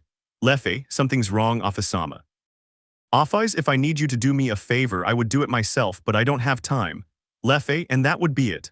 Offais, I want you to destroy this company located in Russia, giving him a piece of paper with the location, since he had previously investigated where he was. Leffe, and that's because Offais, I don't like that family. Leffe, Offisama, tell me the real one. Offais only let out a sigh since she had no choice, then she returned to her other appearance, surprising Leffe since he knew who she was. Leffe, don't tell him that you are. Offais, that's right, I am Issei's queen. Leffe, but how did that happen or since when? Offais, things happen and well, I want you to destroy it since that family tried to attack my partner. Leffe, couple. Offais, that's right. They're upset that Issei beat that useless guy and they wanted to kill Issei. Leffe, I see, we actually saw that fight and it was great. Offais, thank you, and then. Leffe, okay, I'll do it, but it will be in a few days since I'll be busy. Offais, I understand, if you need anything look for me in Kyoto, I'll be there for a few days on an academy trip. Leffe, you go to the academy. Offais, I'm only here for Issei, nothing else. Well, now you know what my new aura is like, let me know if anything happens. Leffe, that's fine and I'll do what I can. Offais, I know I trust you, Leffe, that's why I came here. Leffe, thank you. Offais then opened a dimensional rift and left. Leffe, upon exiting the room, returned to the others and they asked her what happened, but she only made up some things. The girls were discussing some things until they saw Offais come out and she just nodded in confirmation. Someone was about to say something, but Issei arrived with Sarafal. After a few minutes, they made dinner and everyone was at the table eating. When they finished, they went to the living room to talk for a while. Sarafal, Issei, I have something to give you. The same goes for you, Issei, and that's it. Sarafal creates a magic circle from which several boxes emerge, each bearing the name of a different person, and upon opening them they discover many letters. Issei was a little surprised when he read one as it was a letter asking for an engagement. Issei, I had planned it, to be honest. Offais, yes. She half read a letter and seconds later burned the box because she didn't care about them. Offais, nothing you offer me will change my mind, besides I have Issei. Issei just smiled at her. The other girls, without thinking, destroyed theirs too. Alice, some of them had no shame, they were saying it as if they were forcing me. Sarafal, they must be the ones on the council. Velvet, yes, but it doesn't matter, I like being in this group. Tiamat, I will never leave your side, Issei, thank you, and I will never let them go. All the girls smiled. After chatting for a while, they went to rest. The next day, many students from Ku Academy were at a train station ready to go on their trip. Alice, a little rest at last. Issei, I won't deny it, they deserve it more you since you fought previously in our mission. Alice, well, I'm your knight, I'll always be with you. Taking Issei's arm, some of the boys present were jealous. His two brothers were very angry because their previous attack hadn't worked. Tiamat, their glances say a lot. Rossweisse, they must be wondering why we are still alive. Velvet, hehehe, I like seeing those frustrated faces. Issei, well, we're leaving. The group nodded and boarded the train. Alice and Sarafal will see us there. Issei, yes, he went ahead because he was going to reserve some rooms since the hotel where we were going to stay belongs to the Gremory family. Offais, and she would use her power to give us something worthless, wouldn't she? Issei, yes. Offais, it's obvious she's upset with us. Issei, don't worry about it, she's been like that since she was little, she gets angry very easily. Tiamat, I can tell, but anyway the trip will be short, we'll play something, drawing out some cards. Issei, yes, but don't fight, I don't want any trouble.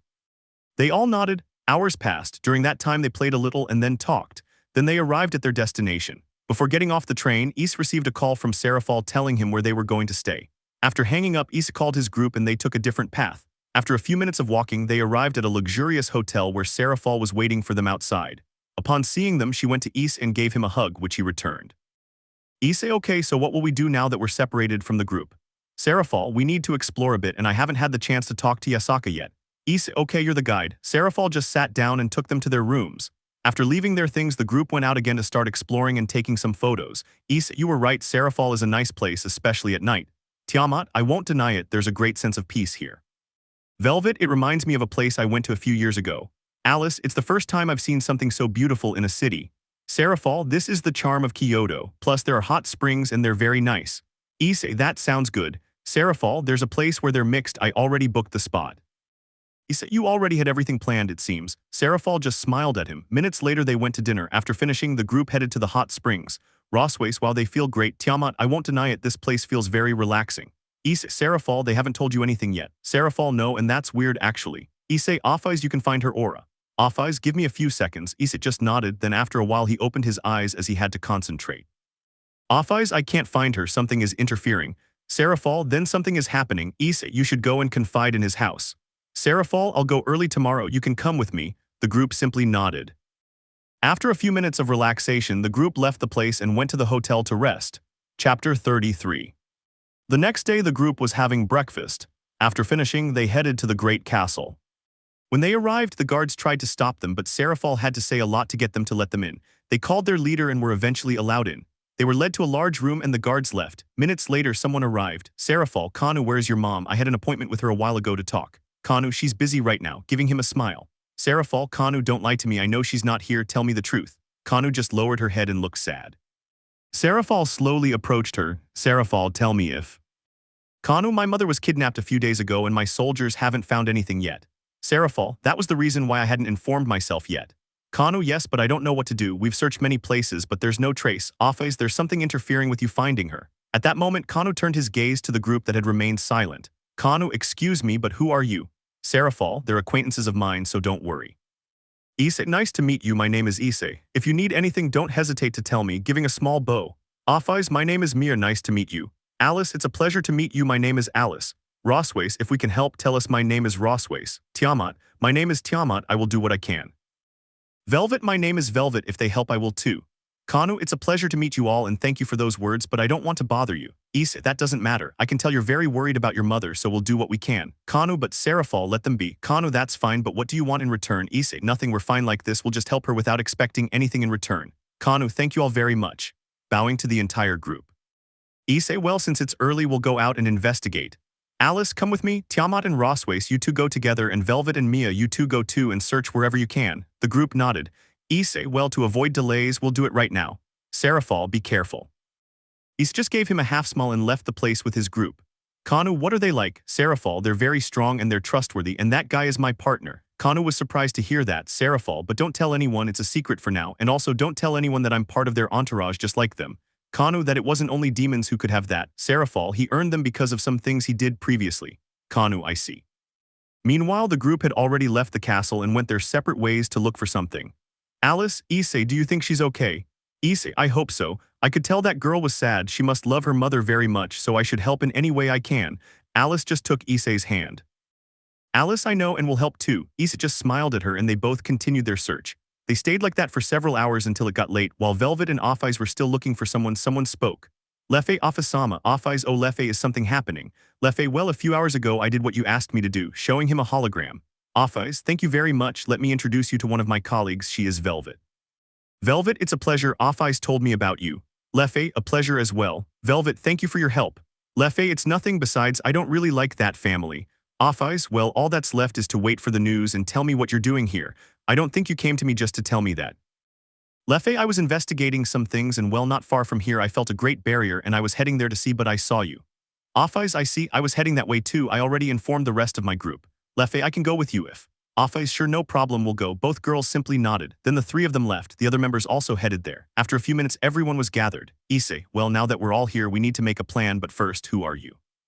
Offeyes, she's a friend I made on my previous team. Issei, I see, that's fine. Lefei, he won't say anything more. Issei, you're Offeyes' friend, so I trust you. My name is Issei, nice to meet you. Lefei, my name is Lefei, I hope I can help a little. Issei, thank you. Lefei just gave him a smile. Then the group started walking until they entered the barrier, and as they did so, someone spoke to them. Well, we do have intruders today. Issei, and who are you? At that moment, Lefei approached Issei. Lefei, they are part of the heroes faction. He is their leader, Cao Cao. Issei, thanks for the information. So you're Cao Cao. Cao Cao, in Questia, you know something. Issei, I didn't really know, but someone told me, so why should I care who you are? That elicited a soft chuckle from some of Issei's girls. But Cao Cao didn't take it well, though she held it in. Cao, you think you're very brave, Issei maybe, but let's drop that subject. Do me a favor and give me the woman you're with. Cao, you mean her? Showing Yasaka on the ground with her eyes closed. Issei, if she sees this, we'll do it the easy way or the hard way, you decide. Cao, you think you're so brave just because there are more of them than us, but we're not that weak. Issei, I never said they were weak, I can tell they're strong, especially you with that spear. Cao, I'm glad you know what it is. Issei, I'm not so stupid as to not know some things. I used to have a lot of free time, but anyway, let's drop the subject since I can see it's going to turn sour. Cao, so it will be. Issei, girls, be careful. Lefei, I'm sorry for getting involved in this fight that's not yours to take. Lefei, no problem, I don't like it when innocent people are kidnapped. Issei just smiled at him, and then everyone went on the attack, including the group of heroes. Alice went after Jean, activating her sword. Jean, I hope you can entertain me, giving him a smile. Alice, I'll be under your care. They assumed an attack stance. Seconds later, both launched their attack. Rossweisse along with Tiamat went against Siegfried. Tiamat, we got stuck with the crazy one from what I can see. Siegfried, I'll have a little fun with you, drawing out several swords held by robotic hands. Rossweisse, it will be a long night. Tiamat, yes, it will be. Velvet was standing in front of Heracles. Heracles, I got stuck with the brat. Velvet, and I got another talkative one that only angered Heracles and he attacked. Velvet merely defended herself with her arm. Heracles, I'm surprised that arm didn't break. Velvet said nothing and simply removed her bandages, leaving Heracles somewhat surprised by her appearance. At that moment he went on the attack. Heracles stopped his attack, but Velvet drew her sword and wounded him in the stomach. Heracles, you're not bad, she said nothing, causing him to get even angrier. Offais and Lefei went against the magician. George, so this will be interesting. Also, I want to know how good you are, Pendegan. Lefei, you'll know soon. George, I know, but your friend is a nuisance. Lefei, don't talk to him like that. George, it's true, I barely feel any magic in her. Offais said nothing, she just had an emotionless look that sent a shiver down George's spine, but he didn't know why. Meanwhile, Issei was just moving away from the blows from Cao's spear.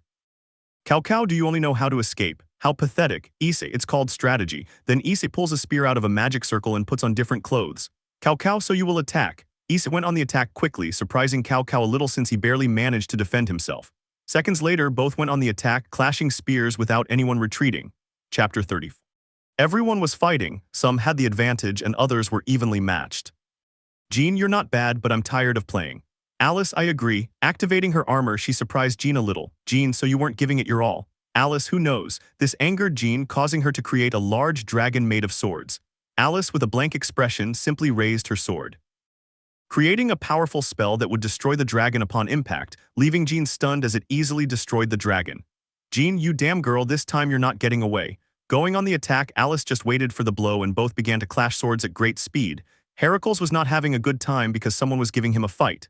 Heracles, damn you, why don't you speak? Velvet just let out a sigh. Velvet, I hate those who boast of power like you, but in the end you're not all that great. Heracles, enraged, charged at Velvet in a fit of fury. She merely smirked and gripped his fist with her demonic hand. Heracles was going to use his other arm but fell to his knees. Heracles, what's happening to me? Velvet, what's wrong with you is that I got tired of playing. Giving me a big punch in the face that sent him flying. Velvet, well, I took away some of his vitality so he won't bother me for a while, and now what do I do? Looking at the others, he sees Alice but notices she's not in trouble. Then looks at Rossweisse and Tiamat and goes over to them. Seconds later, he arrives where they are. Velvet, don't you think they're taking too long? Tiamat, a little, but I wanted to know what it was like to fight. Velvet, yes, of course, don't lie to me, it's costing you, isn't it? Rossweisse, and what are you doing here? You shouldn't be fighting. Velvet, well, I'm done, pointing to where Heracles lay unconscious. Siegfried was a little surprised to see him, as he always boasted about how strong he was.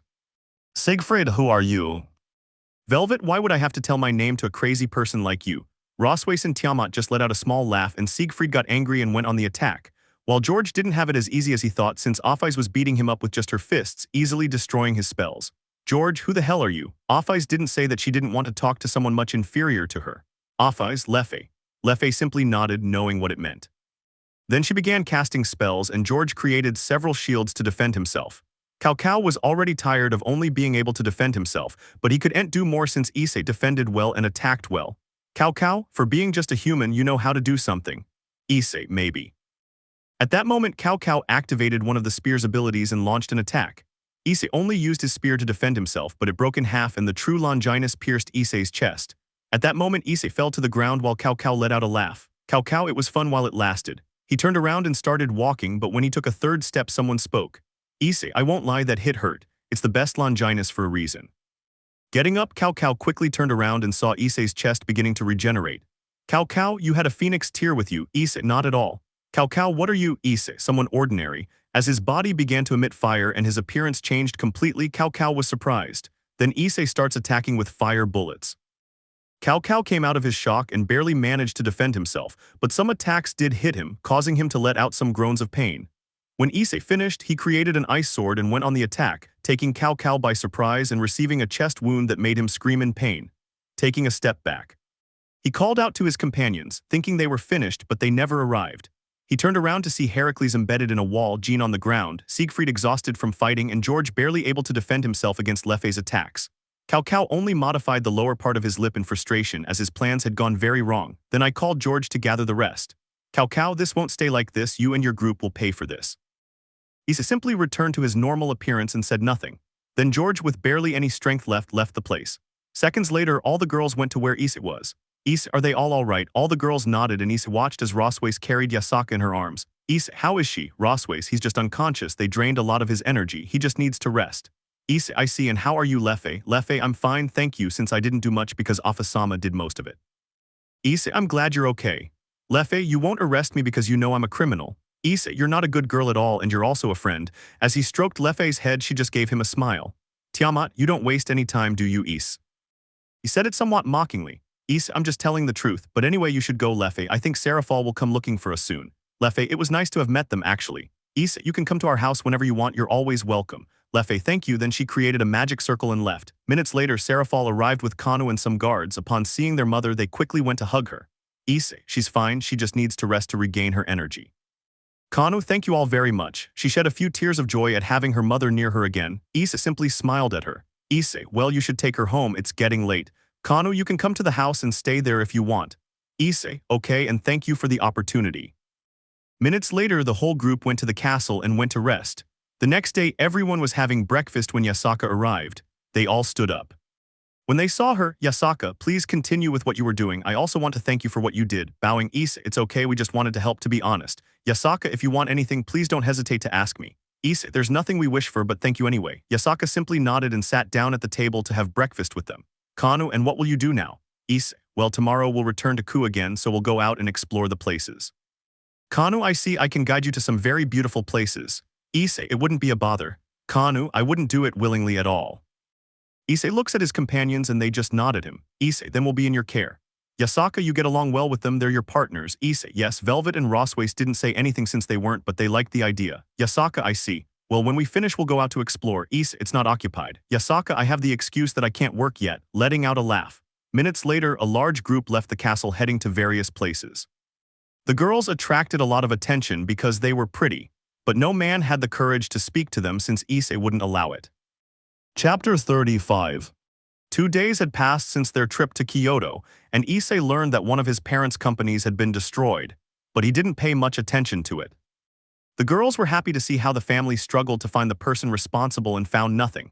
It was night and the girls were at home making dinner while Issei was in the underworld. Issei, well, something's happening. Surzech, well, we have 2 pieces of news for you. Issei, go ahead. Surzech, first you have to go to Chiba. We've received reports that there's a large group of the Cows Brigade there. Issei, I see. Odin, we know you fought with the faction of heroes and you must be tired. Issei, it's nothing like that, besides we have to stop that group. Azazel, we trust you. Issei, thank you, and the second one. Surzech, your next raiding game is against Sona Citri. Issei saw Sarafal. Sarafal, don't worry, fight like you should. Issei, are you sure you won't be upset later? Sarafal, she's changed a lot lately so she wins. Issei, okay, and when would that be? Surzech, in 2 weeks. Issei, and when I leave for Chiba. Surzech, tomorrow so you can be back early for your match. Issei simply nodded and left a few seconds later. When he arrived home, all the girls stared at him. Tiamat, is something wrong, Issei? Issei, well, I have a mission tomorrow and I want Offais to come with me, maybe that's it. Offais, okay, I'll be ready. Issei, also in 2 weeks there's the raiding game against Sona Citri. Tiamat, sounds good. Issei, not really. Velvet, because. Issei, well, her parents love her very much, as does Alex, so imagine how she's going to feel. Rossweisse, I understand that if you win they'll take it out on you later. Issei, yeah, I really don't feel like dealing with those families, but Sarafal will do something to make them bother me later. Alice, don't worry, you're not alone, remember, giving him a smile. Issei, I know and thank you. Rossweisse, Issei, let's have dinner, yes. He simply nodded and they all went to the table. The night was peaceful, and the next day Issei said goodbye to his companions and left with Offais. They went by train since it wasn't that far away. After a few hours of travel, they arrived at their destination. Issei, well, according to the reports we have, we need to go to a town far from here. Offis I see, and how will we get there? Issei, I'll go buy a car so we can go without attracting too much attention. Offis simply nodded and they both went to buy one. After doing so they headed towards their destination. Issei, Offis, what are your snakes used for more or less? Offis, it multiplies people's power but not for very long. Well, that depends on how much power I give them. Issei, and what was the strongest one you gave? Offis, I did 30% of it unintentionally. Issei, you were a bit careless to be honest. Offis, I know, thanks to you I changed and I'm happy about that. Now my life is different. Issei, mine too, with his arrival my life is happier. Offis, and so it will be later altogether. Issei, and tell me, do you still want to go back to where you were? Offis, you know it wouldn't be very boring if I wasn't with you guys, so I'll never come back. Issei simply stroked her head, which she liked him to do. After a few hours of travel, they stopped at a small restaurant. Issei, this food is good, don't you think? Offis, that's the great thing about traveling, you can try different kinds of food. Issei, but you've been to many places. Offis, but eating wasn't necessary for me before, today I do it because it's good. Issei, I see. Well, I'll be back in a few minutes. I'm going to fill up the car, it uses a lot of gas. Offis, okay. Issei gets up from the spot and goes to the car and drives it to a small gas station that was near the place. As I started filling up my car with gas, I noticed something inside the store and out of curiosity decided to go in. While doing so, I bought something and when I was about to pay for it, a person came in. After a day of searching, I finally found you, woman. I got tired of doing those stupid things, besides you never gave me any of the money I earned. Shut up now, it's your duty to obey me. Sure, why don't you leave, can't you see I have clients? I don't give a shit, you're coming with me, Kid. Issei just listened without saying anything. Kid, you better leave here, Jonathan, you know I'm not a patient person. Jonathan, yes of course. Then he took the woman's hand and she just frowned. Kid, excuse me sir, you won't do anything, looking at Issei. Issei, I would, but I know you can defend yourself. You're not very weak. Kid only half closed her eyes, she was a little curious to see Issei. Jonathan, well, Kid just took his hand and then punched him in the face, knocking him unconscious on the ground. Kid, there's my answer. Issei, while you really held back. Kid, if I hadn't done it, I would have killed him and good riddance. Issei, and so it is. Kid, don't play dumb, I know you know something about me. Issei, all I know is that you have a sacred gear. Kid, and what is that? Issei, and now you're playing dumb, heh. That only caused a vein to pop out on Kid's forehead. Kid, okay, I know what that is, but how did you figure it out?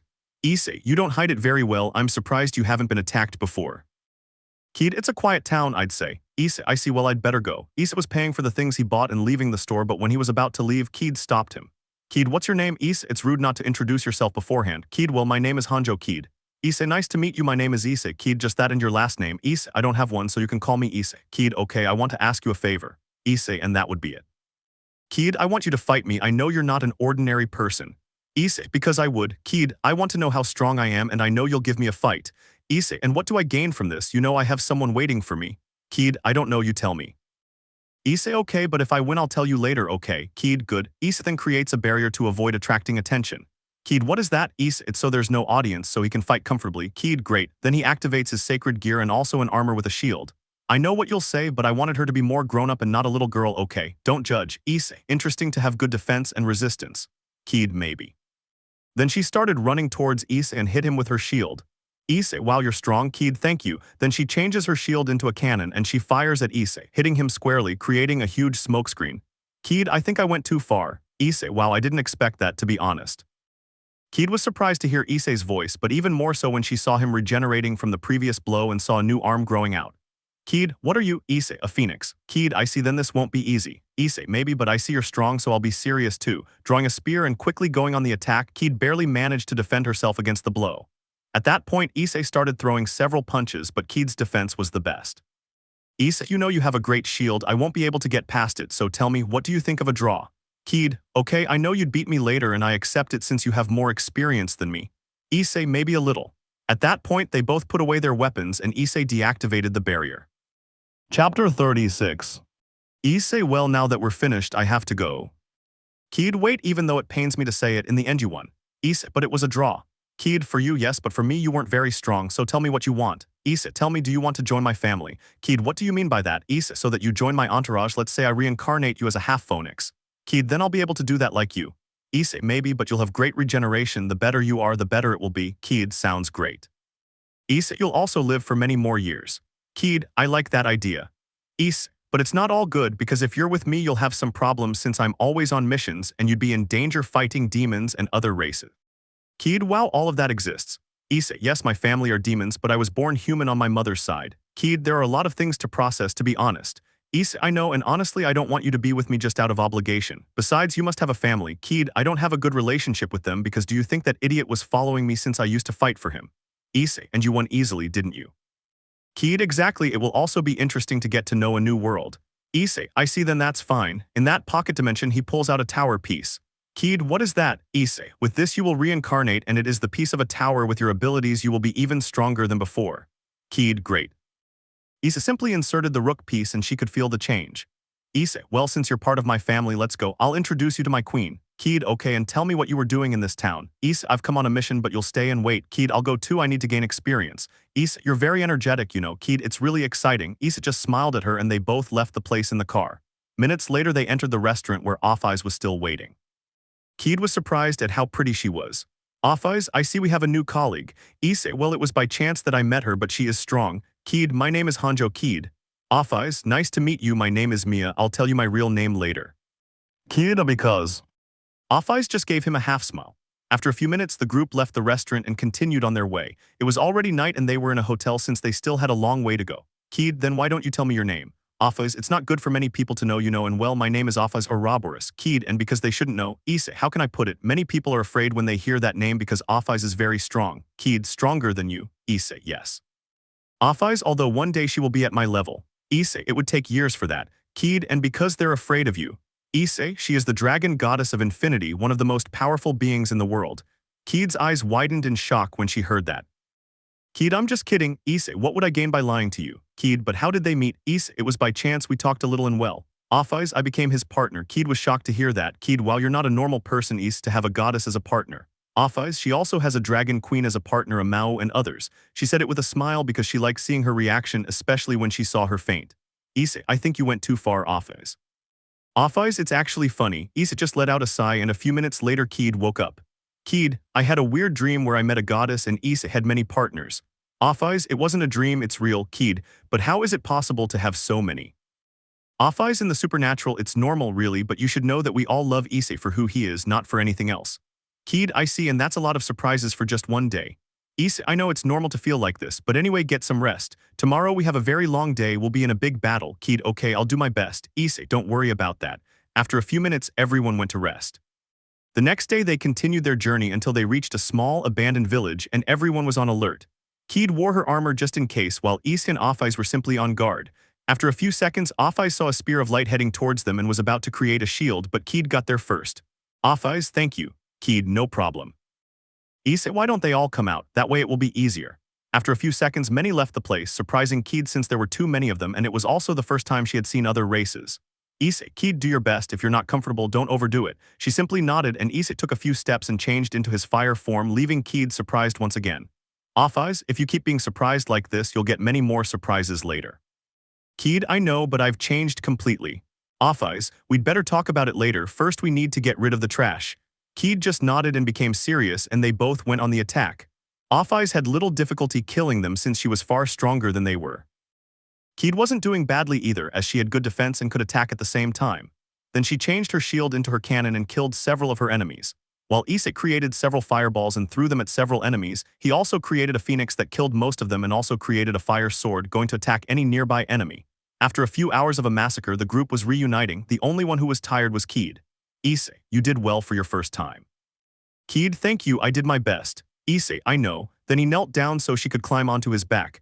At first she didn't want to, but in the end she had no choice but to accept. Then they started walking in search of information and after half an hour they found a hidden room and entered the place. After searching, they found the same thing as last time, many capsules with ugly things inside. Kid, what are those? Issei, they used to be people, but they turned them into this. Offeyes, you can feel it. Offeyes, you have a little of my power, but it's very little. I think they don't want to waste it. Issei, perhaps now that you're gone, they have no choice but to learn how to use them properly. Offeyes, I will destroy all of this. I don't want my power used like this. Issei, I understand. I'll wait for you outside, okay?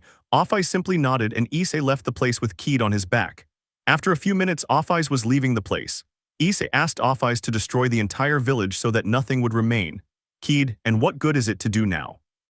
Issei, well, it's time to go back home, we're finished. Besides, I have a game in a few days. Kid, a game of what? Issei, I'll explain it to you later. Then Issei creates a magic circle and the three disappear from the place. Chapter 37. The group of three appeared in the room. Kid was still on Issei's sword. After a few seconds, the rest of the girls arrived. When they saw them, they wanted to give them a hug, but they saw someone else and Issei realized that. Issei, you see girls, she's our new classmate. Then she gets off Issei's back. Keed, nice to meet you, my name is Hanjo Keed, I hope we can get along well. Tiamat, of course that's how it will be, and welcome. The whole group nodded and welcomed him as well. Alice and Tiamat kissed Issei, causing Keed to blush at the sight. After a few minutes they went to the living room and talked for a few minutes, telling each other how it went and how they met. Some laughed when they saw the way they did it. Velvet, what an unusual shape. Offeyes, most of us fought with Issei like you. Velvet, I didn't fight him, I just surprised him. Issei, it's true, I've only fought against Tianat and Keed. Rossweisse, and if we fight too, Issei, it'll have to be another time, and well, tell me, has anything new happened?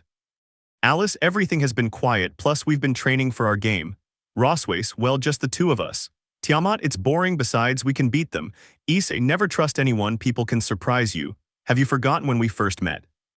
Tiamat, I know I underestimated you, but I don't regret it because now we're together. Issei just gave her a smile. Rossweisse, Keed, what skills do you have? Keed, a good defense, hehe. Issei, that's true, and he also has good attacks, now he's stronger with his rook piece. Rossweisse, sounds great, but she'll be entering the ratings game. Issei, I don't know, let her decide, I can't force anyone. Keed, I want to join, it really appeals to me, I'll do my best. Issei, remember that we are a family here, nobody fights alone. Keed, okay. Issei, well, now that it's been said, I'll go to the underworld to give my report. He gets up from his seat and leaves the place.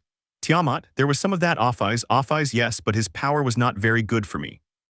If we put him at the level of others, I would say that they are in the middle to high-class demon category. Rossweisse, that doesn't sound very good. Velvet, how many have they created already? Offeyes, I have no idea, but if they haven't come to light, it's for a reason. Alice, they'll be planning something big. Offeyes, that may be why, never let your guard down, okay? The whole group nodded. Meanwhile, in the underworld, Issei, upon arriving, headed straight for Sarafal's castle. When she saw him, she jumped on him and kissed him. Sarafal, how did it go? Issei, very well, thank you. You can call the rest of the leaders to give the report. Sarafal, okay, standing up from his seat and creating a magic circle. Sarafal, well, we have half an hour for the meeting. Issei, what do you want to do? Sarafal, I just want to rest a little, I've had a lot of paperwork. Issei, I'll give you a massage. Sarafal, yes please. They both went to the room and Issei began to give her the massage. Sarafal, how was your trip? Issei, we did well in the end if that was it. Sarafal, I see, and how many were there? Issei, not many, at most about 30. I really don't know where he gets so many people to do such things. Sarafal, I don't even want to know the truth. Issei, I also met a new classmate. Sarafal, that's really great, and what's her name? Issei, her name is Keed, she's a tower and she's very strong and energetic like you. Sarafal, then I'll get along with her, hehehe. Issei, maybe. Sarafal, in a few days it's your game, are you ready? Issei, a little, but I don't really want to have that duel, to be honest. Sarafal, you're afraid my family will do something to you.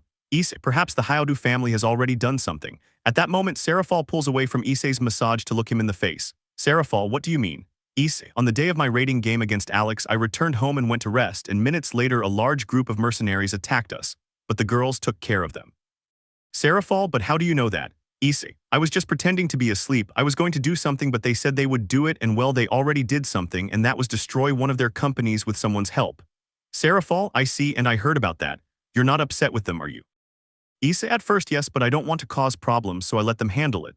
Besides, they don't know what I know. Sarafal, I understand, I won't say anything. Issei, I know, Sarafal, but if my family does anything, tell me and I'll take care of it. Issei, I don't want you to get into trouble. Sarafal, that doesn't matter, besides, I'll be leaving my post soon. Issei, if you do that, your family will want to arrange a marriage for you. They can't right now because of your position. Sarafal, I know, and I know you'll do something right. Issei, you had it all planned out, didn't you? Sarafal just let out a laugh and Issei just gave her a hug, which she returned. Issei, I would do anything for you guys, so don't worry if something happens. Those old men want to do anything to you, just tell me.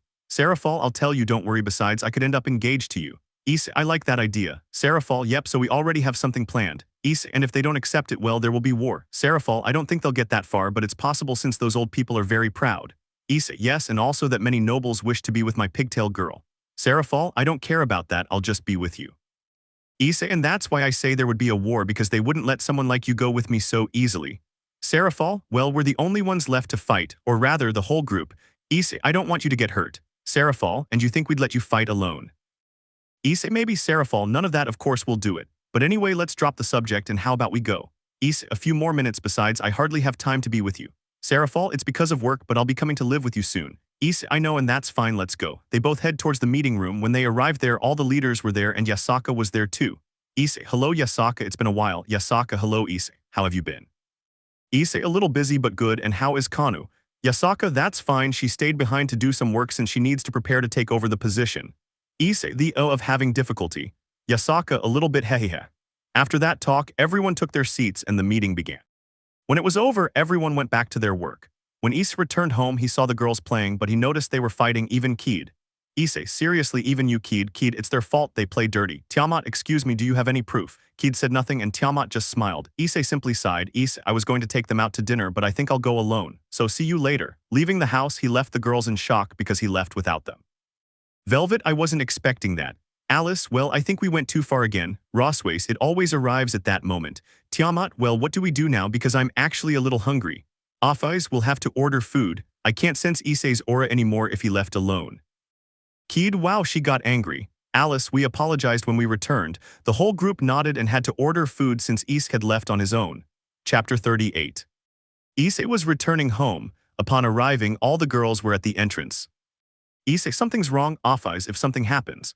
At that moment, they all lowered their heads and Issei just raised an eyebrow. He was going to say something, but they beat him to it. Tiamat, sorry for fighting again. Issei, it's okay, nothing's wrong, Rossweisse, but we thought you'd be upset. Issei, not at all. Alice, so why did you leave? You seemed upset. Issei, well, I had to teach them a lesson. Velvet, well, we learned our lesson, we won't do it again. Issei, that's hard to believe, I already know them. Kid, we won't, we'll play quietly this time. Issei, okay, well, with that out of the way, I'm going to rest. It's been a long day. The girls just nodded and Issei left the place. The days passed and the long-awaited day of the raiding game arrived. The stadium was packed and the leaders were discussing the results. The Hayodu and Citri families were there to support both their daughter and daughter-in-law. Lord Citri, this will be an interesting encounter. Lord Hayodu, you're absolutely right. I've seen how hard your daughter has worked these past few days. Her only defeat was against Rias. Lord Citri, but he didn't make it easy for her, so I'm satisfied. Alex, I know she'll do well. She has a good team and we've helped her. Rias, yes, this is exciting. Sekiryuutei, Rias, remember who you're going to face. He's not an easy person to deal with. Rias, yes, but I've heard that he's been on a mission and hasn't had time to train. Sekiryuutei, who knows? Then they made the announcement and both teams entered. Presenter, I just realized that young Issei has a new piece and it's a rook named Kid. Then she came in wearing normal clothes. Several people were surprised because she came in looking serious, but she attracted a lot of attention because she was very pretty. Surzech, I didn't know I would have a new partner. Sarafal, she found her on her previous mission. Rias, again, but she's just a human. Sarafal, don't be fooled by appearances, she is strong. Everyone paid close attention to the competition because they didn't want to miss anything. Sona, I wish you luck. Issei, I say the same. I can tell you haven't wasted any time. Sona, I could also say I know it won't be easy. I know you're strong and I'm not going to get overconfident. Issei, I see. Then they shook hands and each went their separate ways. They were given 15 minutes to prepare because they had been teleported. Azazel, this will be exciting indeed. Deity, I hope you lose, she said it with a big smile. Odin, what kind of skills will that girl have since Issei always surprises us? Michael, who knows, meanwhile on the battlefield. Issei, alright Kid, you will face his pawn. His name is Sagi and he has Vitra. From what I've been told, he already has all the pieces. Kid, okay, I'll do it. Issei, Offeyes, you already know who you're up against. Offeyes, if you're queen. Issei, good, and the rest of you, I know you'll do well, I wish you well. Issei placed his hand in the middle of everyone and the girls placed theirs as well. Minutes passed and the fight began. Everyone went off to fight their rivals while Issei just walked towards the king. Kid was walking around until she encountered her rival. Kid, you are Sagi. Sagi, that's right, I'm glad a beautiful lady knows my name. Kid, yeah, whatever. Well, it's my turn to fight you, I hope we have fun. Sagi, I say the same. At that moment, Sagi activates your armor and creates a large fireball which he throws at Kid. Sagi, it wasn't a big deal. Kid, I say the same. Then the smoke cleared and Sagi could see a shield there. The leaders and company were surprised to see his suit and shield. Azazel, that's interesting actually. In the fight, Kid, well, how about we begin? With that, she raises her small sword and Sagi was about to say something, but he saw a large snake coming toward him. Everyone was surprised to see such skill. Sagi barely managed to defend himself from the attack, becoming weak in the process. Sagi, you'll pay for this, you damned woman. Activating its dragon form, it looked like a large snake. Kid, wow, this won't be easy. Then he deactivated his armor and everyone thought he had given up, but they saw him start to glow and now he had white armor. Everyone was surprised to see her with angel wings. Even Michael and the others were shocked to see her. Sagi didn't take it seriously and went on the attack. Kid only deflected the attack while in flight. Then he raises his sword again, but this time something different comes out. Everyone was in shock at the sight of 3 snake heads, but she didn't give Sagi time to react as they went on the attack, leaving him out of commission. Some were still shocked by everything that happened. Sona was no exception as they eliminated someone from their group very easily. Odin, wow, I wasn't expecting that. Michael, that armor has sacred energy. Gabriel, what kind of sacred gear is it? Azazel, I have no idea, that boy always manages to find people with extraordinary abilities. Odin, I won't deny it, his whole team is weird. They continued watching the fight because they didn't want to miss anything. while Offeyes was facing her rival. Tsubaki, I know you will be a very difficult rival to face. Offeyes, I see, she said it casually. Tsubaki said nothing, drew her katana from its sheath and assumed an attack stance. A second later, he goes on the attack at great speed, appearing behind Offeyes. When he was about to hit her, Offeyes just grabbed the katana with 2 fingers without looking at it. Offeyes, you're very slow. Turning around, he punched her hard in the stomach, sending her flying far away and crashing into a tree. Surzet, she did it as if it were nothing. That girl is keeping a lot of her power hidden. Sarafal, she is the strongest queen there is. Rias, she won't stand a chance against mine or Deiki's. Sarafal, yes of course. Meanwhile, she was laughing internally because they would never beat a goddess. Deiki, Drake, how strong do you think he is? Drake, I'll just say that you don't stand a chance against her. She hides much of her power. Deiki, do you know who she is? Drake, yes I know, but I won't say anything since it's not my duty. He didn't reply again because he didn't want to have problems with Offeyes, whom he was afraid of. While in the fight, Tsubaki got up from her place and remained serious as always, but internally she was angry.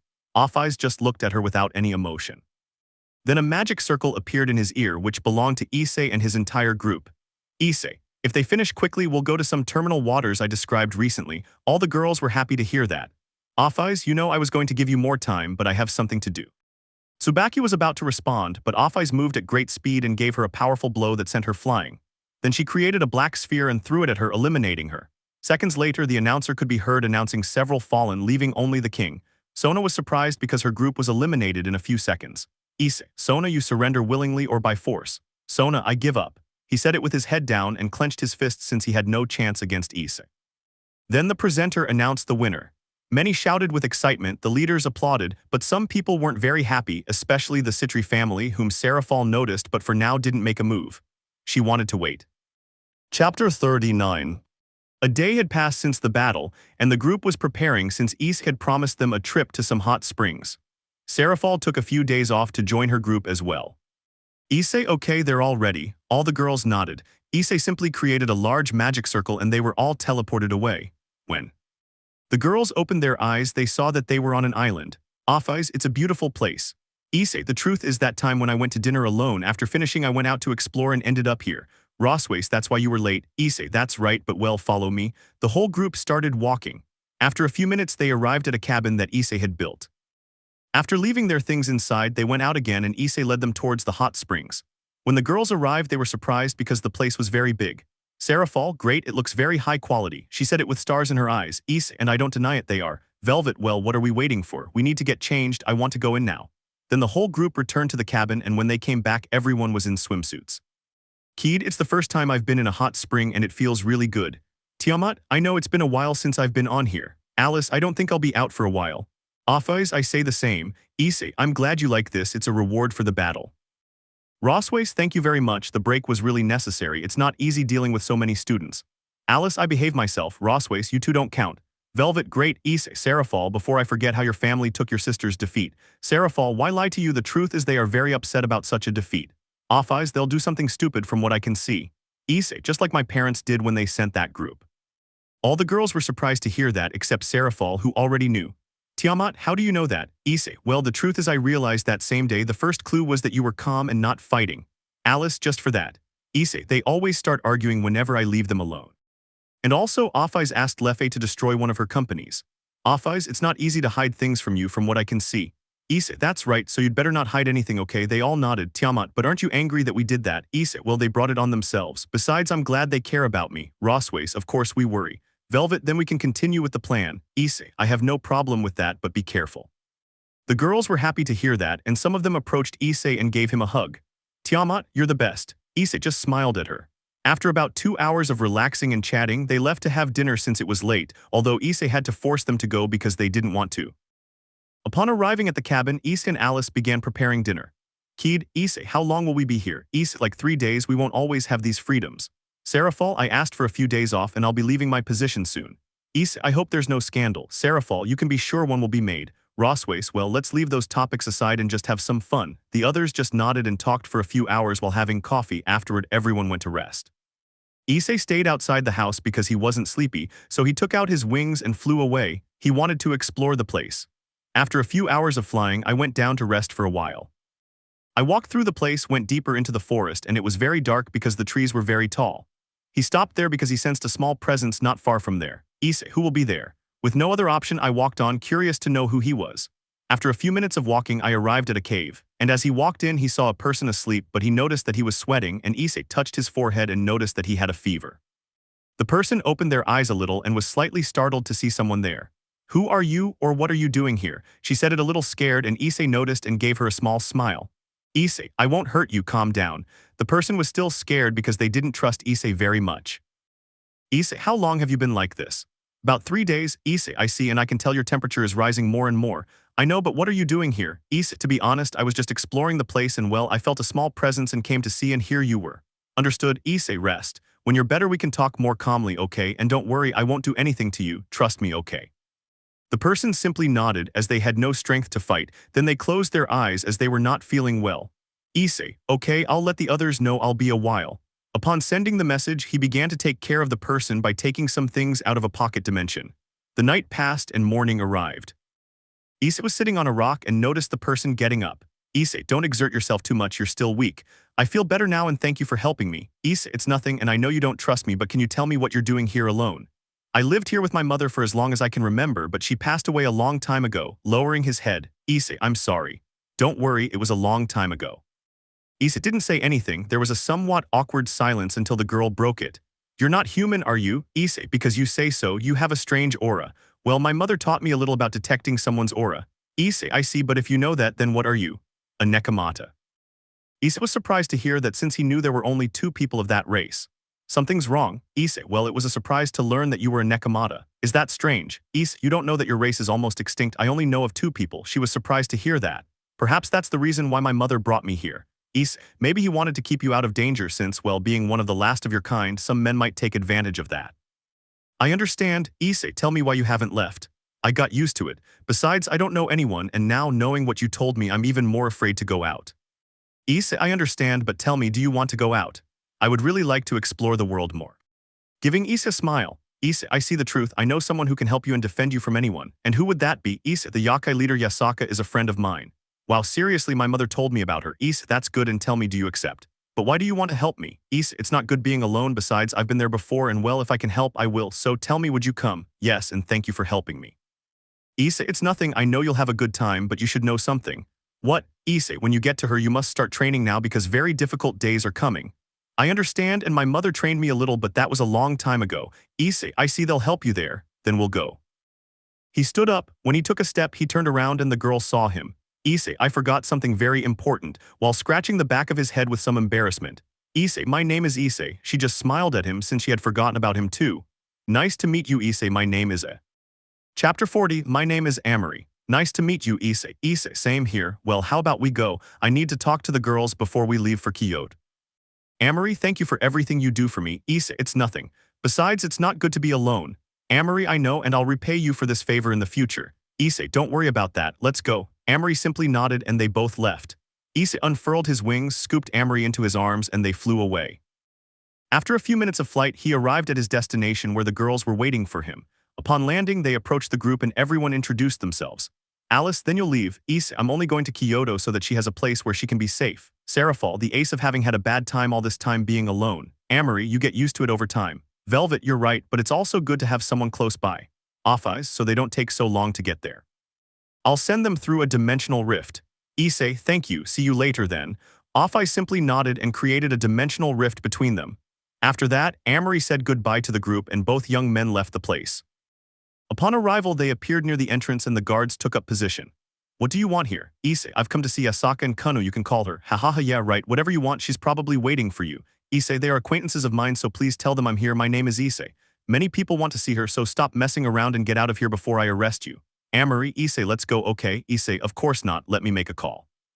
Taking out his cell phone and dialing Kanu since he had given her his number. Kanu was with her mother signing some papers when the phone rang, and she was surprised to see who it was.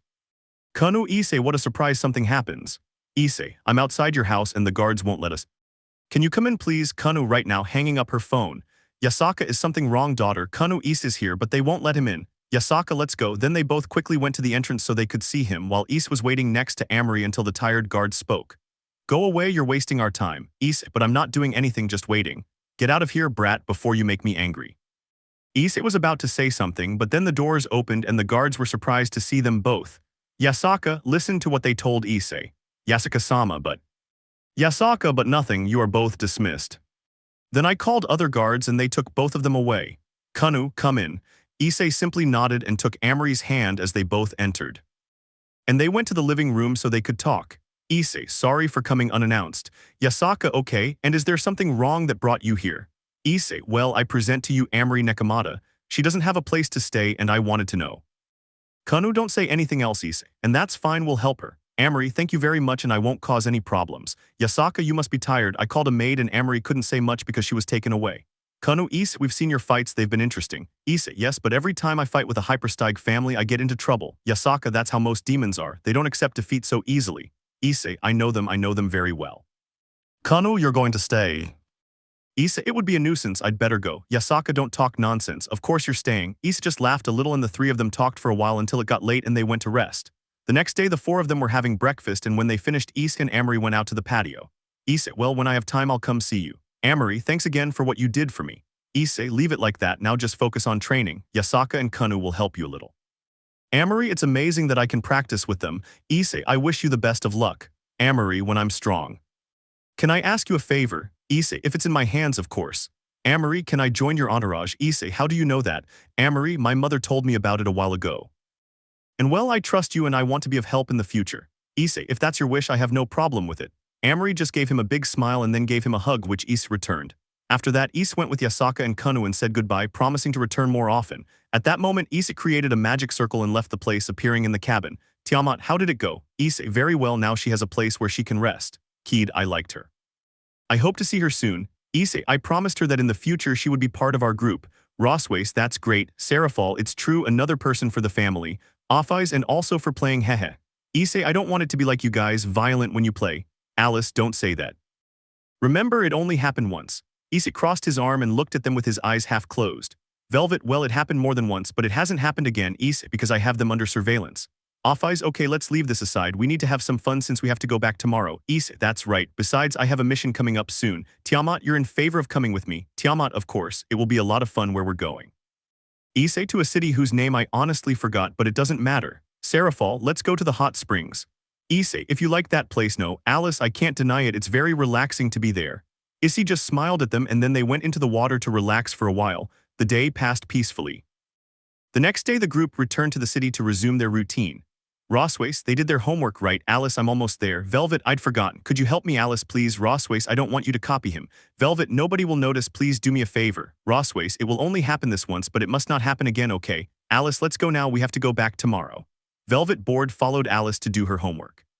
Sarafal went to the underworld to finish her paperwork and be able to leave her position. Issei and the others went for a walk since they had nothing better to do. Chapter 41. Sarafal stood before the other three Maoists, Ajuka, Falbium, and Surzech. Ajuka, something is happening to make you call us so urgently. Sarafal simply nodded and handed some papers to each of them, which they took with curiosity and then began to read, and were surprised by their contents as it was her resignation. Surzech, what does this mean? Sarafal, I dedicated many years to the underworld, putting my feelings aside. Falbium, but you always did what you wanted. Sarafal, I don't mean that. I want to have a family to take care of in the future, and that's why I'm leaving my position to start being with them. Surzech, I understand you, but you know what will happen, don't you?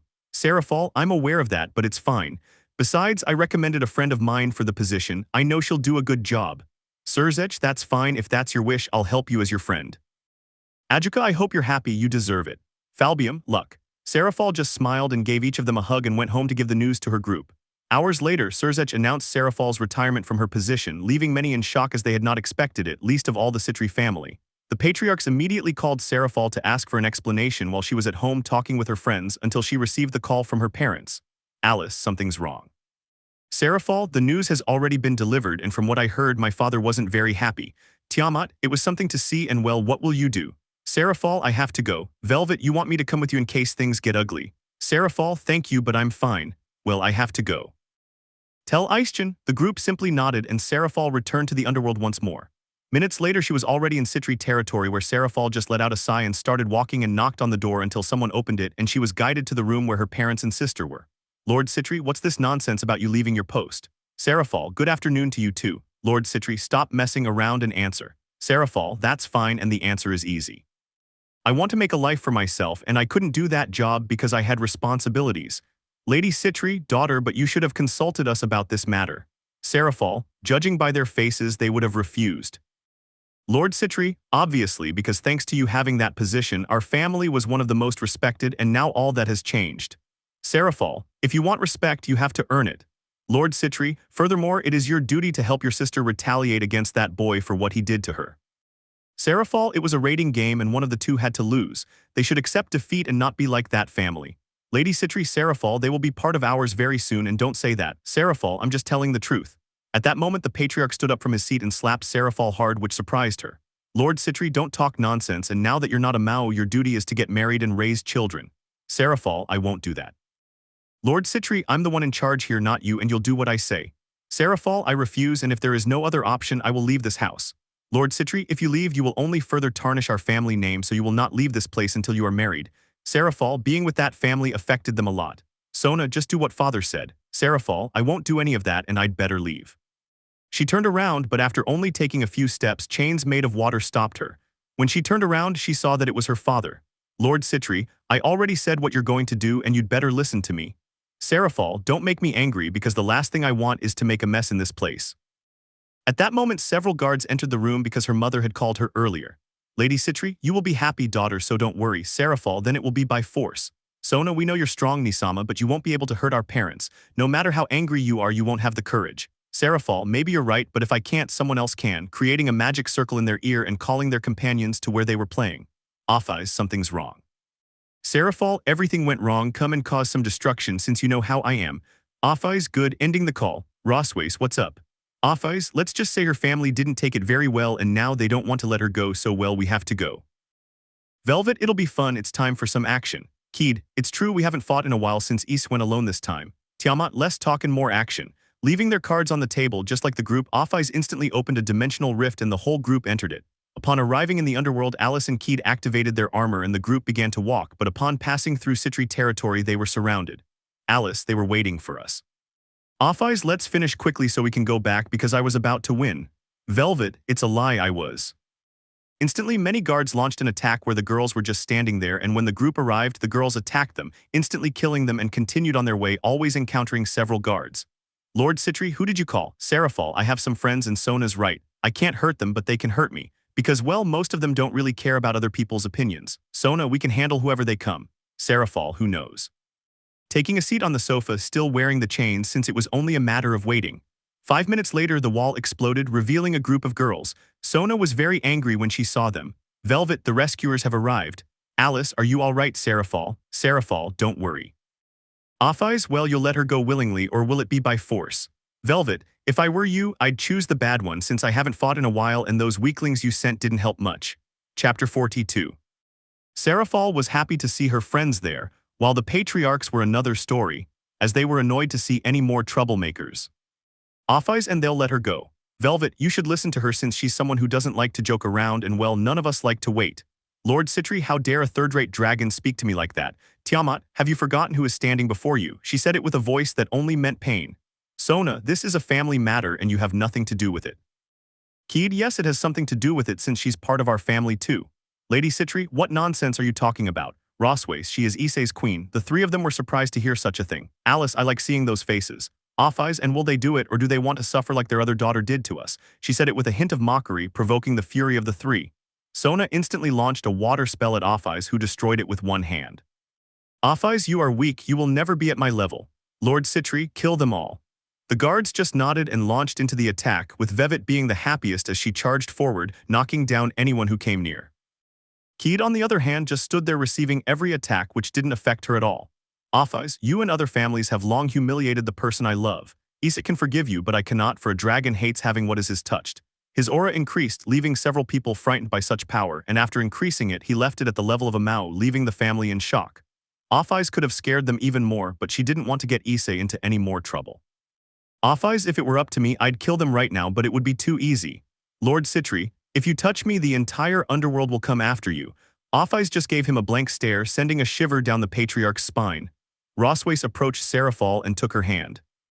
Lady Citri, if you go with them, your surname will be revoked from this family. Sarafal, fine, I don't care, you're not the same as before. Lady Citri, we will speak with the council to make it impossible for you to enter the underworld again. Sarafal, do what you want. With her back to them, only the girls noticed their friend's tears as Offeyes opened a dimensional rift and the group entered it. Upon arriving, they appeared in the room where, luckily, Issei was arriving and was about to greet them, but upon seeing Sarafal crying, he quickly went to her. When Sarafal saw Issei, she threw herself at him, giving him a hug while crying into his chest. Issei, Sarafal, what's wrong, tell me. She was just sobbing where Issei saw the girls and they, for their part, said nothing. Minutes later, Sarafal was calmer where she had Issei by the arm. Issei, could you tell me what happened? Sarafal, I no longer have parents and I cannot return to the underworld. Issei, I guess it's partly my fault. Sarafal, it's not your fault, they've changed a lot over time. Issei, because of me most of you have had a lot of problems, right? Velvet, of course not. You know, Issei, if I hadn't met you, I'd be dead right now. As you know, I had already finished my purpose for being alive and you gave me a new one. Alice, if you hadn't saved me that time, I might be dead right now. Offeyes, thanks to you I learned new things, so don't blame yourself, okay? Sarafal, they're right, it's not your fault, and besides, I have you guys now. I can also participate in the rating games, hehehe, it'll be fun. When Issei saw each girl smile, he couldn't help but smile in the same way. Issei, I see. Tell me, do you want to go to the amusement park to clear your minds? Kid, it will be fun. Tiamat, let's go already, I'm bored of winning at cards. The other girls looked at her seriously when they heard that. Offeyes, you're joking, right? Alice, you're the one with the most losses, showing him a chart where Tiamat had negative numbers. Causing a bead of sweat to form on Issei and Sarafal's faces at the sight. Rossweisse, I'm the best, hehehe. Offeyes, beginner's luck, you'll be on her level soon enough. Tiamat, hey, Velvet, come on, don't fight. Alice, she says she's second to last, hehehe. Causing Velvet to have a vein pop out in her forehead because of such a comment. Velvet, well, you've really revealed yourself lately, don't you think? Alice, maybe. Meanwhile, Issei and Sarafal said nothing until he approached her ear to whisper to her. Issei, we're leaving, Sarafal and them. Issei, that fight will last a long time and that way they'll understand each other better, I suppose. Sarafal, let's go. Taking Issei's hand, they both stood up and were about to leave, but Offeyes and Tiamat placed their hands on both of their shoulders, causing them to shiver. Offeyes, Ara, are they planning to leave us? Tiamat, that's not right, do you want to see an angry dragon? Alice, that's not right, dear. Velvet, you're bad, Issei-kun. It sent a shiver down Issei's spine because of how he called him. Kid, you won't escape from here so easily. Rossweisse, she's right. Issei and Sarafal turned around and Issei let out a sigh. The girls smiled when they saw that, but Issei took Sarafal in his arms and started running to the courtyard. Issei, excuse me, said Machito. They sprouted wings of fire and took flight, where the girls saw each other and both dragons sprouted their wings and Rossweisse created a spell to fly while Alice and Kid also sprouted wings of fire and began to follow Issei. Sarafal, you know what will happen to us if we get caught, right? Issei, let's leave that problem to future Issei and Sarafal. Sarafal, ha ha ha ha ha, what are you saying?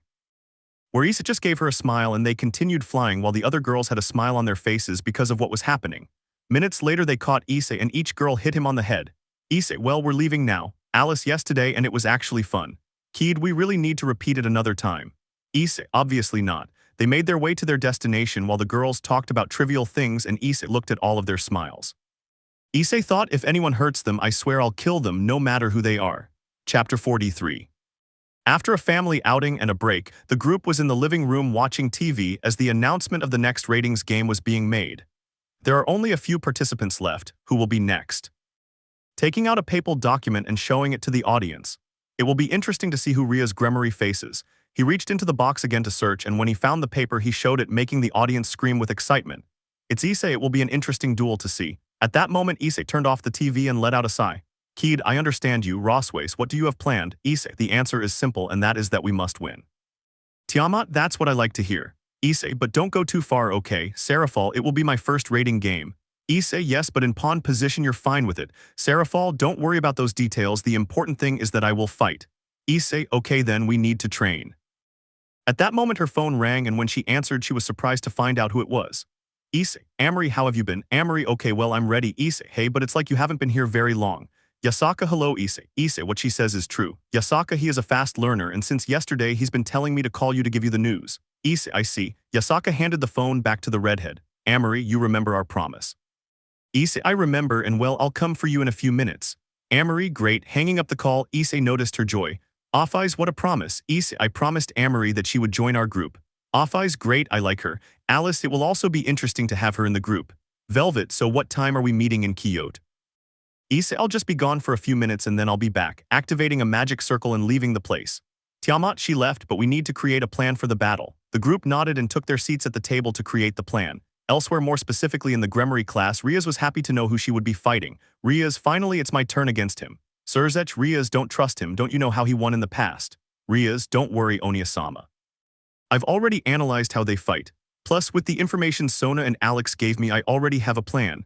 Venelana, daughter, can I ask you a question? Rias, yes mom. Venelana, why do you hate that boy? Because he hasn't done anything to you.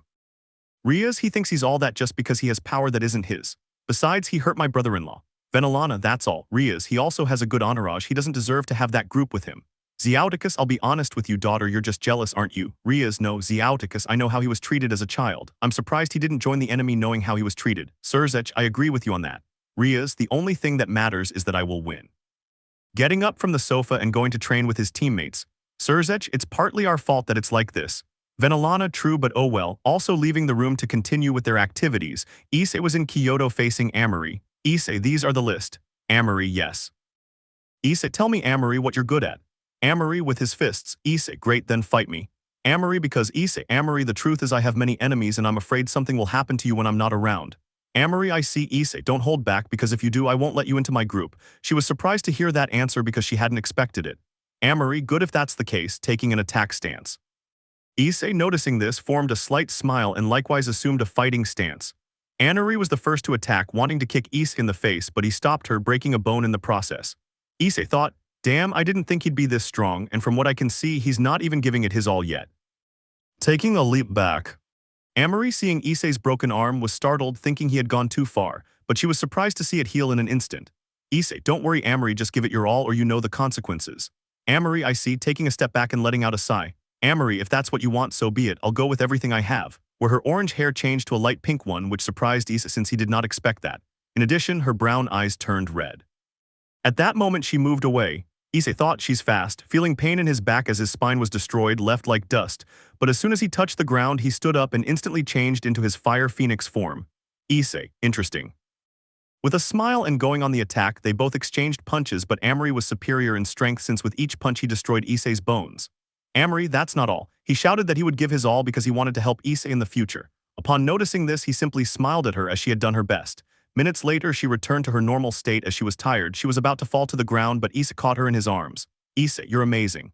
Amory, thank you. But using that ability leaves me tired in the end. Issei, I understand, but you'll get used to it in time. Amory, pass. Issei, with honors. Amory, great. Issei, first recover and then we'll do that. She just smiled at him and nodded. Minutes later, she was on her knees and Issei took out a rook piece and went to where she was. Issei, from now on you're part of my family. I'll do everything I can to take care of you. Amory, and I as your tower will defend you from any danger since they will first have to pass over me. Issei, I'm in your care. Amory, that's how it will be. Issei, we're going home. Amory, before that, can I ask you a favor? Issei, of course.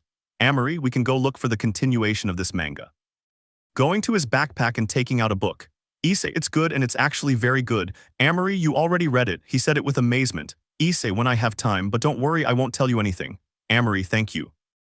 They both went their separate ways, and after some shopping they returned home and everyone threw a party to welcome their newest member, especially Keed, since she would have a companion.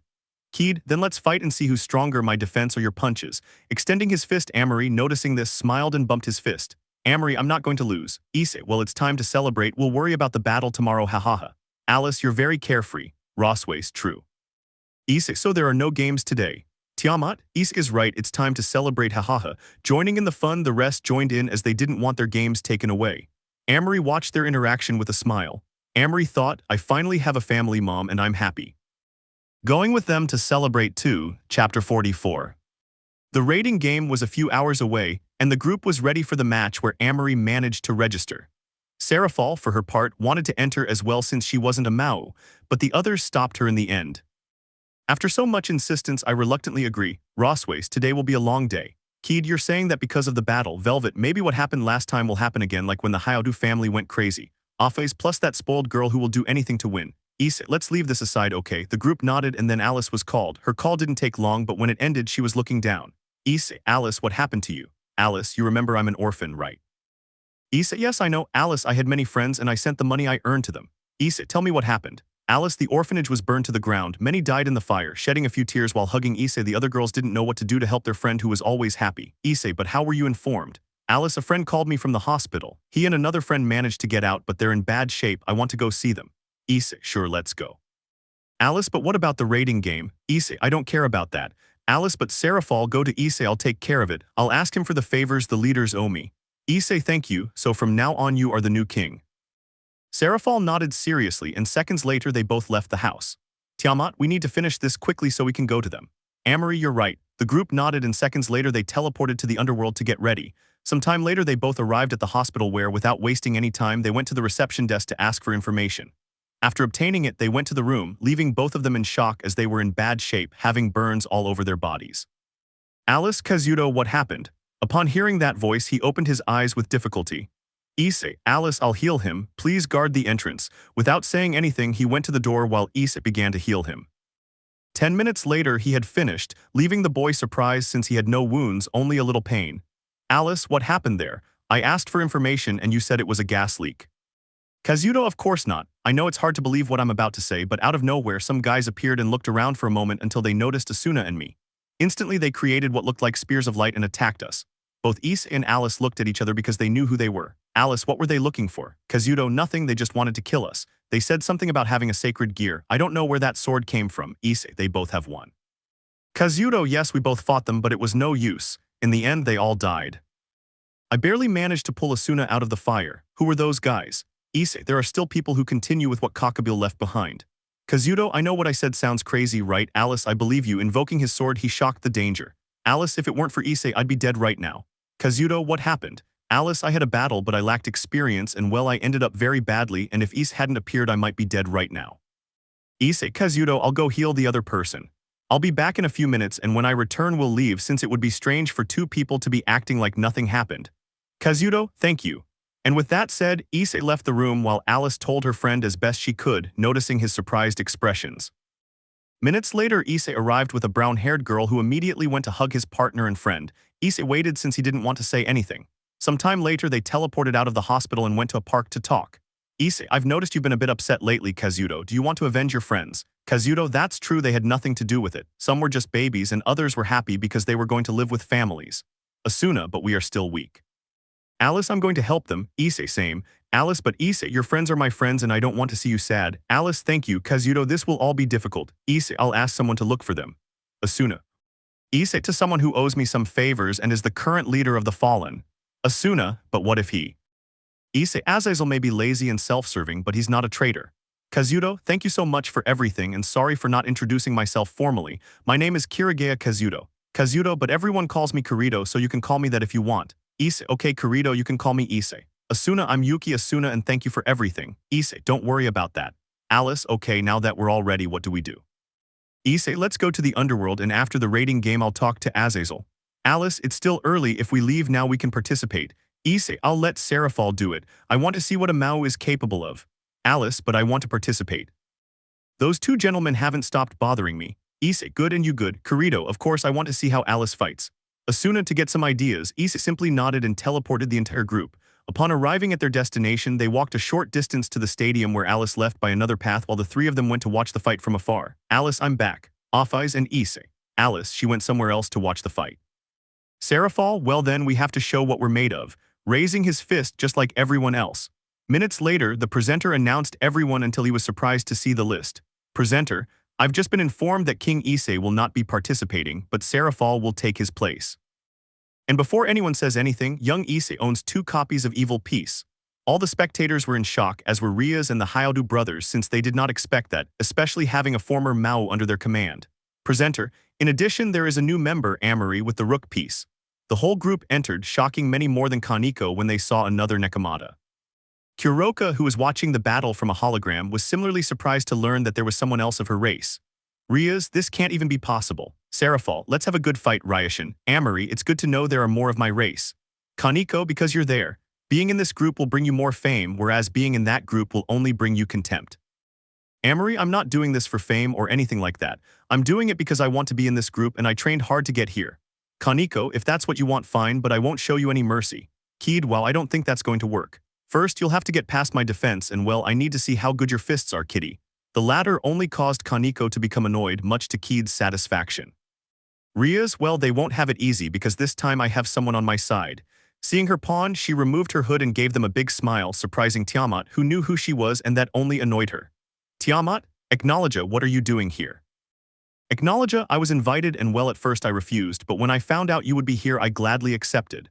Offis, who is he? Tiamat, a dragon king but also a killer who murdered many of our people just for pleasure. Rias, it was hard to find him but I brought him here just to see him defeated. Tiamat, if that's how you want to play so be it brat, changing her expression to a serious one that surprised her friends since they had never seen her like that. Offis, if you need help don't hesitate to tell me. Tiamat simply nodded while staring intently at her rival. Kiba, today you will know defeat and thanks to the help of many people I was able to see how you fight and it's not a big deal. Zenovia, this will be fun. Velvet, you're right about something. Everyone took their positions and waited a few minutes for the signal. Kazuto, Issei, can I ask you a favor? Issei, of course. Kazuto, let me be in your peerage. Chapter 45. Issei was a little surprised to hear those words, but he was even more surprised to see Asuna do the same. Asuna, please, we'll do everything we can to support you and not be a hindrance. Issei, please stand up, extending both hands which the two young men took. Issei, I can help you get a house and resources. I don't want you to be in constant danger. Asuna, but Issei, besides I have many enemies and the most dangerous ones are my own family. Kirito, what do you mean? Issei, it's difficult to explain. Kirito, besides our friend is with you and we want to help her too. Issei, are you really sure about this? Once inside this world, only danger awaits you. Asuna, we are Issei. If that's what you want, fine, but remember one thing, I always protect my family. Since you're part of my entourage, you're my family too. They both just nodded with a smile and knelt down again. Issei brought out two horses that went in both their directions. Issei, Alice will help them with their training and another person. Kirito, as your knight, I promise to always be at the forefront. Issei, don't act like that. But let's watch the battle begin. Walking forward and watching as the battle began. Upon hearing the start of the battle, Kaneko quickly went towards Keed wanting to punch her in the face, but was surprised to find that she didn't even move. Keed, that's your best shot. Upon hearing that, Kaneko jumped back to take her position again. And when she was ready to go again, Amory appeared in front of her, hitting her, but Kaneko reacted in time, using both hands to defend herself, but still, due to the impact, she went flying, crashing into the wall. Akino was launching powerful attacks against Rossweisse, who easily evaded them since she wasn't much of a challenge, having trained with her teammates. Tiamat, on the other hand, was annoyed to see Acknowledge in that place, so she went against him with all her power. Acknowledge, I hope you entertain me and you know what will happen if I win, right? Giving her a big smile that angered the Dragon Queen. Tiamat, I'd rather die than be with an idiot like you. Going against him alone so that they would bump fists. Velvet was facing Kiba, where she was having a bit of a hard time since the blonde knight was moving quickly, much to her dismay. While Zenovia was giving it her all against Alice, their swords clashing at high speed. Asuna, she's amazing, especially in that armor. Issei, it's his balance breaker, someday you'll have one too. Asuna, great, watching the battle with enthusiasm. Kirito analyzed the knight's fighting style to get an idea. Rias, Sarafal-sama, why are you with someone like him? Sarafal, you wouldn't believe me, besides I'm no longer a Mao, now I'm free. Rias, you can have your own entourage because being with him. Sarafal, because it's fun, besides I can't lose. Creating an ice dragon that went in the direction of the redhead. The only one who stayed out of the battle was Offis, who just watched the situation of her companions. Offis, why don't you attack half a vampire, giving him one of her blank stares, making Gasper tremble with fear. Offis, you do not wish your king to win. Gasper, yes, but you're not weak. Offis, so decide, will you fight or surrender? Gasper saw his companions giving their all and with no other option went against Offis, where she admired his bravery. The half-vampire used his ability to immobilize her, and when he thought he had succeeded, he received a blow to the stomach that knocked all the air out of him. Offis, it wasn't bad, but you still have a way to go. Gasper, how did you do it? Offis said nothing more and punched him in the stomach, sending him crashing into the wall. Seconds later, the announcement was made that the first piece had been eliminated, and it was Rias. Many looked in Offis's direction just to see her calm. Acknowledge wasn't stupid, he knew that woman wasn't normal and that's why he hadn't gone after her. Kaneko, I will not give up, sticking out their ears and tails to attack with greater power. Keed, the more damage I receive, the stronger I become. In the VIP room. Azazel, that girl's sacred gear is a trap, how is that possible? Michael, we still don't know many sacred gears. Odin, in the future that girl will be someone to be feared. Deity, damn it, how is it possible that he has such a powerful entourage? Mickey, trust Rias, she can handle them. Garu, your mother is right. Besides, when it's your turn you can give him what he deserves.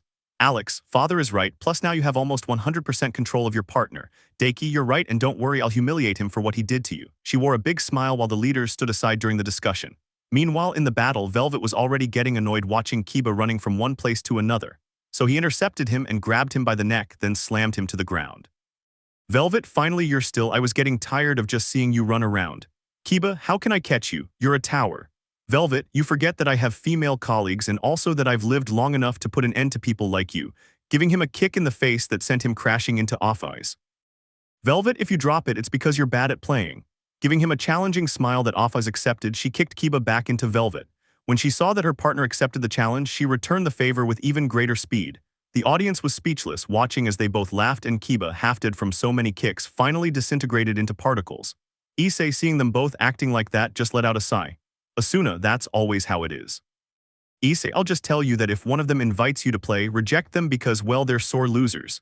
Kirito, I don't understand. Issei, you'll know in due time. He watched the fight but then frowned as he saw Acknowledge launching several attacks at Tiamat. In addition to noticing something strange, he lowered his gaze only to meet Off-Eyes' eyes where she nodded in confirmation. Issei, finish him off. Off-Eyes, okay, having a serious expression since Acknowledge possessed a part of her power that Rizvim had taken from her in the past. Off-Eyes thought, I will recover what belongs to me, going against his enemy and giving him a big blow. Chapter 46. Many were surprised by how Off-Eyes sent her enemy flying without a shred of compassion. Tiamat, what's wrong? Off-Eyes, he has some of my power. Tiamat, that's why it's stronger than before. It already seems strange to me. Off-Eyes, sorry to interfere, but I have to do this. Tiamat, don't worry, besides, I'm a little tired. That idiot kept taking more and more magic. Raising his hand to surrender, leaving many surprised by what happened. Seconds later, she was teleported outside and without wasting any time went to Issei, who just seeing her gave her a hug. Issei, you did well. Tiamat, thank you. Looking at the two new people. Issei, they will be part of our family now. Tiamat, Alice's friends are my friends, extending his hand which they both took with a smile. After the introduction, they watched the battle. Acknowledge, damn you, how dare you touch me. Off-Eyes, that old man gave you that power, didn't he? Upon hearing that, the man tensed up slightly, which the goddess of infinity noticed. Off-Eyes, that's mine and now I'll take it from you. Going against him and hitting him in the face, this time breaking through the barrier. Keed, already bored of standing around since Kaniko's massage had bored her, let out a sigh, took out her knife and launched an attack on her enemy, at the same time giving Kaniko several blows, causing her to run out of air from the impact. Keed, give up, don't waste my time, besides I have to go help my friends. Kaniko, I'll never do it. Keed, good, he kicked her in the abdomen, sending her flying. Seconds later, snakes emerged from the sword and finished off Kaniko. Amory, and how was it? Keed, not bad, but it's lacking. Velvet, and now what? Keed, it's best to wait, there are only a few people left and Off-Eyes is a bit annoyed. Amory, I already realized, poor dragon. Velvet, first time I felt sorry for an enemy. Turning around to see Rias and Aquino combining their attacks to defeat Sarafal and Rossweisse, they were ultimately unsuccessful and each time they ran out of magic. Off-Eyes was hitting Acknowledge from all sides, giving him no time to even surrender. Off-Eyes, what does he want? Acknowledge, rot in hell. As soon as he finished saying those words, he received a blow to the face that made his teeth fly out. Off-Eyes, tell me or I'll kill you myself. Acknowledge, rebuild the underworld anew. Off-Eyes, I'll finish him off first before he does such a stupid thing. Placing his hand on the dragon's chest and taking away its power, Acknowledge simultaneously let out several cries of pain. At the end, it could be seen disappearing into particles, leaving only 3 people. Alice raised her sword to unleash one of her attacks, while Zenobia simply assumed a defensive stance. Seeing this, Alice lowered her sword and sprinted, appearing behind Zenobia. Zenobia, noticing this, couldn't turn around in time and with no other option took the full force of the attack. Rias was upset when she saw that her teammates had been eliminated as there were only 3 left. Velvet, you either give up or you suffer a little. Sarafal, accepting defeat isn't so bad. Rias, I will never give up. Keed, that's what I wanted to hear. Going after her and punching her in the abdomen that sent her flying. Once she was up there, Amory kicked her in the abdomen as well, and as she was about to fall, Velvet kicked her in the face, sending her flying far away and knocking her out of the barrier. Velvet, home run, hahaha. Keed, it wasn't bad. They high-fived just like Amory and her other teammates. With Rias' defeat, the rating game ended, declaring Issei's group the winner. In the VIP room, Deity was very upset to see how they hurt his fiancée and how they mocked her. Deity, Surzech-sama. Surzech, tell me what's wrong. Deity, as the next leader of the Hayodu house, I want to challenge Issei to a one-on-one duel. Surzech, I know you're upset, but this isn't the time for that. Deity, she's your sister, doesn't that bother you? Surzech, she has to learn to accept defeat sooner or later. Because that's how you reach the top. Michael, he's right, Deity, I don't care, so tell that idiot I'll be waiting for him on the battlefield. He stormed out of the room very upset while his parents and brother were proud of his attitude. Surzech, having no other option, also left to look for Issei. Meanwhile, he arrived at the room where his group was and after introducing the new members to Alice's delight, they were ready to leave but Surzech arrived. Issei, Surzech, is something wrong? Surzech, your brother wishes to fight you now. Issei, it's not time for that yet. Surzech, I used his title as heir and if I didn't accept I was going to go to the council and they would make his dream come true. Issei, I understand. Sarafal, you don't have to. Issei, sooner or later this day had to come. Alice, good luck, giving him a hug just like everyone else. It wasn't long before the news was announced, bringing the crowd back to the stadium. Only this time, many more people arrived and began chanting Deiki's name. Seconds later, the first to enter was Deity. He looked serious because he was very upset. At the same time Issei was entering, only sometimes each step he took melted the ground. The two brothers stood face to face with serious expressions. Deity, I'll make you pay for what those girls just did. Issei, you should know that we're in a raiding game, but you're easily swayed by words. Deity, when I kill you, I will make sure that each of them ends up in the worst possible place because I don't want used women. Upon hearing those words, Issei simply clenched his fists in fury. Issei, you wanted to provoke me, well, you've just succeeded. I reached the corner as his body was engulfed in flames, completely changing his appearance. Kirito, wow, Alice, that's what I said when I first saw him. Besides, he looks different now. Offeyes, Issei is upset, he doesn't like this. Upon hearing that, the group looked at Issei and noticed his seriousness. Amory, something happened to him. Rossweisse, what did he say to her? Seconds later, the battle began where Deity activated his armor and drew his sword as he wanted to tear Issei to pieces, but he moved at great speed with sword in hand where they clashed. Deity was about to say something, but then Issei's sword was enveloped in black fire. Deity was going to continue, but Drake told him that those flames were dangerous, so with no other option he dropped his sword and activated his knight armor where he began to run around Issei at great speed. Issei, for his part, began to shoot fireballs with his fingers, but unfortunately for him, none of them hit him. Deity took a great leap, changing his armor to the tower and landing in Issei's place, but he jumped back in time. But Deity changed his armor, grabbed Issei by the foot and pulled him towards him. He grabbed him by the neck and both legs, then cut him in half, leaving many in shock at what he did. Obviously, the girls were very upset when they saw that, but they resisted jumping onto the battlefield. Deity threw Issei away, saying that it was finally over. But with just one step, both parts of his body burned and turned to ash. Seconds later, the ashes merged, only for a great phoenix to be reborn and fly through the skies.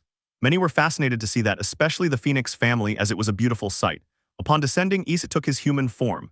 Deity, damn you, why don't you die? Issei, the more you try to kill me, the stronger I will rise because the fury I have against you will not be extinguished so easily. He threw blue flames at him, which he evaded with some difficulty. Drake, be careful, that boy hasn't wasted any time. Those flames aren't normal, just like the previous ones. Deity, I will not surrender, I will kill him. Issei began walking towards Deity while being enveloped on one side by ice crystals and on the other side by fire. Many who saw that didn't know what to say since it was the first time he had used that transformation. Deity, already annoyed, launched an attack where both clashed fists.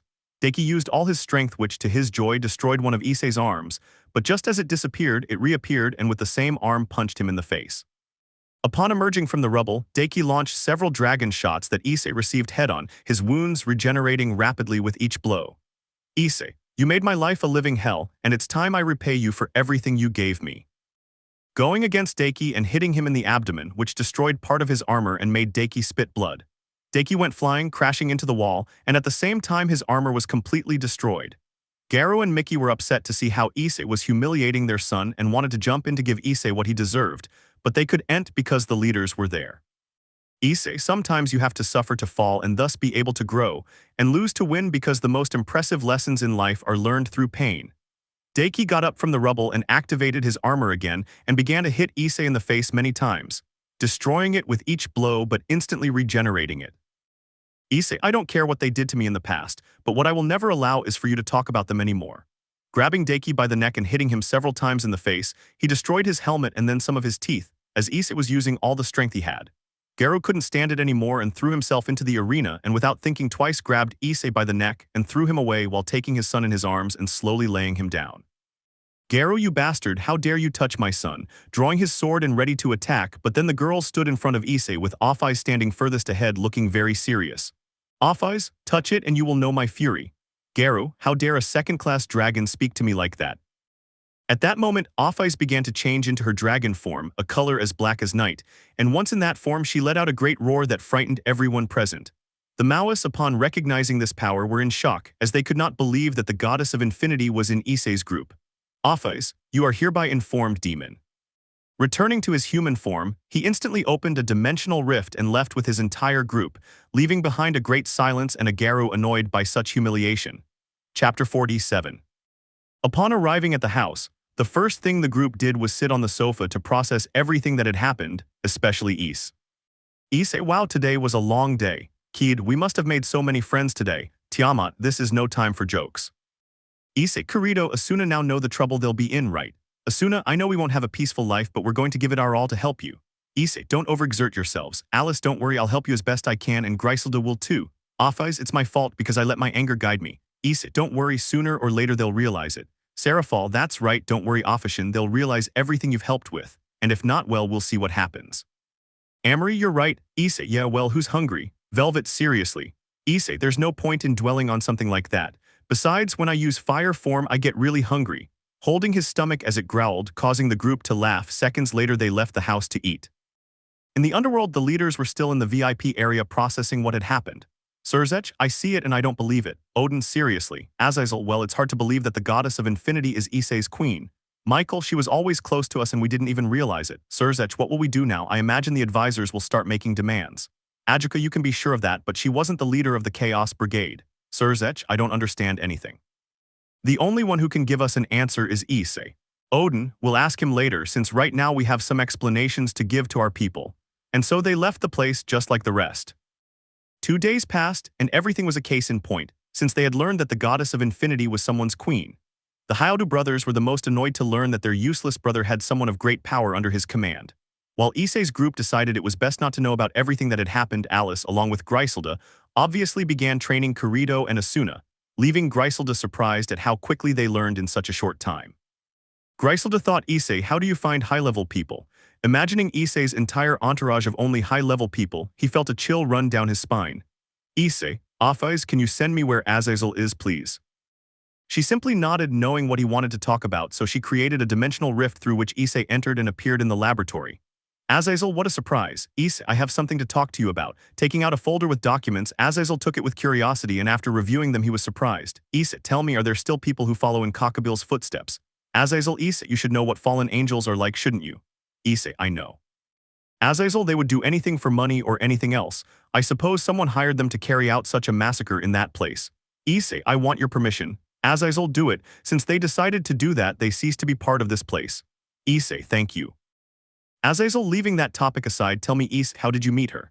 Issei, it was kind of weird actually, because one day I went out early to exercise and I saw her sitting on a bench and I wondered what a girl was doing in this place so early.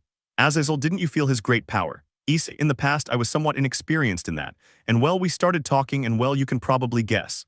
Azazel, dude, I admire you, you accomplished something impossible, hahaha. Although when I first met her I was an old man. Issei, well, I didn't have hex before.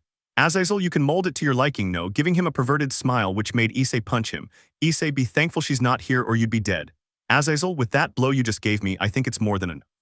Issei, well, I'm leaving, I have to start my search. He created a magic circle and left the area. Upon arriving home, he gathered his team and explained the plan. Asuna will go too. Issei, I know, but they'll be going with Offis and Tiamat. I don't want anything to happen to them since they're inexperienced in this. Kirito, thank you. Issei, don't worry. Rossweisse, how many places do we have to go? Issei took out a map and placed it on the table where there were many marked circles. Issei, since the attack on Kirito and Asuna's home, I started investigating and watched the news too, only to find out that they are only attacking orphanages. Kiritos, those bastards. Issei, I imagine Rizvim is looking for children with potential. Velvet, and where do we have to go? Issei, look for abandoned places as that's where your bases should be. Sometimes the most obvious places are the right ones. Offis, I understand. Issei, alright everyone, I wish you luck on your mission. Offis, Keed and Asuna will go to Russia. Tiamat, Kirito and Velvet will go to China since there are attacks there as well. Rossweisse, Amory and Sarafal will go to Africa. Alice, you're staying with me, we'll search here in Japan. The group agreed to the instructions given by their king. Issei, I wish you luck, and if anything happens, don't hesitate to call me. It's not good to fight alone. Placing their hands in the center just like everyone else. Seconds later, everyone went their separate ways, including Issei and Alice, who left their house to search. A few days passed, and the groups found several bases, which they destroyed instantly, but not before rescuing the children. Offis and Tiamat let Kirito and Asuna fight the most, as they needed to push themselves beyond their limits, but they would intervene when danger arose. Issei and Alice searched for 3 days until they found one that was very well hidden. Alice, what's the plan? Issei, there are many children in that place, so we have to act quickly because otherwise they could use them as shields. Alice, I understand. Issei, then let's go and remember to be careful. Alice nodded and they both silently made their way, looking for an entrance where they wouldn't be detected. After entering the building, they silently killed everyone they saw. Once on the lowest floor, they saw many children with various injuries and malnutrition. But then a fallen man arrived and gave the signal, drawing everyone's attention. Without wasting any time, Issei created a magic circle to teleport all the children away, while Alice killed anyone who came near. Later it had ended where he nodded to Alice and together they killed everyone present. Issei, Wait, I still feel like there's someone else. Walking through the hallways and searching until he opened the door and saw a little girl playing with her stuffed animal. Issei, hello, giving her a smile and walking slowly while the girl gave him a slight smile since she didn't sense anything bad from Issei. He was a little surprised to notice that she wasn't afraid of him, but that pleased him.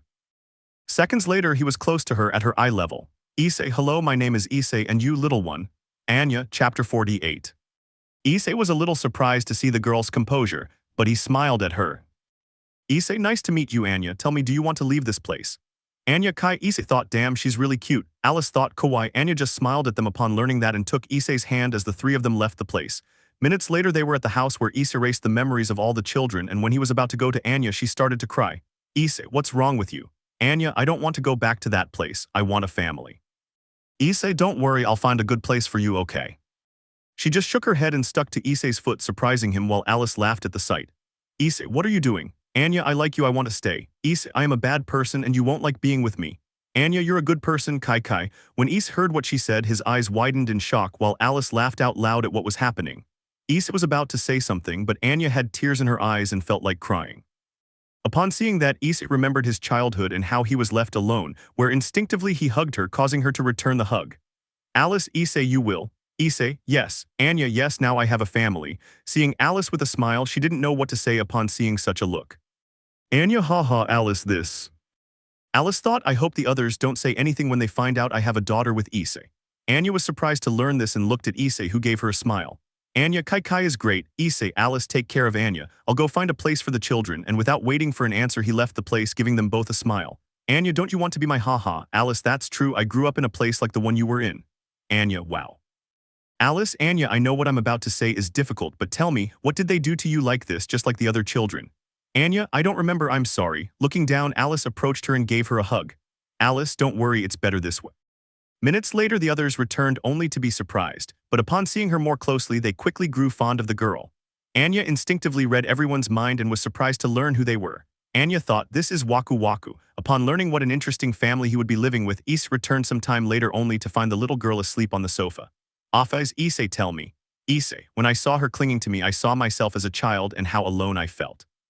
Besides wanting a family, maybe that's why I didn't have the courage to let her go. Sarafal, Anya is cute but she's somewhat dangerous, especially with the enemies you have now. Issei, I know, but I'll do my best to keep her safe because from now on she'll be my daughter. Velvet, don't worry, we're going to help you. Kid, I've babysat in the past so it won't be too difficult. Besides, she's obedient from what I can see. Afais, I don't think they have the courage to attack the home of a dragon god, a queen, and a phoenix. Rossweisse, there will always be idiots. You forget that. Afais, true. Asuna, I'll help as best I can. I take care of many children at the orphanage. You'll help me, right? Kirito-kun, Kirito, sure. Issei, thank you all so much. Afais, Issei, you must give the girl a surname just as you need one. Issei, I'll think about it. Okay guys, it's your turn. Give me some surname ideas worthy of a phoenix. I'm counting on you. Minutes later, everyone went to their room where Issei took Anya and she instantly took his shirt. Seconds later, with no other option, he fell asleep next to her. The next day, the family was having a peaceful breakfast. Issei, tell me, Anya, do you want to go to school? Anya, Kai Amory, it's rare for a child to want to go to school. Anya, I want to help Kai Kai in the future. Alice, you're great, Eniasen, and don't worry, we'll find you a good school. Afais, yep, you go have fun and make lots of friends. Issei, you already heard them, have a good time. Anya gave them a big smile because she was happy to be part of that family, but at that moment, part of the room exploded as several renegades entered the house. There's the experiment. It was a good idea to put the locator on him. Anya, seeing those big smiles, got scared and started trembling, but she calmed down when she felt Issei's hand on her head. He, for his part, had a calm look towards the group. Velvet, well, in the end, Rossweisse was right. Sarafal, I don't think it's the time for that. Afai saw the state of the room and was a little annoyed, as were some others, since they had destroyed her game shelf. Tiamat, how dare they, Kid, to come to our home and destroy it, and even more so to want to take the little one away. Don't you realize that we are more than you idiots? Alice, nobody will touch Anya because I am her mother. Activating her armor and drawing her sword, she surprised Anya to see her in that outfit. Kirito and Asuna also drew their weapons while the rest cracked their knuckles and seconds later launched into attack. It didn't take even 2 minutes before everyone was dead. Obviously, Issei took Anya to the garden, and once there, they teleported Gremory to Azazel's laboratory. When Azazel saw Issei, he was startled because he had arrived so suddenly. Issei, she has a tracker. Could you please find and destroy it? Azazel, but who is she? Issei, I'll tell you later. Azazel simply nodded and began working, and 10 minutes later he had finished. Azazel smiled at Anya, reading her mind and surprising her with all the things on her mind. She quickly positioned herself behind Issei. Issei, something's wrong. Anya, Kai, he's a pig. Issei, while even a child can see through your intentions, you'd better stay away from her, Azazel. Azazel, hey, Issei, well, I have to go. Maybe the house is clean by now. Azazel, you'll tell me why she called you dad. Issei, another time. Leaving the place and reappearing in the yard, they both entered the house and it was as before. Anya, they're great. Issei, I know, and that's why you shouldn't make them angry, okay? Anya, Kai, she joined the group that was in the living room. Minutes later, they started searching for schools for Anya online while she watched TV with a smile, knowing that she now had a big family. Chapter 49. All the girls had serious expressions as they stood before the folders with the schools they wanted Anya to attend. Alice, as her mother, I can say that it's not very far away and they have a good learning system. Office, that's what they say, but the reality is different. She has to go to a proper school. Rossweisse, if we continue like this, we'll never finish. Tiamat, there is no other option. He had a serious look as he looked at the rest of the group who nodded in confirmation. Seconds later, they all stood up. Velvet took out a deck of cards and they started the game. Meanwhile, Issei had a drop of sweat on his brow as he watched what was happening. Issei, where do you want to go, Anya? I still don't know what you want. Anya, I'll go where you wanted, Kai. Issei, great, then all that's left is to wait. 10 minutes later, Sarafal had her fist raised high while the rest were lying on the ground in victory.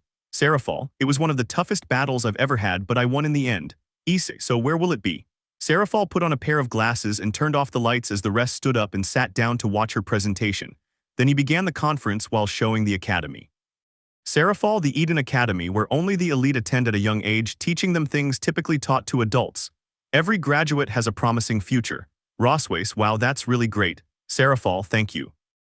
Keyed, but after seeing the pamphlet you gave me, I could tell that it's not so easy to get in since you need to pass several exams and both parents have to be married. Sarafal, that's no problem. Showing a marriage certificate in the hologram, Issei was the first to open his eyes in surprise. Velvet, Yamamoto Issei is married to Yamamoto Sarafal. Wow, you're clearly prepared. Sarafal, I know so. Issei, sounds good, but I don't want to put a heavy burden on him. Anya looked at the others who were also waiting for her answer. She could feel everyone's support and smiled.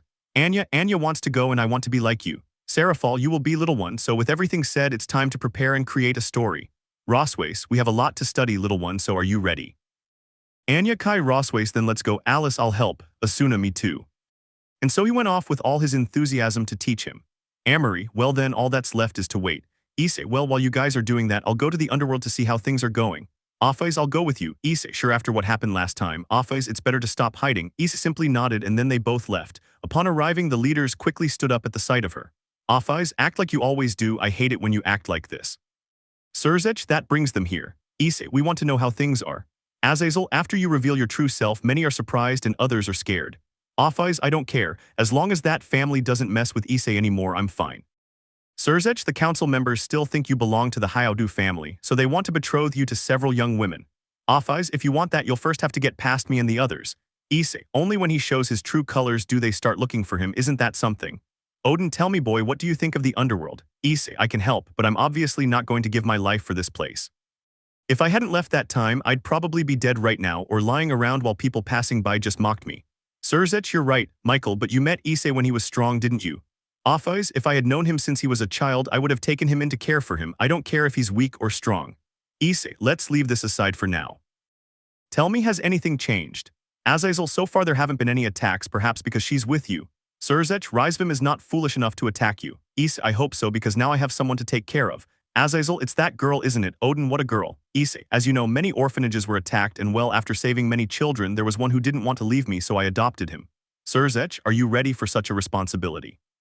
Issei, all the members of my family grew up alone except for Sarafal.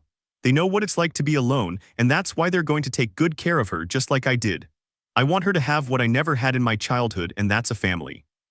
Surzech, that's fine, but remember, demons are greedy, especially the old ones, so take good care of that girl. Office, you know what I'm like, Lucifer, and if anyone gets near her, everyone will know the fury of a dragon, because for dragons, their young are the most precious thing they have. Azazel, I will speak with my people, but if they do not listen, I give you permission to finish them off. Issei, thank you. Surzech, and one more thing, your two queens will no longer be able to participate in raiding games, sorry. Issei, I figured as much, but it's okay. Michael, only like this. Office, well, to be honest, I find those battles boring, and Sarafal, you have better things to do now as a mother and wife. Surzech, wife. Issei, I'll tell you later.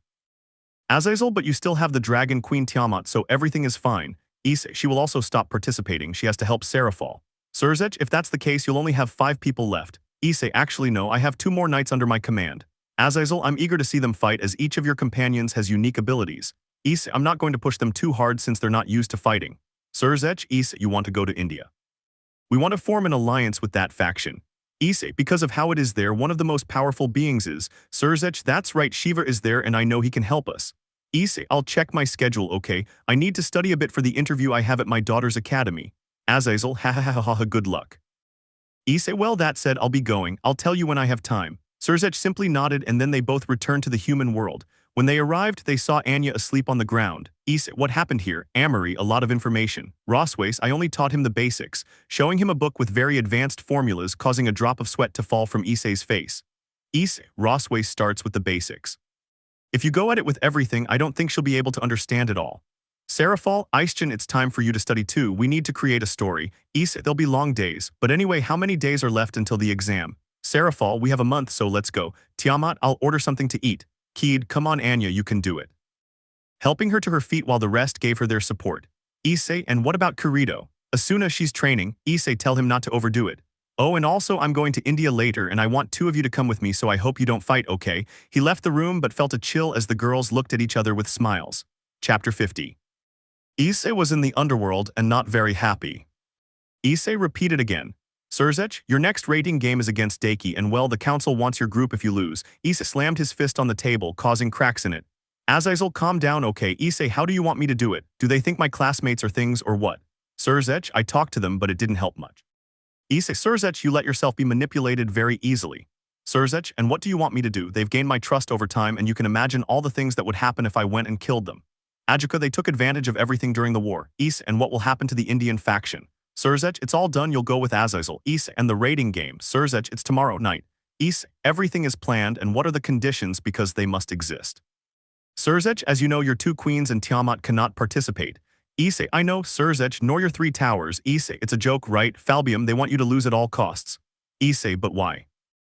Surzech, they know about the power of the 3 and someone informed the council that your Amory tower was trained by the Yakai leader.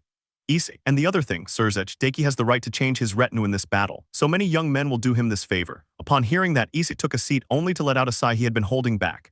Issei, and I won, Surzech, you will have the right to ask for whatever you want. They readily agreed because they think you're going to lose. Issei, I see. Michael, what do you want? Issei, they'll find out in due time. I have to go and give the news to my teammates. Getting up and going to the human world, before entering his house, he stood outside for a few minutes until he had the courage to go. He went to the room just to watch the girls playing with Anya. Off-eyes, how did it go? Issei, Anya, you can go to your room. I need to talk about something important. She just nodded and left the room.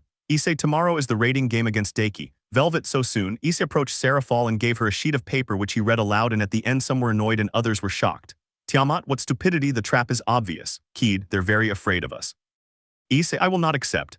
Alice, we will. Issei, but what are you saying? There would only be 2. Asuna, you're wrong. Issei, you guys aren't ready yet. Katito, we've practiced enough thanks to Griselda and Alice. It's time to show what we've learned.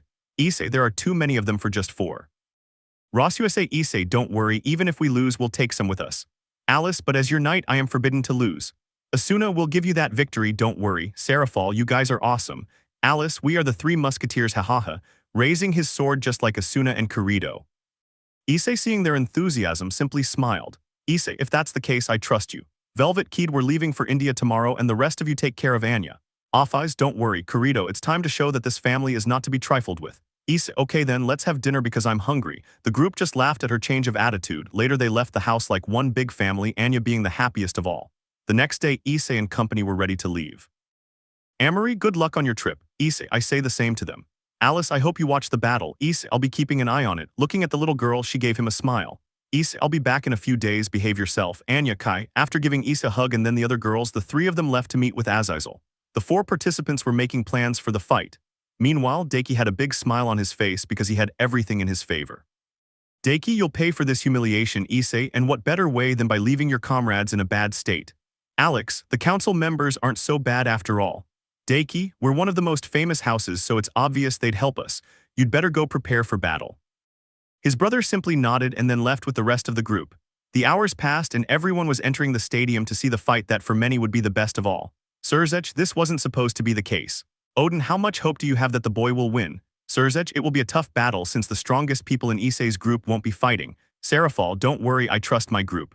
Michael, it will only be 4 against 16. Sarafal, it's not the quantity that matters but the skill. Even though 2 of my teammates are new to this, they had great teachers. Griselda, they have a unique talent, even more so since they were also guided by Office and Tiamat. Surzech, all that remains is to wish them luck. Little by little the stadium filled up and the presenter was ready to announce the participants. Presenter, the first to enter is the king and one of the most powerful beings there is, and as you think, Hayodu Deiki is the current Sekiryuutei. Many shouted with excitement, especially the demons, since they wanted him to win. Announcer, this rating game will be special because Deikasama's current team is different. Also, Yamamoto Issei won't be participating because he's injured from the battle and is afraid. He said it with a big smile while many laughed at his cowardice. The girls present were very angry at what he said, but they managed to hold it in. Presenter, as their queen, one of the strongest young people is Rias Gremory, as are her rooks Kaneko and Sekiryuutei Bale. Many were instantly surprised by the name Sarafal. Surzech, I imagine that those on the council forced him more than his own family. Sarafal, they're stooping very low by doing this. Presenter, as his bishops Alex Hayodu and Asia Argento, as his knights Zenobia Quarta and Kiba Yudo, as his pawns Aquino, Acknowledge, Sajid Tsubaki, Regulus, Olivian, Razor, and Gasper. Many shouted with excitement upon seeing such a team. Sarafal, this isn't fair at all. Surzech, if anything happens, I'll intervene, don't worry. Sarafal, I know, and I'm glad Office isn't here or I don't know what would happen. Presenter, and on behalf of Team Yamamoto, Rossweisse as their pawn and as their knights, Alice, Asuna, and Kazuto. Very few supported them, being only friends while some insulted them. Deiki, what a shame. Rossweisse, you're a chicken for not letting everyone participate. Deiki, we're in the underworld and the demons are in charge here, hahaha. Rias, you will pay for all the humiliations that idiot put us through. Alex, when we win, we'll put you to good use, so don't worry, leaving with the rest of his companions. Sekiryuutei, I'm sorry, but my mother. Alice, don't worry. Sekiryuutei, I have to give my all because otherwise. Rossweisse, we know it and you can do it, we're ready. Sekiryuutei, thank you, bowing and leaving the place. Rossweisse, guys, we have a big challenge. Asuna, it's time to show that nobody messes with the Yamamoto family. Alice, that's the spirit. Kurito, I will take care of this family in my friend's name. With serious faces, minutes later they gave the announcement to start the fight. Chapter 51. A few minutes passed until the announcer started the fight. Deiki looked at his teammates to get their confirmation, and they nodded. And the plan was to defeat everyone in the worst possible way to pay for the previous humiliation. They all quickly launched into combat, unleashing multiple magical attacks that Rossweisse managed to avoid by creating a barrier. Alice, Ross, everyone will turn against you as the leader. We're going to defend you. Rossweisse, thank you. First we need to get rid of the bishops, more specifically Asia, since she will be able to heal her wounds. Alice, okay. Asuna, Kurito, watch my back. They both nodded and launched their attack. Seeing this, most of the Red Emperor's team smiled and went after her. Alex wanted to have a little fun, so he launched magic bullets at Alice. He thought that would be enough, but he was surprised to see Katito step in front and deflect every attack. The spectators were surprised to see that as they thought it was not possible. Alex, how did he do that? What should happen is that the magic explodes and doesn't get diverted. Rias, this isn't the time for that. Keep attacking, they're coming for Asia. The group said nothing more and the 2 knights were the first to launch an attack, but Kurito and Asuna clashed their swords against both of them. While Alice continued her attack, she obviously wouldn't have it easy, especially with Sekiryuutei in front of her. Sekiryuutei is my friend and I will make it as painless as possible. Alice, sorry but I won't lose, launching an attack while the rest went against Rossweisse. Elsewhere, not far from the Indian faction, Issei and company were watching the fight. Azazel, Issei, it's best if you accept defeat. Velvet, they will not lose. Keed, that's true. Azazel, it's 4 against 16 and most of them are very powerful. Issei, I trust them. And if they lose, I won't let anyone take my family from me. They'd have to go over my dead body first. Azazel, that would be impossible, letting out a sigh and watching the battle. On the battlefield, Olivian took his dragon form to end the battle faster, while Razor launched several fireballs. Since she was one of the people who hated Issei the most, Rossweisse, seeing so many attacks, only increased the defense of her shields. But while she was focused on that, she didn't notice Kaneko appear behind them, kicking her in the ribs and sending her flying into the wall. The crowd screamed with excitement as they watched Rossweisse emerge from the rubble. Rossweisse, that's it, Amory hits harder. Upon hearing that, Kaneko became enraged and launched herself at her rival with even more fury. Deiki, seeing the situation, had a smile on his face because everything was going well, they were just taking longer. Looking around, he set his sights on Asuna, where he took out a scallon and went against her to finish off at least one person. Kurito, who wasn't far away, saw this and kicked Kiba, then went at great speed where he pushed Asuna, who was surprised but remained in shock when she saw one of Kurito's arms pass in front of her. The Yamamoto group seeing this were shocked, while Issei clenched his fists and off-eyes and Tiamat wanted to go after Deity for attacking like that. On the other hand, Deity didn't take it seriously and raised his sword again to finish off Kirito, and when he was about to do so, a shield defended him, leaving many surprised. Seconds before, Rossweisse, seeing his partner in such a state, became even more annoyed when he saw Deity about to deliver the final blow. Rossweisse's tower promotion. She stretched out her hand and created a shield in front of Kirito. Kid, seeing this, was proud of her partner. She looked ahead only to see Kaneko about to reach her, where she frowned, and when the Nekomata was about to attack her, Rossweisse kicked her, sending her flying and leaving her stuck in the wall. Amory simply nodded proudly, knowing that she had taught her friend well. Kirito recovered from his shock and took Asuna's hand to go somewhere else. Alice, seeing this, separated from Sekiryuutei and joined them both. Alice, if you can't. Kirito, I'm fine, don't worry. Asuna, but Kirito, I promise to take care of you no matter what, and that's what I'll do. Asuna, I will give it my all. Rias, they finished saying goodbye. He told them from afar as he met with his colleagues. Acknowledge, how well do you know, hahaha. Zenovia, you'd better give up, you only have one arm so you won't do anything. Riaser, I'll make them pay for what that idiot did to me, and from what I can see, that girl is your girlfriend. Don't worry, I'll take good care of her when she's with me while you just watch. Upon hearing that, Kirito just had a serious look on his face as he started walking towards them. Kiba, seeing that, ran towards him, and when he was close he jumped but was surprised to see a barrier. The audience and the leaders were amazed to see Kirito's arm regenerate and join the barrier, and Kiba fly away. Kirito, you messed with my family and I won't forgive you for that.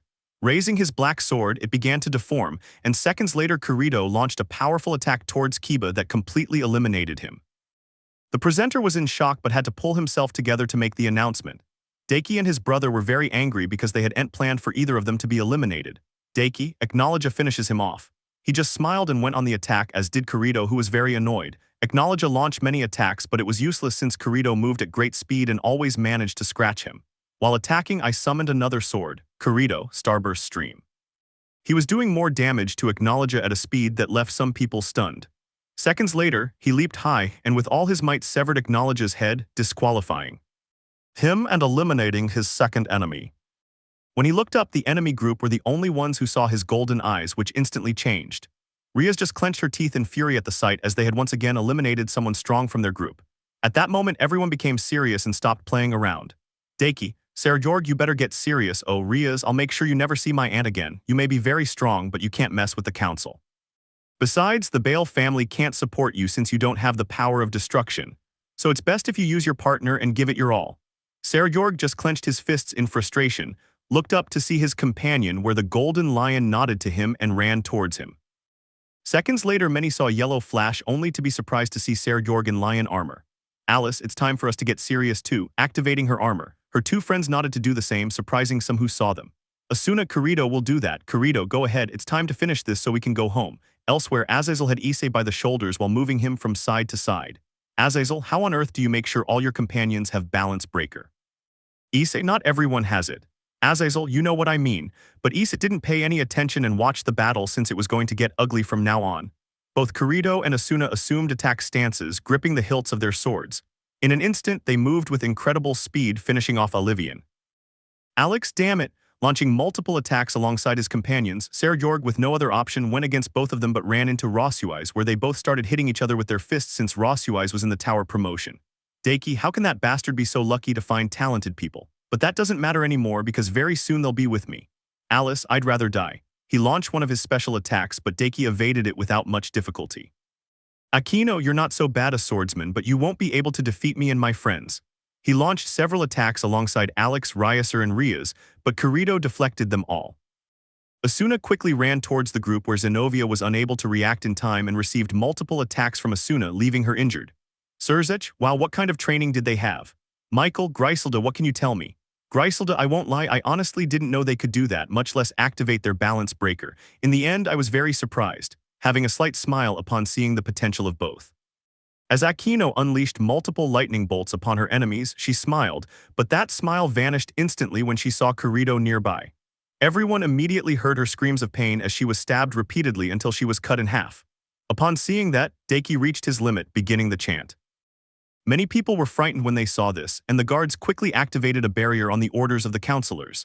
At the end of the chant, he let out a great roar and launched many attacks at the group, who had no other option but to come together to stop all the attacks with a barrier. But Rossweisse became serious when she saw Deity's chest open and he was ready to launch a great attack. Rias, it all ends here. Giving a big smile and seeing how everything was ready, especially seeing how Rossweisse was fighting to resist the attack. Rossweisse was doing everything she could, even though she was running out of magic. Then he closed his eyes and remembered what he had talked about with Issei the night before. Flashback. Rossweisse walked to Issei's room and after waiting a while, went, "Issei, tell me what's wrong, Rossweisse. Are you sure I'm the leader?" "Issei, that worries you, Rossweisse. I just don't know if I'll be able to." "Issei, I trust you, Ross. Besides, you were Odin's bodyguard for a reason. I know how strong you are." "Rossweisse, Issei, if I win, we can go on a date," she said it, blushing bright red as she closed her eyes. She didn't hear a reply but felt something soft on her forehead, and when she opened her eyes, it was Issei kissing her. "Issei, if that's what you want, of course." Seeing how Rossweisse was all red and didn't know what to say, Issei better take the path to the exit to let her react. "Issei, you're strong, Rossjan. I trust you and don't worry if you lose, I'd give my life for you." And with that said, he left the room while Rossweisse had her head down. End of flashback. Rossweisse became more serious because she didn't want to lose. "Rossweisse, I won't lose since Issei promised me a date." Sarafal and company just smiled at the sight, while Azazel wanted to kill Issei with his gaze, but he didn't care. Upon hearing that, Deity became even more annoyed and increased his power, and his companions joined in, launching their attacks. Rossweisse fell to his knees from the attack and his hands were losing skin from the impact. "Alice, Rossweisse is better." "Rossweisse, that's something I never want to lose." "Alice, me neither, but you can't do it alone." "Rossweisse, don't worry." Giving them a smile and casting a spell with what little strength she had left to push her teammates out of the area. They were in shock at seeing that, even more so at seeing her with that smile. Seconds later, he deactivated his shield. Rossweisse's queen promotion. She said it in a whisper that no one heard. Many were surprised, but they recovered and began to shout with excitement. Meanwhile, Alice and her companions were clearly annoyed. Deity and company were pleased to see what they had accomplished. "Velvet, damned," she was saying it, all annoyed next to her partner, but when they saw Issei, they were surprised to see him calm. "Issei, it's time you showed your true potential, Rossweisse." Watching the fights. Alex was about to say something, but then a fire tornado appeared which gradually subsided, and when it disappeared, everyone without exception was surprised to see a redhead standing there in a dress made of fire. Rossweisse thought, "I'm not very used to this promotion, but there's no time to lose." Creating wings of fire, she launched an attack. Deity, seeing this, became enraged, remembering his battle against Issei, and joined his companions in the attack. Alice recovered from her shock and went to help her companions. "Odin, what happened?" "Sarafal, Rossweisse is a pawn, as you know, so I used the queen promotion. She's even closer to Issei." I asked Issei why he didn't give her the bishop, and he said he saw great potential in her, and now that I see it, he was right. Smiling as he saw his partner, explosions could be heard all around the battlefield. "Deity, I will not lose in this place. Asuna, we are a team and we are not going to give up." Pulling out a pair of white wings, Michael could no longer be surprised since seeing so many surprises was starting to seem normal to him. Asuna quickly went against Deity, giving him many attacks that surprised all the swordsmen who were watching the fight. Seconds later, Deity fell to the ground where he returned to his human form, already somewhat tired from using a lot of power. When he opened his eyes, he only saw 4 swords belonging to the swordsmen. "Kirito, surrender, or would you rather be humiliated further?" "Deity, I will never give up." "Alice, that's what I wanted to hear." Cutting off Deity's head left some people stunned as he did it without hesitation. The others were about to launch an attack except for Serjorg, but then they heard Surzech's voice. "Surzech, the winner is Team Yamamoto since King Deity was defeated." Gradually, applause began to be heard from the audience as they were surprised by such a battle. Seconds later, Rossweisse returned to her normal form, only she was about to collapse from exhaustion, but her companions managed to overcome her. "Rossweisse, finally home. Alice, you're great." Meanwhile, a dimensional rift appeared before them from which Offis emerged, took Rossweisse, and without saying a word returned to her home with her companions. Elsewhere, Issei stood up just like everyone else. "Issei, well, it's time to have our battle too." Turning around, he continued on his way to the Hindu faction. Chapter 52. Issei and company stood before the strongest beings of the Hindu faction, Shiva and Indra. "Azazel, thank you for accepting this meeting." "Shiva, we know the problems that faction is causing, but we have no intention of joining other factions." "Azazel, why not?" "Indra, you are weak and we don't want to waste our energy protecting weak beings like you." He told her with a smile, making Velvet almost stand up, but Issei took her hand. "Indra, you have a very strong temper, girl." "Velvet, listening to so much nonsense gives me a headache." "Indra, you have a lot of nerve to talk like that in front of me." Releasing a portion of his power, he caused Velvet to almost fall to the ground, but Issei caught her. "Issei, please don't cause any trouble. We're here to talk, not fight." "Indra, you have no right to speak, you mere servant. Have you forgotten where you are?" "Issei, I have a lot on my mind and the last thing I want is to have problems with you." "Indra, since when do young people think they're so great?" "Issei, apologize to my partner and all this is over." "Indra, oh if not what?" He burst out laughing with his eyes closed. When he opened them, he saw a fist coming towards his face, which he caught with his hand. Indra, that's all, but then I noticed his hand freezing, causing him to let go of Issei. Indra, this isn't funny anymore, brat. Shiva, that's enough. Indra, obviously this won't end here. I'll finish off this brat. Running towards Issei, grabbing him by the waist and taking him to an open space to fight. Those passing by were surprised by what they saw, as one of their leaders was about to fight a stranger. Indra, don't worry, you won't suffer much. The sky darkened and it began to rain.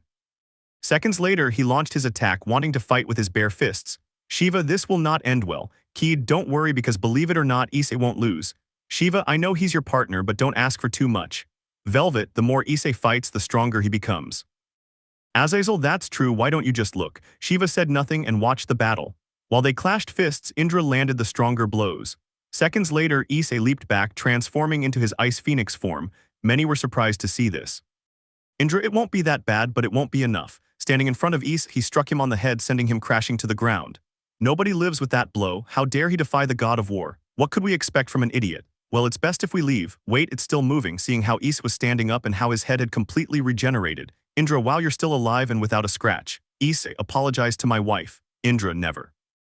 Issei, then I hope you're aware that today the god of war will fall, going against Indra and creating an ice sword. In the underworld, the council members were somewhat surprised by what they had seen since they knew they would win. Advisor 1, let's move on to Plan B. Advisor 4, that's good. I also received a report that Issei is with the Hindu faction and his companions. Right now, only those who fought in the former Mao Sarafal should be at his house, but I know they can handle her, hahaha. The group saw their allies who had big smiles and then left the place. At the Yamamoto Rossweisse house, she was lying down on the sofa as she was the most tired from the battle. Office, good work guys, Amory, it was a unique battle, you're truly great Rossweisse. Tiamat, someday I'll do the same, hahaha. Sarafal, well, all that's left is feeling a great power around the house. Office, seriously again, she said it, already somewhat annoyed by what was happening. Seconds later, several demons and fallen angels entered along with a few evil dragons. Tiamat, wow, there are more than last time. Office, can you please confirm that I'm sending the council members? So what if that's the case? After all, they're going to die here, hahaha. Office, that's what I wanted to hear. Recalling a meeting he had with Issei and the leaders the night before the raiding game. Flashback. Issei, well, since I'm going with Azazel, I want to tell you what I want as a reward. Surzech, well, what is it? Issei, the death of the council. Ajika, you ask a lot, boy, seriously. Issei, don't worry, if my team wins, I have a feeling they'll send some of their men after my family. Surzech, then Issei, if that happens, I want my prize to be honored and for Office to do whatever she wants with them.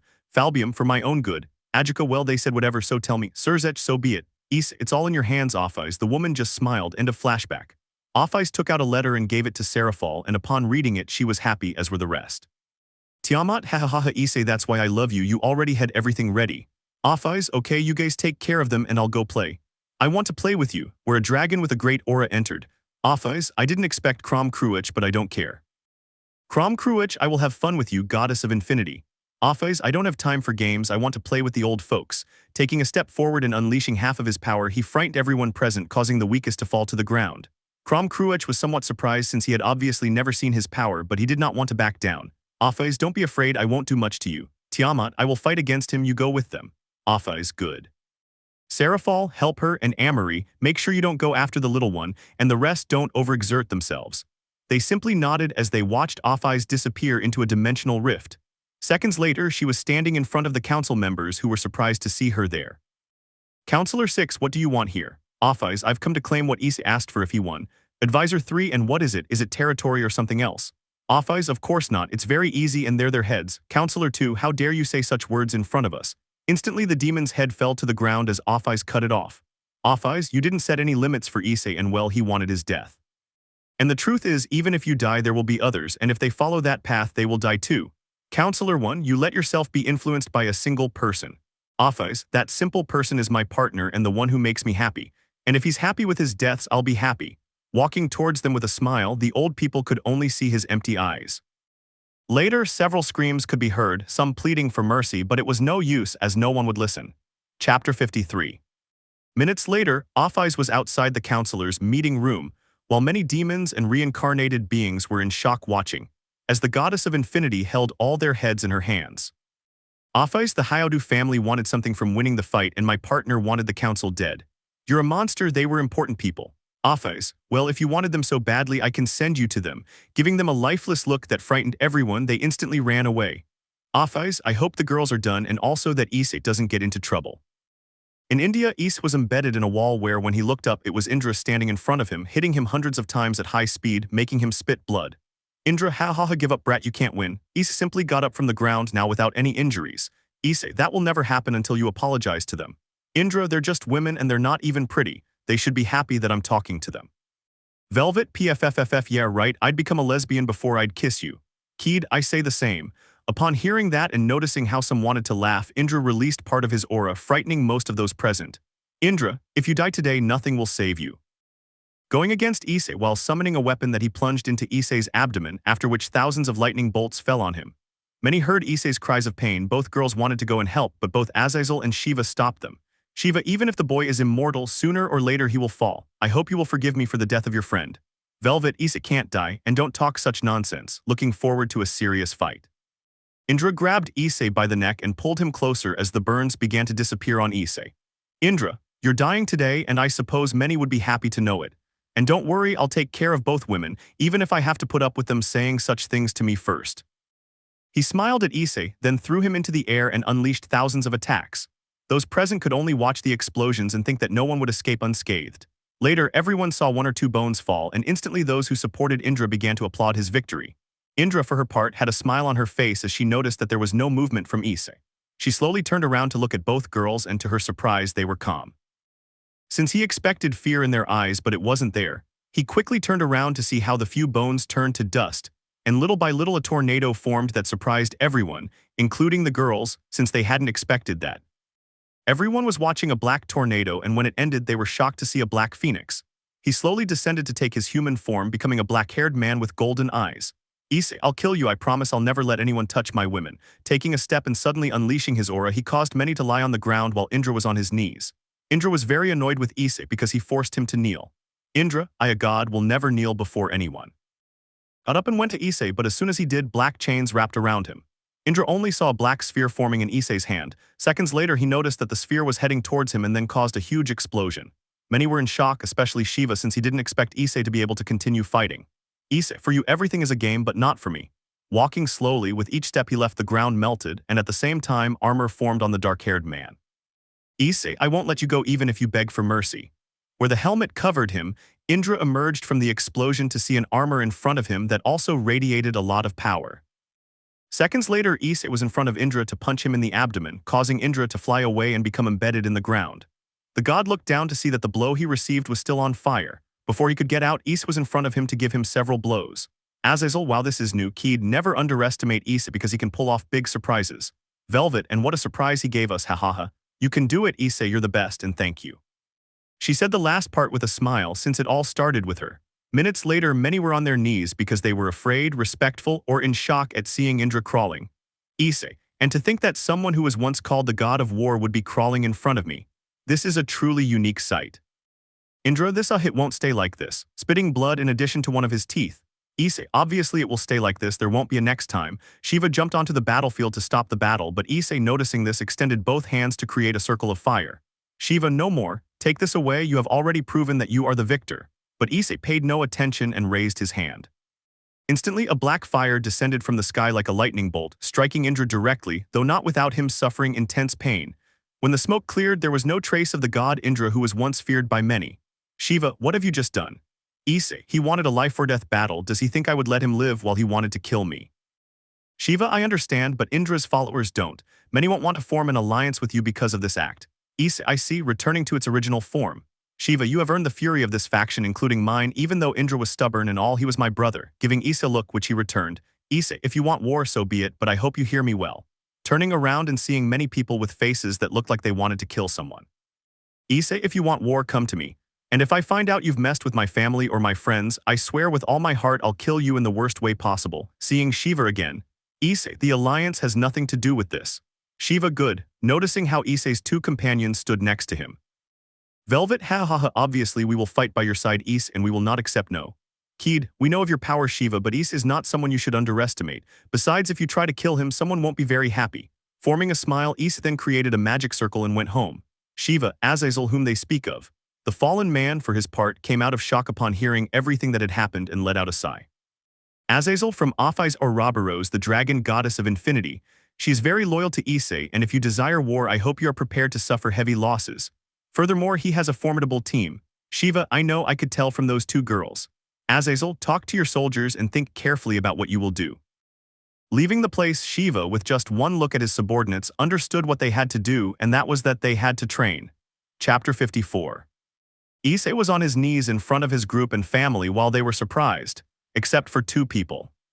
Tiamat, Issei, what's wrong with you? Why are you doing this? Issei, I ask you with all my heart to go somewhere else. Alice, because Issei, I fought the wrong person and well, he died. Right now the entire Hindu faction is against me, but don't worry, they're only after me. That's why I'm asking you to leave. Afais, are you an idiot? Rossweisse will never leave you behind, Issei. You fought for us before and now it's our turn. Issei, but Kirito, relax, buddy.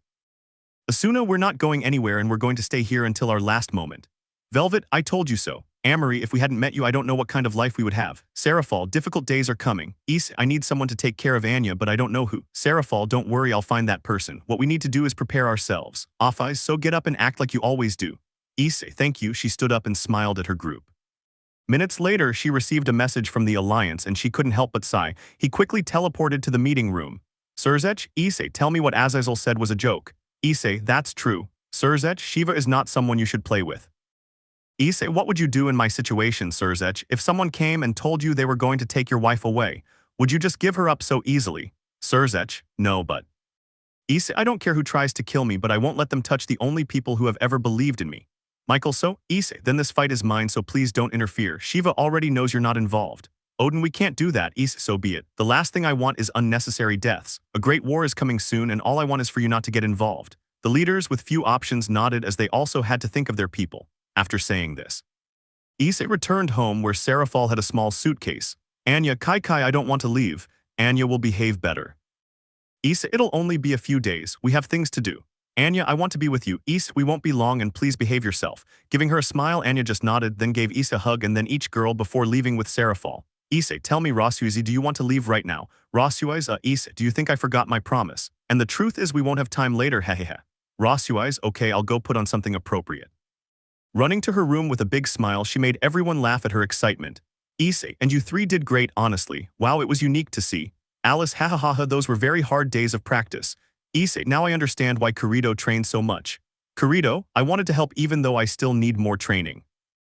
Asuna, thank you for everything, Issei. You supported us in the past and now it's our turn. Issei, if anything happens, please leave. Before anyone could answer, Rossweisse came down with a big smile. Issei, you look beautiful. Rossweisse, thank you, she said it, blushing slightly, then took Issei's hand and left the house. Issei, so where do you want to go? Rossweisse, we're going to a store to buy some things and then we're going to a park. Issei, that's all. Rossweisse, it's cherry tree season. Issei, that's true. Going to her destination, upon arriving at the Rossweisse store, she was seriously looking for the cheapest option. Issei, take whatever you want, you don't have to do that. Rossweisse, we need to save up for Eniachin's college. Issei, that's a long way off, you know. Rossweisse, prevention is better than cure. Taking several sweets and then going to get more, Issei said nothing and continued with his shopping. When he finished, they paid and went on their way. Later, they were both surprised by how beautiful the place was just by walking through the trees. Issei, to be honest, this is my first time here. Rossweisse, so we're even, we have to hurry, we need to find a place before the best ones are gone. Taking Issei's hand and then running off, they eventually managed to find a good place, luckily for them.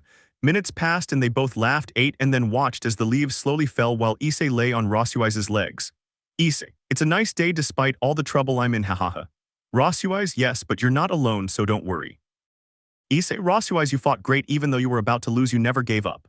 Rossweisse, you have never given up despite the enemies you have had, so it's the least I could do. Issei, try not to use that promotion until you get used to it.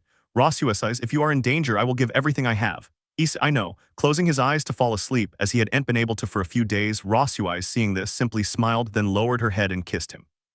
Some time later, they both returned to the house, and the girls quickly grabbed Rossweisse and took her away against her will while Kirito and Issei said nothing. Days passed, and little by little the news that the Hindu faction wanted Issei dead spread, making some people happy, especially a group.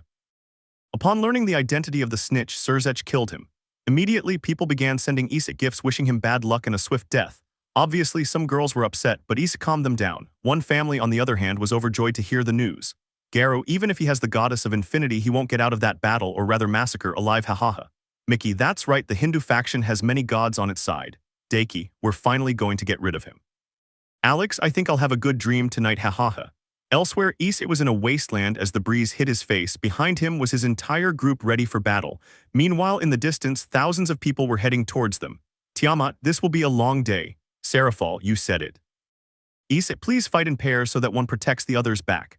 Alice, you'll go alone. No, Issei, there's someone waiting for me, so for now would you please clear the way for me. Amory, I'm ready. Keed, I am your shield. Issei, and as long as I am here no one will pass. Velvet, it's time to test some skills. Issei turned around to look at his group with a smile. Issei, thanks guys, and if we make it out of this alive I promise you a great vacation. Sarafal, I hope so. Kirito, then let's go. Issei simply raised his hand and then dropped it instantly. His group began running to clear the way for Issei as the enemy started running towards them. Both Offais and Tiamat took their dragon form, scaring some, but they still went on the attack. Shiva and Issei were both looking at each other seriously as they ran to begin their battle. Chapter 55. On the battlefield, explosions could only be heard from all sides. Shiva, you had to go so far. Issei, I didn't want to start this war, but I won't let them mess with my family. Shiva, you will not be an easy opponent, especially when the goddess of infinity is on your side. Issei, let's just end this pointless war. Both launched into an attack, and when they were about to collide, Shiva dodged to hit Issei in the face. Issei was about to respond, but Shiva dodged his blow again to hit him in the stomach. Shiva, you are strong and all, but you are young and inexperienced in this. You cannot touch me. Issei, I knew it wouldn't be easy, but I still won't give up, and I know your abilities are a problem. Letting out Issei, she took her ice phoenix form to attack. Elsewhere, Sarafal stood before hundreds of gods and some gods. And to think that today we would end up with a Mao. Sarafal, unfortunately I relinquished that title. I am now simply Issei's queen. I will never lose, taking a step while a cold smoke sent chills through many. Sarafal, as your queen I will not surrender. She jumped and was then enveloped in a sphere of ice which broke seconds later, revealing a blue-haired girl. The enemy was surprised to see the power he unleashed simply by being present. Sarafal, it's time for everyone to die, creating several ice snakes which he launched at the enemy. Upon seeing this, Rossweisse formed a slight smile, transformed into her fiery phoenix form and joined the attack. The three swordsmen slaughtered anyone who crossed their path without hesitation. Velvet, ha, this is fun. It's been a while since I've unleashed so much of my power. Keed, it's time for action. He unfurled a pair of black wings and a pair of white wings, then unleashed the hydra he held on his sword, destroying every enemy. Amory used his fists to send them flying, but it still wasn't enough when he saw that there were more and more of them. Offais, I just want to go back home so I can have the peaceful life Issei desires. How can someone like you support that weakling? Offais, that's none of your business. Creating a circle with the infinity symbol, killing the one who spoke, and then leaving. Shiva, I admit you have a team. Issei, they are my family. He said this as he stood up and his wounds began to heal. Shiva, then I'll make you feel what you did to me. Issei, take one step and your life will come to an end. Shiva, you brat, you don't stand a chance. Without saying anything else, Issei lunged at him, but Shiva stopped him with his hand and then ripped it off. But just as suddenly as it disappeared, it reappeared, later taking the form of the Black Phoenix. Shiva, unfortunately, I've already seen that. Standing in front of Issei, he delivered multiple blows that sent him flying, crashing into several mountains. When the girls saw that, they wanted to go, but it was almost impossible for them since there were more and more enemies surrounding them. Offais, I will not forgive you, Shiva, for touching my beloved. Releasing a large part of his power, frightening those nearby, he moved at great speed to grab the god by the neck. Offais, how dare you touch him? Do you want to die? Shiva, I know I did it wrong, but there's no going back now. Stabbing a dagger into Offais' abdomen, she instantly dropped it and then spat out blood. Shiva, I had to ask a favor, but with you out of this, everything will be over. Offais could only moan in pain as part of her body was slowly burned. Issei was emerging from the rubble, and upon seeing Offais suffering in pain, he was shocked. He quickly changed to an angry expression and lunged at Shiva to deliver a blow. Seconds later, he had Offais in his arms. Issei, what can I do? Tell me. Offais, I let my anger guide me, I'm sorry. Issei, don't apologize, I'll find a way to heal you. Placing his hand on Offais' abdomen to transfer some of his power to her. The enemy began to approach them and the rest quickly moved closer to Issei. Kirito, don't worry, you heal her and we'll take care of you. Tiamat, this will not stand, going against everyone while they were upset to see that their partner was hurt. Offais, I'm sorry, but I need to rest, I won't be able to continue fighting. Issei, okay, sleep a little, he was a little calmer now that he was recovering. Issei, Rossweisse returns to our home and takes care of Offais. Rossweisse, okay, he took her in his arms and then left. Issei stood up, then jumped and stood in front of Shiva. Issei, how could you hurt her? Shiva, now you know how it feels to lose a loved one. Issei, this won't stay like this anymore, seeing as you asked an enemy for help. Shiva, then let's put an end to this. Issei let out a sigh as a blue armor began to form. Issei, it's time to end it all. Shiva, I say the same. Launching into attack, causing much destruction in their wake and killing anyone who crossed their path. Issei, I know your allies are precious to you. Creating a blue flame to drop it, upon impact with the ground it caused an ice tornado killing everyone around it. Shiva, damned. He lunged at Issei, but Issei created several ice barriers that managed to stop him for a while, but he eventually managed to escape. Issei, too late, because behind Issei several ice dragons launched their attacks that impacted Shiva. Time passed and the Hindu soldiers in Issei's group had to move aside as they didn't want to be an obstacle. Minutes later, they stood face to face, both looking a little tired. Issei, you're happy to see so much destruction. Shiva, you forget who I am. Issei, you always let Indra get away with it and he'll never admit the consequences. And now you'll use the lives of many just for him. Shiva, what are you trying to say? Issei, let's put an end to this nonsense. You have your family and I have mine and I have to go take care of them. Shiva, you know this won't end that easily. Issei, you're willing to kill so many. Shiva, I'll leave for today, but when we meet again it will be the end. Issei, if that's what you want, so be it. Shiva, without saying anything more, left with his group, where Issei instantly fell to his knees as he was tired of using so much power and transmitting part of it to his beloved. Chapter 56. After both sides returned to their homes, the first thing Issei did was go to Offai's room only to see her sitting on the bed. Issei, how are you? Offais, well, but I let my anger guide me and I received an obvious attack. Issei, nobody's perfect, Offais, for now the battle is paused. Because of me you all have to suffer. Rossweisse, Issei, we already talked about this. Standing at the door with the others and their friends. Alice, we're a family, Issei, if you fight we all fight. Corrido, thanks to you we're still alive. I'll always fight by your side no matter who the enemy is. Issei, thank you all. Velvet, besides it was a great battle, we gave one of the most powerful beings a fight. Nobody can do that so easily. Issei, it's best to take a break. Sarafal, that sounds good, it was a long day. Everyone was smiling because no one was seriously injured in the battle. In the underworld, Geru destroyed the table with a single blow upon receiving the news that Issei was still alive. Deiki, how is it possible that I live? Geru, that bastard's lucky, but at least there's some good news. Offai's Ouroboros is injured and can't fight. Alex, at least something good. Mickey, without her he's nothing.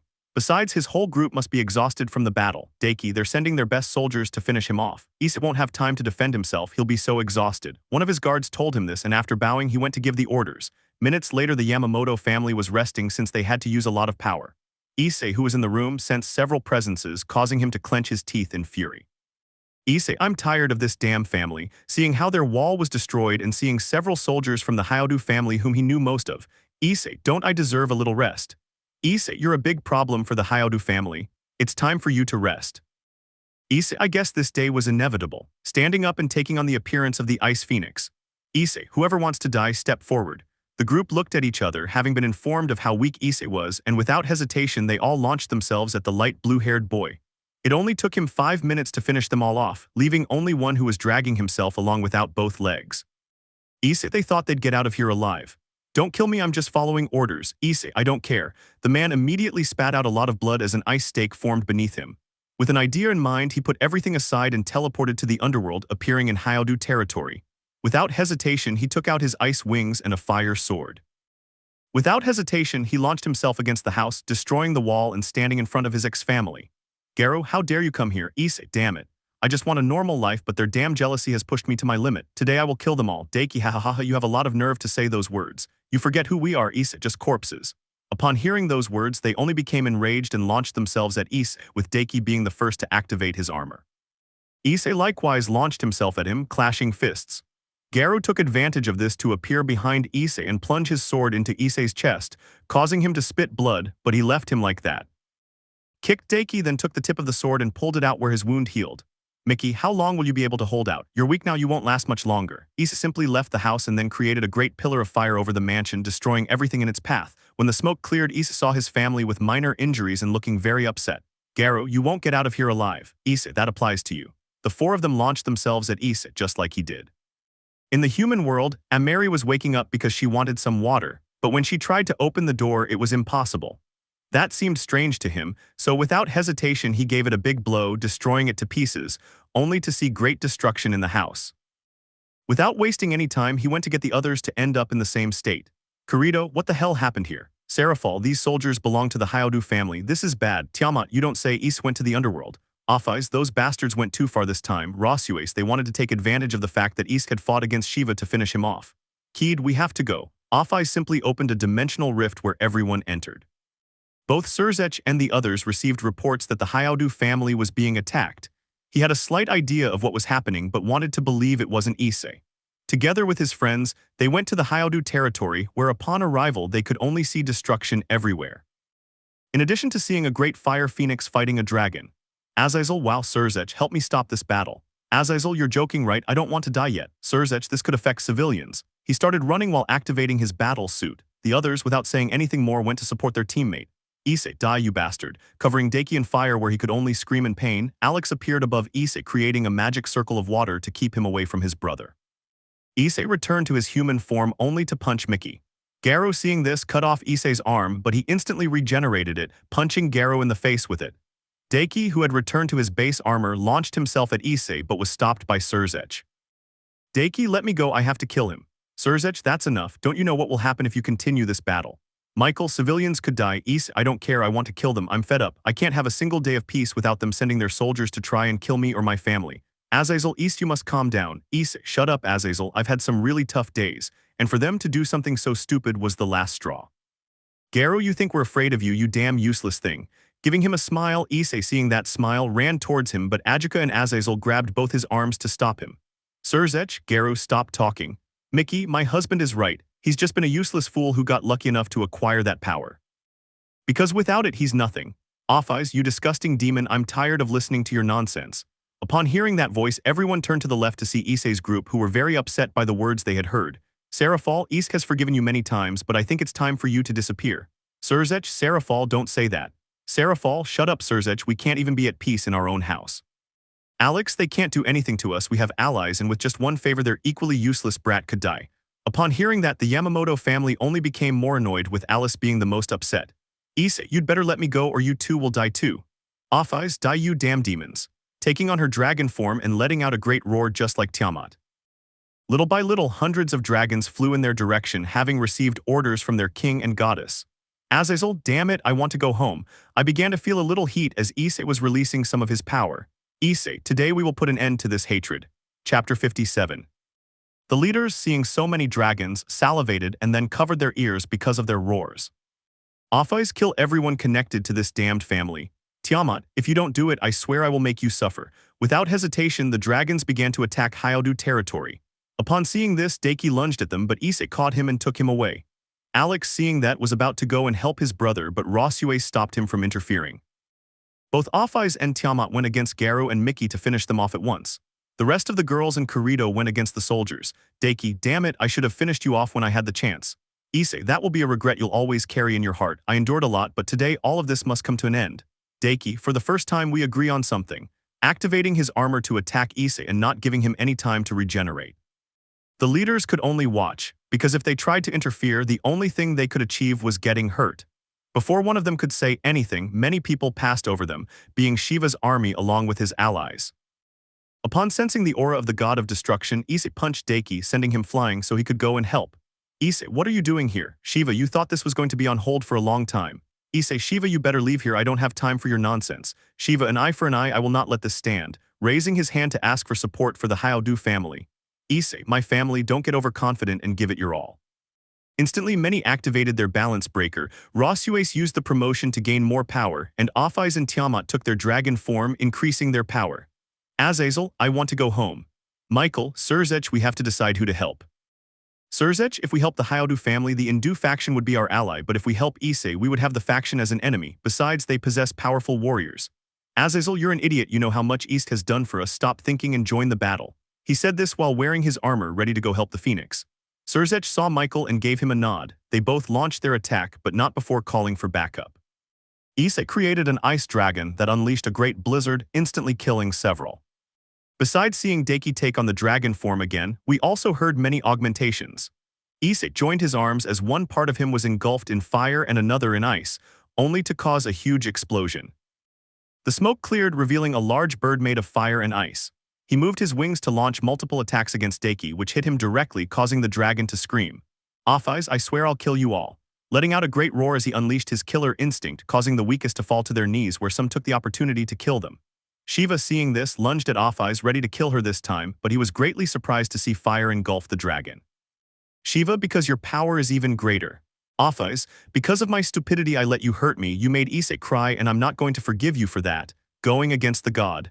Velvet was killing everyone with her arm without a shred of mercy. Keed, come on, are they so weak that they can't get past my defense?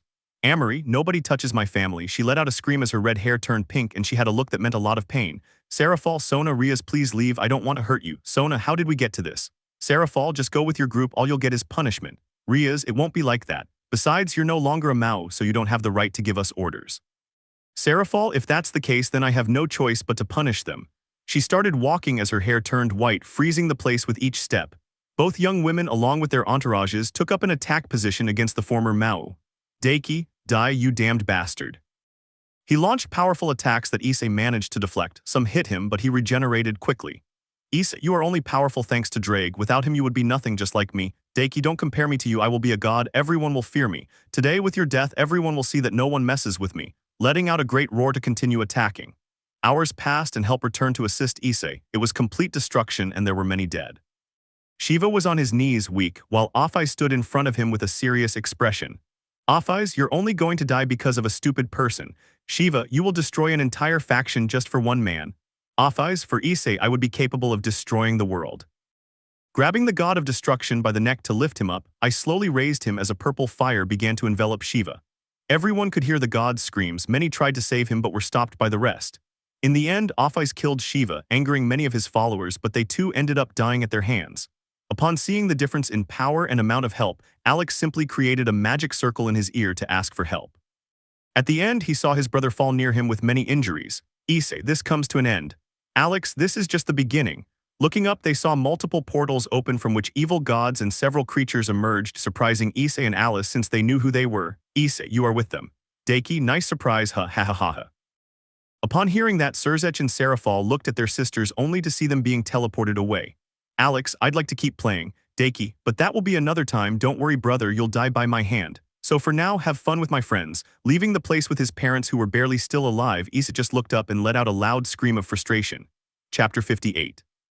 Issei was on his knees after the battle against his former family as he felt frustrated at not being able to end such a conflict. Offais, Issei, let's go home. See, Issei, I did what I could. Offais, you need to rest a little. Come on, we've had a lot of heavy days. Issei, let's go home. Michael, rest. We'll talk about what happened later. Issei, thank you. Going with his group to then teleport to the house. Issei, go get some rest. It will help you. Sarafal, how is Anya? Sarafal, don't worry, she's safe, and if anything happens, they'll call me instantly. Relax. Alice, you're the one who needs to rest the most, so go. Issei, see you later. Going up to the room. Kirito, so many things have happened to him. Rossweisse, it's their fault, but they've escaped. All we can do is wait for it all to pass. Amory, that's right. We also need to rest. These past few days have been crazy days. The hours passed and most were asleep. Issei, on the other hand, was on the balcony processing what had just happened. Offais, you should be asleep. Issei, I tried, Offais, it never crossed my mind that my life would be like this. When I was kicked out of my family a long time ago, my plan was to study and have a life like any other human. Offais, you don't like this life full of problems, do you? Issei, every cloud has a silver lining, and even though life is complicated, it has its good points in that you all are by my side, so I can't complain. Offais, thanks to you I'm better than before. Issei, what memories, that girl with a lifeless look, even though you were scary. Offais, I know, and now you're afraid of me. Issei, you're welcome. Offais, okay, then let's rest a little bit, shall we? Issei, to be honest, I'm not sleepy and I'm already feeling a bit better. Offais, then let's play a little. Issei, it's a bit late to play. Offais, I'm not referring to that type of game. Taking Issei's hand to lead him inside, then throwing herself onto the bed and giving her beloved a smile. Offais, you come. Issei, wow, jumping in without hesitation. The next morning the group was having breakfast, although most of the girls had their eyes on the dragon. Tiamat, you didn't waste any time, did you? Offais, as they say, the shrimp that falls asleep gets carried away by the current. Sarafal, Aishin, Issei, si que pasa. Sarafal, do you want to go on a date with me?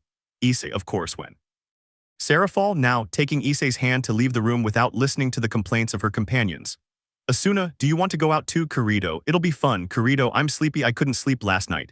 Asuna, let's go now, okay. Kirito, okay. Walking towards the exit while Tiamat laughed at their situation. Velvet, well, since we have part of the day free, how about we play something? Keed, okay. Elsewhere, Issei and Sarafal arrived at their destination, the academy. Issei, what are we doing here? Sarafal, it's a quiet place, plus there's nobody here, let's go. Issei, okay, but tell me what we're going to do. Don't you want to go to a park instead? Sarafal, just follow me. Aishin, okay, and without saying anything. Issei, okay. Walking alongside Sarafal until we reached a classroom. Sarafal, these have been difficult days, but not for you. Issei, yes, but we'll get through this. Sarafal, thank you for being in my life. Aishin. Issei, although we started off on the wrong foot, in the end everything turned out well. Sarafal, yep, and tell me Aishin, do I look good in the uniform or not? Issei, if you were a student, everyone else would still go crazy for you. Sarafal, I just want a crazy person on my side and you're good enough. Issei, obviously. Sarafal, then it's time to let my demonic instincts take over. Issei, what do you mean? Noticing how Sarafal's smile was growing and realizing that something was wrong, she rushed to the door without hesitation, but it was locked. Sarafal, we're alone. Aishin also has a barrier, play with me. They dragged him while he screamed for help, but in the end it was all in vain. The next day the door was being opened where the girls saw Issei enter with a cane. Tiamat, are you okay? Issei, I am, but I need to rest, so. Rossweisse, I was already ready for our date, but it won't be possible, right? Issei was instantly as good as new, able to take the silver-haired girl in his arms and run away from the place. The girls only broke out in a drop of sweat, but it was best not to say anything. The next day he was crawling into his room because he was tired. Alice, it was a good night, and I wanted to practice with you, but in the end it won't be possible, winking at him. Where Issei stood up, then opened the pocket dimension and took out a pack of Red Bulls and drank them. Issei, it's a great day to die, walking to bed. The next day he was looking for a place to hide because he was tired. Besides hearing the screams of the girls who were looking for him. After running so much he went up to the attic to rest. Issei, phew, finally some peace. Kid, you think so? Tell me, Issei, do I look cute? The aforementioned slowly turned around to look at her, then swallowed hard and raised his finger in confirmation. Kid, let's see who has more stamina, you or me. Issei, I'm tired but I can do it, walking towards her with a serious expression. The next day he was waking up in his room, having barely made it. But he immediately opened his eyes because there was Tiamat sitting and watching him. Tiamat, you're not going anywhere, how about we play a little? Issei, oh my, he looked tired but Tiamat gave him a smile and then forced him to drink an energy drink and start their fun. The next day the girls went out to do some things besides going to see Anya. Issei was in the living room because he would finally get some rest. Issei, now that I think about it, I haven't seen Velvet in a long time, she'll be fine. Going to her room he opened the door without knocking, only to be surprised to see her dressed as an idol. Issei, sorry, Velvet, stop, tell me you like it. Issei, you look cute, and it's rare that you wear that kind of clothing since you always have your battle suit on. Velvet, Sarafal mi lo dio, Issei, yavio. Velvet, you've been busy these days, haven't you? Issei, a little. Velvet, I've never been in love, so I didn't know what they were doing until Sarafal explained it to me. Issei, you're amazing, and I think anything is possible with you. Issei, calm down, Velvet, you need to think things through, so I'd better leave you alone, okay? He was walking towards the exit but couldn't move because a red hand had him by the waist. Then he threw it onto the bed where Velvet climbed in. Issei, now I understand why they all left. Velvet, enjoy your meal. The next day Issei had a smile on his face because he was in a public place, a swimming pool, since Amory wanted to go there. Amory, this is Issei, how do you see me? Being a little red with sadness. Issei, you're beautiful. Upon hearing those words, Amory smiled at Issei as she was happy to hear him say that. They both had a great time all day. There were a few people who tried to take advantage of them, but Amory took them down with just one punch. They were both on their way home, with Amory being the happiest. Issei, what a nice day, tomorrow we should go with Anya for ice cream. Amory, that sounds good. Thanks to you my family is big. Issei, as long as you're happy I'm fine. Amory, although there are a few of my race left. I am ready, Issei, list for Q. He was unable to finish because he was dragged into an alley and then thrown against the wall. Amory, ready to have your children, having a look that frightened Issei. Amory, I'm in season, I resisted as long as I could but I can't anymore. He placed his hand on the wall and then squeezed it, destroying part of it because he could not control his strength. Upon seeing that, Issei just swallowed hard. The next day I was sitting in the kitchen with a tired expression from all those crazy days. Off-eyes, good morning Issei, are you alright? Issei, assist, he stood up to go get something while the girls watched him walk slowly, causing laughter. Kid, you showed her no mercy, Amory, ha ha ha ha. The woman in question was as red as a tomato at those words. Chapter 59. Time passed, and some girls went on missions from time to time to end the war. Issei, for his part, put it aside to spend more time with Anya, making her happy. It was a day like any other where Issei was summoned to the underworld to speak with the leaders. Issei, what's up everyone, why the call? Surzech, just to discuss everything that has happened, plus the fact that your brothers have been seen in various parts of the world. Issei, what was the point of always wanting to be the best? Azazel, nothing can be said. Issei, and what did they say? Surzech, they are depressed and they don't talk. I don't think they will return to the battlefield. Issei, I understand. Yasaka, at least these have been quiet days. I really hope it stays that way. Sarafal, I think the same. Issei, that time will come someday. Well, since we're here, why don't you come over to my house for a barbecue? It'll be fun. Michael, sounds good.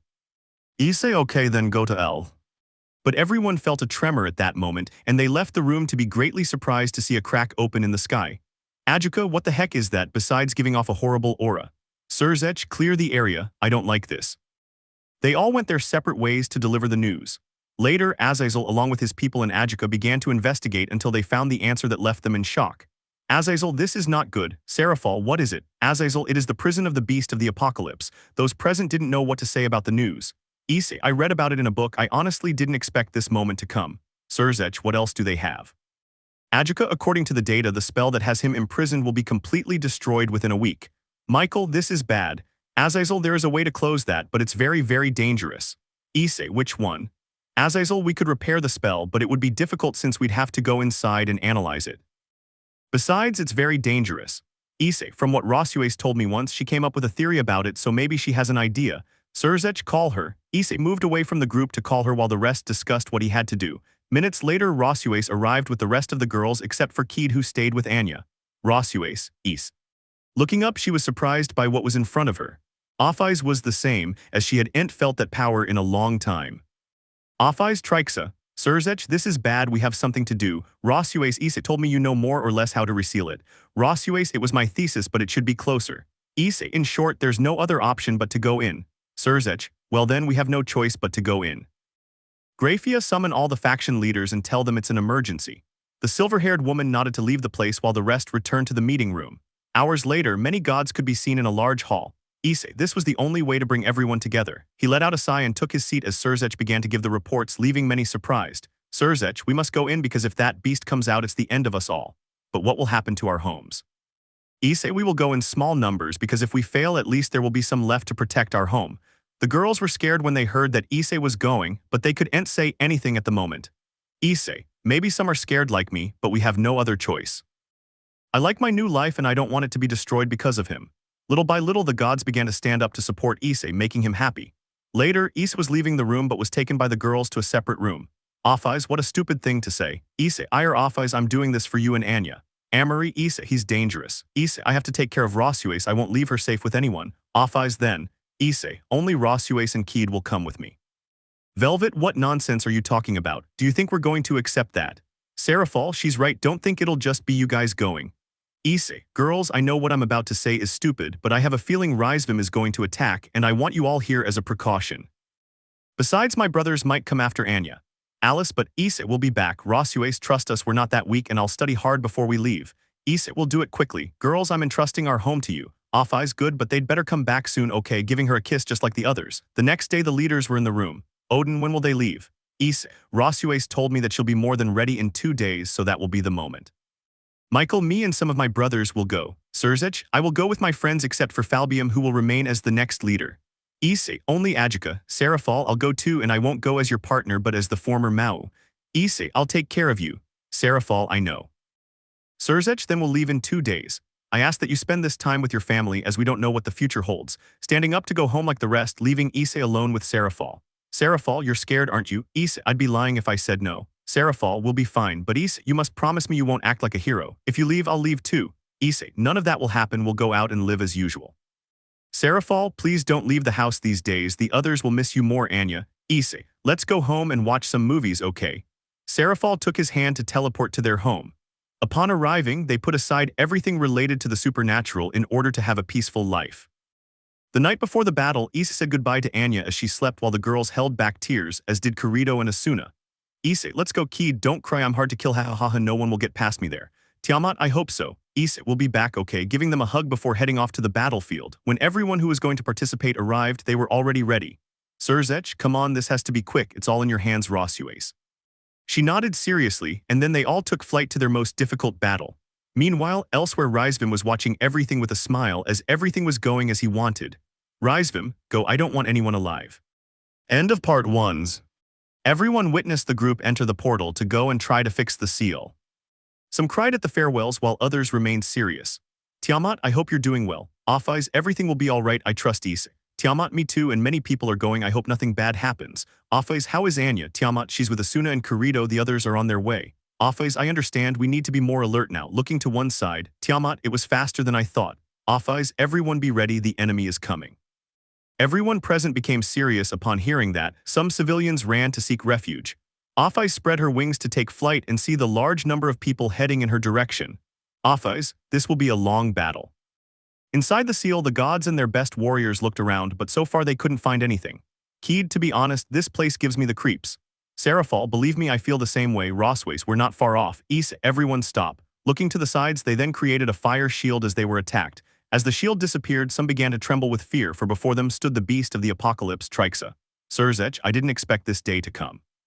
Trihexa, and to think I would have had visitors, I would have prepared something. Surzech, you do not deserve freedom. Trihexa, it's only a matter of time before I get out of here, and weaklings like you won't stop me, but since you're here, you can at least help me warm up. releasing some of his power, causing some to tremble even more with fear. Issei, you're not going anywhere. Trihexa, just entertain me, okay? Ready to launch an attack, Issei took on the appearance of fire and launched himself into the attack to stop it. Trihexa, sensing that power, frowned. Trihexa, so you're still alive, you damned phoenix. Issei, he's resting and I'll stop you. Trihexa, this time I'll finish you off. Issei, Kid protects Rossweisse, launching into attack. Surzech, Sarafal, Grafia, take care of Rossweisse while she works on the seal. The rest of us will go help Issei. Grafia, take care. Watching as her husband activated the armor of the power of destruction. Little by little the others began to join the battle, while Rossweisse went off to look for the seal. Trihexa, seeing this, knew they had something in mind, so she split one of her heads to follow them. Outside the seal was complete destruction from the battle. Offeyes had a serious expression because in front of her was the person she hated the most. Offeyes, you lived longer than you should have if it weren't for Issei who spared your life so many times. Deity, shut up you damn woman. Offeyes, say what you want because today I will kill you. Deity gritted his teeth to take his dragon form, as did Offeyes, and both launched into attack. Alex was standing in front of Velvet, who had her arms crossed. Velvet, so are you going to attack or are we going to have tea? Alex, you seem so confident, but you think you're going to get out of this alive. That idiot isn't here to help you anymore. Velvet, you only made it this far because Issei didn't want to kill you, because if he had told me to kill you I would have done it instantly. He began removing the bandages to reveal his demonic arm. Velvet, I'll make you suffer so much that you'll kiss my feet out of pity, but instead I'll just keep torturing you for all the damage you did to my boyfriend. Alex just managed a smile. He was about to say something but saw his brother fall in front of him with multiple injuries. I looked up to see a very serious Offeyes. Offeyes, Velvet, you're not done with that piece of trash yet. Velvet, I like to take my time, but I see you're in a hurry. Offeyes, kill him. Alex, damn it, do you think we're the same as before, taking out a syringe to inject it, causing his power to increase? Offeyes, my power. Alex, there's still time, putting one on her brother to help him get up. Deity, that bitch is strong, she's the dragon goddess for a reason, I'll make you mine. Offeyes, I'm glad you're still alive because that way I can continue torturing you, giving him a big smile. Velvet, wow, it looks like he's going to enjoy it. Well, I will too. According to the stamp, the group of women had reached their destination. Rossweisse, wow, Sarafal, what's happening? Is it impossible? Rossweisse, it's not that, it's just very beautiful. Kid, don't you think this is a bad time to say that? Grafia, how long will it take to repair the seal? Rossweisse, I honestly don't know, but I'll work as fast as I can. He began repairing the seal while the rest waited. Kid instinctively summoned her shield to then stop Trihexa's attacks. Rossweisse, you're fine. Sarafal, Rossweisse, don't get distracted, just keep doing your job. Grafia, we're going to protect you. Kid, it's all you've got. Trihexa, for being an inferior race you managed to stop my attack, but I'm just getting started, launching multiple attacks causing Kid to retreat. Both Sarafal and Grafia launched an attack, creating ice spears that they embedded in Trihexa's body, causing it to let out a roar. There were already some dead in the main battle, but it wasn't time to feel bad. Azazel, damned, you'll never get out of here. Trihexa, only insects die. Grabbing Issei to throw him far away and then launching multiple attacks that hit him directly, destroying part of his body that is instantly regenerative. Issei, I'll give my all so that you stay here forever, did you hear me? Extending his hand backward to create an arc of fire, seconds later he let out a sigh to create a person behind him with a bow which he then released. Trihexa created a barrier, but the arrow managed to pierce it, destroying one of its heads. However, the joy did not last long as it instantly regenerated. Trihexa, it's all you have. Issei, this is just the beginning, changing its appearance to that of cold to create an ice sword which I then take out and swing a little. Seconds later, he launched his attack just like the rest, without fear of death. Issei thought, Rossweisse, we will resist as long as possible. Our lives are in your hands right now. Rossweisse, for his part, knew that the mission he had been given was not easy. Rossweisse thought, no matter how fast I do this, it will take days. If I don't go faster, many will die and I can't let that happen. Everyone is counting on me. She was a little nervous because of the pressure, but then she remembered Issei's smile, let out a sigh, became serious and continued working. Kid, you think I only know how to defend myself? I attack too, you damn thing. Drawing her dagger to launch an attack, she gave it her all, as did both ice mages who were using most of their power. Final. The days passed inside the seal, where every minute was complete chaos due to the battle. Many died defending their own with a smile, leaving their comrades sad and angry at the same time. Rossweisse and company were fighting against a part of Trihexa. Kid was the one who had to exert herself the most because of her defensive skills. Rossweisse felt frustrated because she hadn't made much progress in so much time, but she still didn't give up. Outside the seal everything was the same, just war everywhere. Deity was on the ground clenching his teeth in fury, but when he looked up he saw Offeyes' big smile which showed she was having fun. Alex, you damned. Deity, we're going to make you ours, you'll be our bitch. Offeyes, the truth about why they're not alive is that I wanted them alive so I could have fun, giving Deity a kick in the stomach that sent him crashing into a building. Off-eyes, you hurt Issei. He's a nice guy but also an idiot for not killing you. But since he's not here, I can take the liberty of making you pay. Grabbing Alex by the neck to lift him up and place him in front of his face. Off-eyes, I will kill them. They ripped Alex's arm off and he screamed at the top of his lungs. Deity emerged from the rubble only to witness his brother losing his arm. Deity, damn it. He went towards her and when he was about to hit her, he went flying again and was hit by Velvet. Off-eyes, it wasn't necessary. Velvet, don't take all the fun, leave some for me too. Asuna, it will be alright, right? Off-eyes, trust that everything will be alright, for now we must finish this, I'm tired. Looking in the direction of the seal with a slightly worried expression for her friends and loved one. At the seal, both the leaders and their followers were somewhat removed from the battle, while Issei was on the battlefield giving his all. Surzech, Grafia called me and told me that everything is going as quickly as possible. Trihexa, you better give up, brat. Issei, that will never happen, you will not leave this place. I have many people to protect. Trihexa, you'll be the last to die so you can witness everyone dying in front of your eyes while you just feel frustrated at not being able to do anything, ha ha ha ha ha. Issei, none of that will happen. Making one of his hands turn blue and the other red, then bringing them together and slowly moving them apart, causing purple flames to appear. Issei, it's all or nothing, you bastard, did you hear me? Spreading fire throughout his body, he took the form of a purple phoenix and then went on the attack just like Trihexa. Elsewhere, Rossweisse continued until she walked away a little with a smile. Rossweisse, I did it. Trihexa, damned.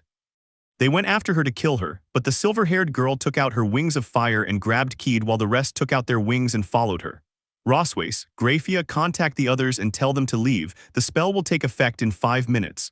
Grafia, I understand. Contacting Surzech, who upon hearing the news formed a smile to give the order. Many began to celebrate as well as leave. Azazel, Issei, we have to go, let's go. Issei, you guys go ahead, I have to stop him, I'll catch up later. Azazel, don't be an idiot, you have to come or else those girls are going to kill me and you know it. Issei, ha ha ha ha ha. Michael, it's not a time for laughter. Issei, please continue and don't let them come, okay? Without another word, I led Trihexa away from everyone while he screamed in fury, seeing that things weren't going well. When the group saw what Issei was doing, they had no choice but to leave. Upon arriving, they saw the group of girls waiting for the rest until the last 3 arrived. Rossweisse, where is Issei? Azazel, regarding that, Issei will stay behind to stop him. Keed, we have to go for it. Michael, I'm sorry but no. Taking Keed by the hand, she was surprised, as was Rossweisse, to see how she was being held by Odin. Rossweisse, Odin-sama, let me go, I have to help Issei, he is the person I love. Odin, he asked us to do this, so I have to do it. Keed, let me go. He tried to break free from the grip, but it was impossible, mainly because he was weak from defending his team. Little by little, they were dragged to the exit where they only shouted the name of their beloved. When the leaders went outside, they saw great destruction and many corpses. Off-eyes, it works, right? Surzech, yes. Off-eyes, great, and where's Issei? Rossweisse, he stayed there. Tiamat, what did you say? Off-eyes, we have to go for it. Surzech, don't go, he doesn't want anyone to get hurt. Sarafal, you want us to just stand here doing nothing. Are you stupid? Alice, let's go. But after taking a few steps, they saw how the gap began to shrink, indicating that the spell was working. The girls started running so they could get to their beloved, but the faster they went, the more it closed in. Off-eyes, Issei, don't leave me. In the prison, Issei gave his all, pushing back the beast of the apocalypse, and then went for the exit while being followed. Trihexa, if I stay here, you'll stay here too, you bastard. Holding Issei by one leg, he simply cut it off to continue, and as he was arriving, he noticed that his time was running out. They saw many memories of blows, both bad and good, where in the end he saw the smile of all the girls. Issei, I will not give up. Going faster, he managed to get out just in time, leaving Trihexa trapped, who let out a roar of fury. When the girls saw someone fly off at great speed, they stopped to follow him and saw him crash into a building. Upon arriving at their destination, they saw Issei regenerating at a slow speed. Issei, I'm home. The girls immediately pounced on him, knocking the wind out of him. Azazel, you did it, you're an amazing person, really. Surzech, thank you Issei for your help. Issei, I was only defending the home of my loved ones. Off-eyes, don't do that stupid thing again or I'll make you suffer next time, okay? Issei, okay, I guess it's time I took a vacation. Amory, where will we go? Issei just smiled as he thought about it. 1 year later. During that time, Issei spent his time traveling with the girls, putting the supernatural aside. Anya was the one who enjoyed spending time with her parents the most. Rias and Sona, who were under arrest, were gradually given some freedom, and over the days their attitude began to change. Although Issei never saw them again because he wasn't interested. Currently, the girls were at home planning the wedding while Issei was in the forest walking until he reached a cave. She went inside and couldn't help but smile, remembering the first time she was there. Issei, thanks to you all I have a great life now, thanks to your legacy I got to where I am. Bowing in front of 2 drawings of a red phoenix and a blue one, he turned around to go home so he could help the others. End.